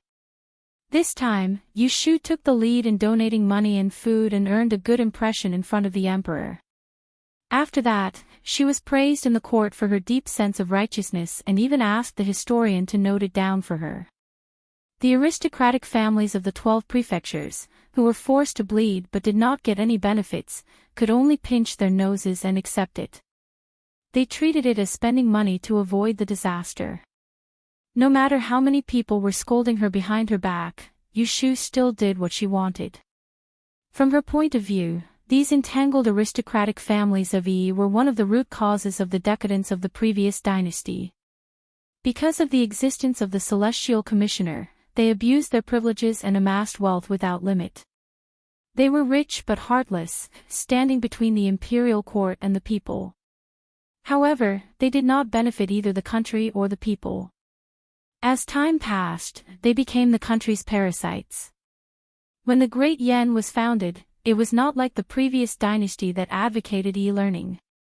In addition to her interference, the emperor paid attention to her, not the Celestial Commissioner. This caused those aristocratic families of e-learning to lose their support and foundation.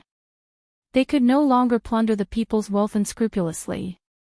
Sooner or later, the aristocratic families of e-learning would fade out of the sight of the imperial court and go into decline. Yushu did not think that what she did was wrong. There was a reason for the popularity of e-learning 300 years ago, and there was also a reason for the decline of e-learning 300 years later. When things reach an extreme, they will move in the opposite direction. When the flourishing reaches the extreme, it will decline. Just like the saying of life is Life is endless. Everything goes in a cycle. After the disaster relief was over, Yushu brought the Chun-Jun sword to the palace to meet the emperor. Of course, it was the Chun-Jun sword from Dragon Tiger Mountain, not the rusted sword that she had secretly kept. Although it was a fake, it was still a sword that could cut through iron like mud. Otherwise, it would not have fooled Zhu Muzhao's eyes. The Emperor of Yen waved it in his hand and easily cut off a corner of the dragon table. The eunuch who was serving at the side was so scared that his legs went soft. He knelt on the ground and pleaded, "Your Majesty, please take care. Don't hurt the dragon body." Ha ha ha. The Emperor of Yen laughed happily, ignoring the servants crying and pleading. He fiddled with the sword in his hand and said to Yushu, "Such a divine weapon is worthy of my majesty." From his tone, it seemed that he did not doubt that the sword was fake. Yushu waited for him to enjoy it enough before saying, "This thing is related to the Book of Mystery Fairy 6 Wrens. In order to avoid alerting the enemy, Your Majesty, please don't show the Chun-Jun sword to others easily." The Emperor of Yen waved his hand at her, "I know." Then he looked up and smiled at her, saying, "Minister, you has made 2 great contributions. What reward do you want? Tell me." Yushu bowed her head and said, "It is my duty as an official to share the Emperor's worries. I have no other request." "That won't do. I have always been clear about rewards and punishments." The Emperor of Yen held back his laughter. "I see that you are still alone at this age. You must have very high standards and don't like ordinary people. It just so happens that I have a sworn brother. He is a talented man with both the pen and the sword. What's even rarer is that he's clean and honest. He doesn't have any close friends by his side. How about I bestow him to you as your husband? What do you think?" Yushu was stunned for a moment, and she didn't know whether to laugh or cry as she raised her head to glance at the Emperor.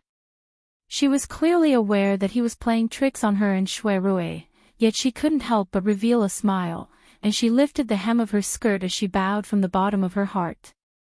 "Thank you, Your Majesty."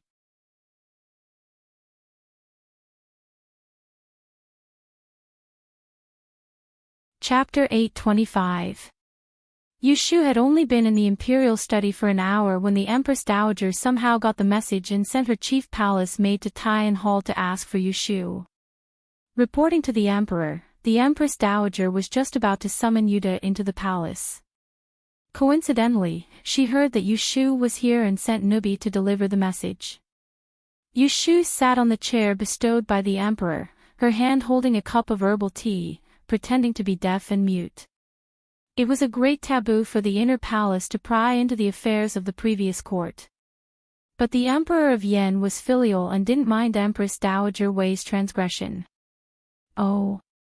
What does Mohu want to see official you for?" the Emperor of Yen asked curiously. He was a bit worried that Jiang Qia hadn't given up. The Empress Dowager was desperate for her daughter and couldn't do anything to Shui Rui, so she had turned to Yushu.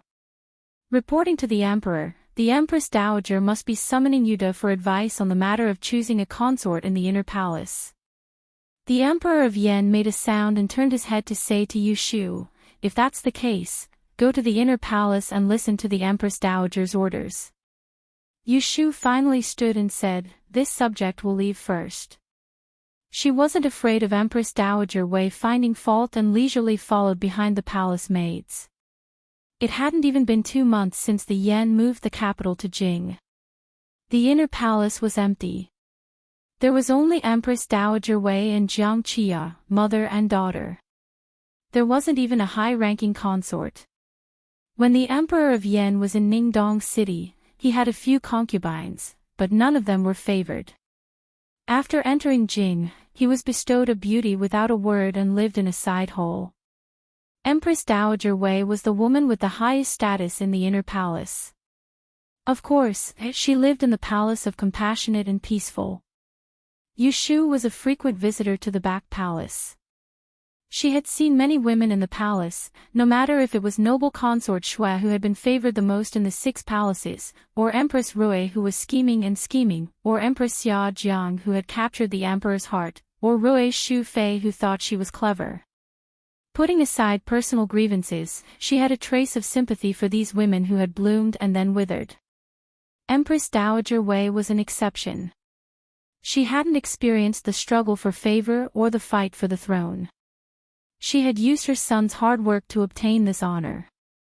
To be able to raise a founding emperor, this in itself showed her ability. So even if she didn't know the dirty tricks of the Hogong, she definitely wasn't a woman to be trifled with. Yushu set a position for Empress Dowager Wei in her heart. When she entered the palace of compassionate and peaceful, her expression didn't change. She was brought in front of Empress Dowager Wei and respectfully gave a full bow. This subject Yushu kowtows in salute to the Empress Dowager. Empress Dowager Wei reclined on the couch and swept a glance at her. She didn't make it difficult for her and called out, "Grant me a seat." As early as 5 or 6 years ago, the two had met once. It was interesting. That time, it was also to choose a Fei for the Yen Emperor. But last time, it was a Wang Fei, this time, it was a Ho Fei. Yushu took 2 steps back and sat down. She put her hands flat on her knees and looked straight ahead. She did not raise her head to look at the Empress Dowager who was sitting on the seat. No one could find anything wrong with her every move. In reality, in terms of the rules of the palace, even Empress Dowager Wei didn't know as much as she did. Aijia called you over to ask you to advise the emperor on how to choose a Fei. As you can see, the Hogong is such a large place, but only Aijia and my daughter live here. It is pitifully cold. The emperor has been busy with the affairs of the country these years and has never had any interest in women. Even now, he doesn't have an heir. Aijia cannot sit and do nothing. It is time to hold a general election to expand the Yen Hogong. More importantly, it is to choose a satisfactory empress for the emperor. Yushu thought about how the Yen Emperor hadn't said much when he heard about the Fei selection and the imperial study. She knew that while he wasn't enthusiastic, he wasn't against it. She responded, "Nyang, don't worry. When this subject returns today, I will make arrangements and order the Kunling Bureau and the Ministry of Rights to handle this matter." The Emperor's Fei selection had always been handled by the joint efforts of the Kunling Bureau and the Ministry of Rights. Yushu, as the Celestial Commissioner, only needed one word from her and there would naturally be people who would do their best. But Empress Dowager Wei furrowed her brow and said in displeasure, "Aijia wants you to personally handle it. This is the first Fei selection after the Emperor ascended to the throne. How can there be any carelessness? Aijia will say the ugly things first. If you fail this time, Aijia will hold you accountable." Seeing the situation, Yushu could see that the Empress Dowager was taking the chance to make things difficult for her. She stood and said, "This subject receives the Empress's decree." Empress Dowager Wei looked at her and didn't show any dissatisfaction. She was very calm. She had called Yushu over not just for the Fei selection, but also to see this Qing Yao Jin that had come out of nowhere to steal her dragon son-in-law. She understood that a forced melon wouldn't be sweet, but no one could stop her, as a mother, from venting for her daughter. Empress Dowager Wei smirked coldly inside and gave a look to Chen Momo who was standing at the door. She heard a report come from outside. The palace bureau has sent a few new palace servants to serve. Does Empress Dowager want to take a look? Tell them to come in. Empress Dowager Wei nodded. She had someone bring tea for Yushu, not in a rush to let her leave. After a while, there was a summons from outside the hall. The Momo guarding the door led in a few slim palace maids. In total, there were 8 of them. After 2 steps, they all knelt down in greeting, their heads lowered, not daring to look around. Empress Dowager Wei examined them, but couldn't tell if she was satisfied or dissatisfied. Shen Momo came forward to explain, these were originally from the palace. Last time, they weren't willing to leave so they stayed. Luckily, they understand the rules so they were sent here first. Empress Dowager Wei said, Aija doesn't need so many people here. Since they aren't willing to leave the palace, then arrange another place for them to go. As she spoke, she seemed to have a sudden impulse. She casually nodded and ordered, the two on the left, send them to Marquis Ching En Fu. The two on the right, send them to General Dai's Fu. As to the four in the middle, send them together to Ping Wang Fu to serve. Yu Shu hadn't even looked at the palace maids on the ground. Hearing this, she turned to look at Empress Dowager Wei. Coincidentally, she also looked over. She smiled at Yu Shu and teased, it's lucky that you are a woman. Otherwise, you could have taken two back. These beauties, only men know how to be protective of the fairer sex. Yu Shu pressed up the corners of her lips in a smile that wasn't a smile.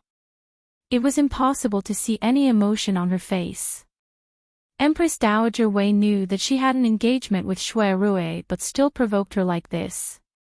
These beauties were Empress Dowager Wei's way of showing off her authority. This tactic wasn't brilliant, but it disgusted people and made her unhappy. Take them away. Clean and dress them and send them out of the palace. Since the Empress Dowager had spoken, those palace maids couldn't even say no. They obediently gave their thanks and bowed as they retreated. From beginning to end, Yu Shu didn't look at them once and missed the resentful eyes that one of them had raised her head to look at her. Aijia is tired. You should also leave the palace. Don't forget what I told you. Quickly draft the rules. Empress Dowager Wei's goal was achieved. She closed her eyes and leaned back on the pillow, too lazy to say anything else. Yu Shu bid farewell in a low voice and quietly left the palace. When she reached the outside of the Palace of Compassionate and Peaceful, she turned her head and saw the group of palace maids that hadn't gone far. She turned and slowly walked on the palace path with her hands behind her back, thinking inside, she knew Empress Dowager Wei wasn't easy to provoke, but the Empress Dowager didn't know that she wasn't easy to provoke. When Shui Rui took the initiative to hand over the military power, the Emperor of Yen not only conferred him the title of prince, but also gave him the position of Minister of the Ministry of Personnel and the Grand Secretary of the Hall of Literary Glory. He was in charge of editing the Great Yen Code. A series of titles fell on his head as if they didn't cost anything. His Highness King Ping deserved to be the #1 favorite of the Emperor, causing a group of people in the court to be envious, jealous, and hateful. There was also another group of people who tried their best to curry favor with him, hoping to be able to rely on him and enjoy the shade under his big tree. Those officials who were good at currying favor asked around about King Ping's preferences, hoping to cater to his preferences. It was rumored that His Highness King Ping liked to drink wine. Some people gave him the fine wine that they had collected for many years, and some even gave him the recipe for making wine. Rumor had it that His Highness King Ping was not interested in women, but some people did not believe it. If he was not interested in women, then it must be because he was not attractive enough. Amling City had no shortage of beautiful women of all kinds, and there must be one that could move King Ping's heart of stone. Shui Rui's King Ping's mansion was still under repair, so he was temporarily staying at the Steadwave mansion. The main entrance was completely surrounded by the carriages that came with gifts, causing him to be annoyed to the point that he directly summoned the newly appointed commander of the Golden Guards to reprimand him. As a result, the entrance of the Steadwave mansion became quiet the next day. If anyone blocked the entrance again, they would be captured and interrogated by the patrolling guards in the city. At dusk on this day, Shui Rui brought along a thick pile of files as he returned to the Steadwave Hall. The revision of the laws was imminent, and fortunately, the previous dynasty already had a perfect code that he could use as a reference. Otherwise, if he had to spend 8 to 10 years on it, then he wouldn't take on such a difficult task. It was the end of summer, and the weather was much cooler at night. The iceberg in the study was removed, leaving behind a big blue and white fish tank. The water hibiscus in the tank bloomed and wilted, and the green leaf bed produced small and exquisite lotus heads that looked like they were carved out of jade. Shui had just taken a shower. He was bare-chested and only wore a pair of mid-length pants as he lay on the deck chair. He played with the Mujiang fan that Yushu gave him in his hand. He usually kept it in the fan's sheath and brought it with him wherever he went. Even after all these years, the fan was still 90% new. Only the amethyst pendant hanging on his head shone brightly after he rubbed it. This Mujiang fan was made from a 100-year-old peach tree root. It was indeed a treasure that could ward off evil. He fought on the battlefield and killed countless souls, but he did not lose his mind because of it. Not a single wronged soul or evil spirit dared to disturb him in his dreams. It was mostly because he always carried this fan with him. After a short rest, Uncle Gue was reporting on some miscellaneous matters outside a screen. He picked the most important ones first. That was right. After Shui returned to the capital, as soon as he settled down, he went to the Southern Woods lumber shop to fetch Uncle Gue back and let this loyal old servant take care of the house on his behalf. Uncle Gue had been looking forward to Shui safe return, so there was no reason for him to refuse. Shui thought long-term. He and Yushu were both important officials of the court. In the future, after they got married, they would have to live together. He had to arrange at least 2 trustworthy servants to take care of the affairs of the estate for them. Otherwise, if he had to ask them to take care of every little thing, it would be hard for him to live in peace. He chose Uncle Gue, and Yushu would choose another person. The 2 sides would keep each other in check to prevent one person from becoming the strongest. It was a very safe plan. Uncle Gue specially put the 4 beauties bestowed by the Empress Dowager at the end. He saw the figure lying on the screen suddenly sit up straight. He could imagine the annoyance on his Prince Yu's face. He had been on guard day and night, but in the end, he couldn't prevent it. If this matter reached Miss Yu's ears, she might be very angry. Uncle Gue shook his head in his heart. All those years ago, Shui had no choice but to flee, and he'd only asked Yushu to bring him a message in a violet jade bat. He could only stay in the capital to guard his master's belongings and the future mistress of the clan. So he'd taken Yushu to be his mistress since a long time ago, and he knew how difficult it had been for her in these past few years, so he was biased towards her in his heart. Send them back to where they were sent from. Shui was in a bad mood. He was waiting for the emperor to bestow a marriage, so why was the Empress Dowager messing around? Uncle Gue helplessly persuaded, those are the people bestowed by the Empress Dowager. Do you want to defy the decree? This old servant has already sent them to the side compound, they won't be an eyesore. When the Wang Fu has been repaired, we can move there and leave them here, is that all right? He didn't know that this Dingbo Hall was the territory that Shui had taken in order to gain Yushu's favor. He was preparing to give it to her as a betrothal gift. Leaving those women behind, wasn't that like turtles taking over a magpie's nest? This is bad. Shui lay back down once again and folded the Mujiang fan in his hand leaf by leaf. Then he slowly said, send someone to find out which family the Empress Dowager has sent people to. Divide these palace maids equally and send them to them as well. Say that it's the Empress Dowager's grace, and this prince has presented Buddha with borrowed flowers. The Empress Dowager had sent these palace maids not purely to sow discord between him and Ashu, but to test his bottom line. If he accepted them to keep the peace, it was tantamount to submitting to the Empress Dowager's authority and helping her grow. If he took a step back today, in the future, she might force him to take 10 steps back, 100 steps back. He respected the Empress Dowager as the emperor's birth mother. It was fine if they could live in harmony, but if the Empress Dowager took things too far and stretched her hand into the court, he wouldn't be able to tolerate it. Uncle Gue had watched Shui Rui grow up from a young age and understood his temper too well. He looked like a well-mannered person, but in reality, he hid a rebellious streak. In the past, there had been old Master Shui above his head that didn't let him do anything. Now that he had leaped over the dragon's gate, who could stop him? This old servant will go arrange it now. Uncle Gue swallowed the words back into his stomach and turned to go to the front yard. He sent 2 spies out to investigate. In the time it took to eat a meal, he came back. It turned out that other than sending people to Dingbo Hall, the Empress Dowager had also sent people to the Marquis of Qing'en and General Dai's Fu.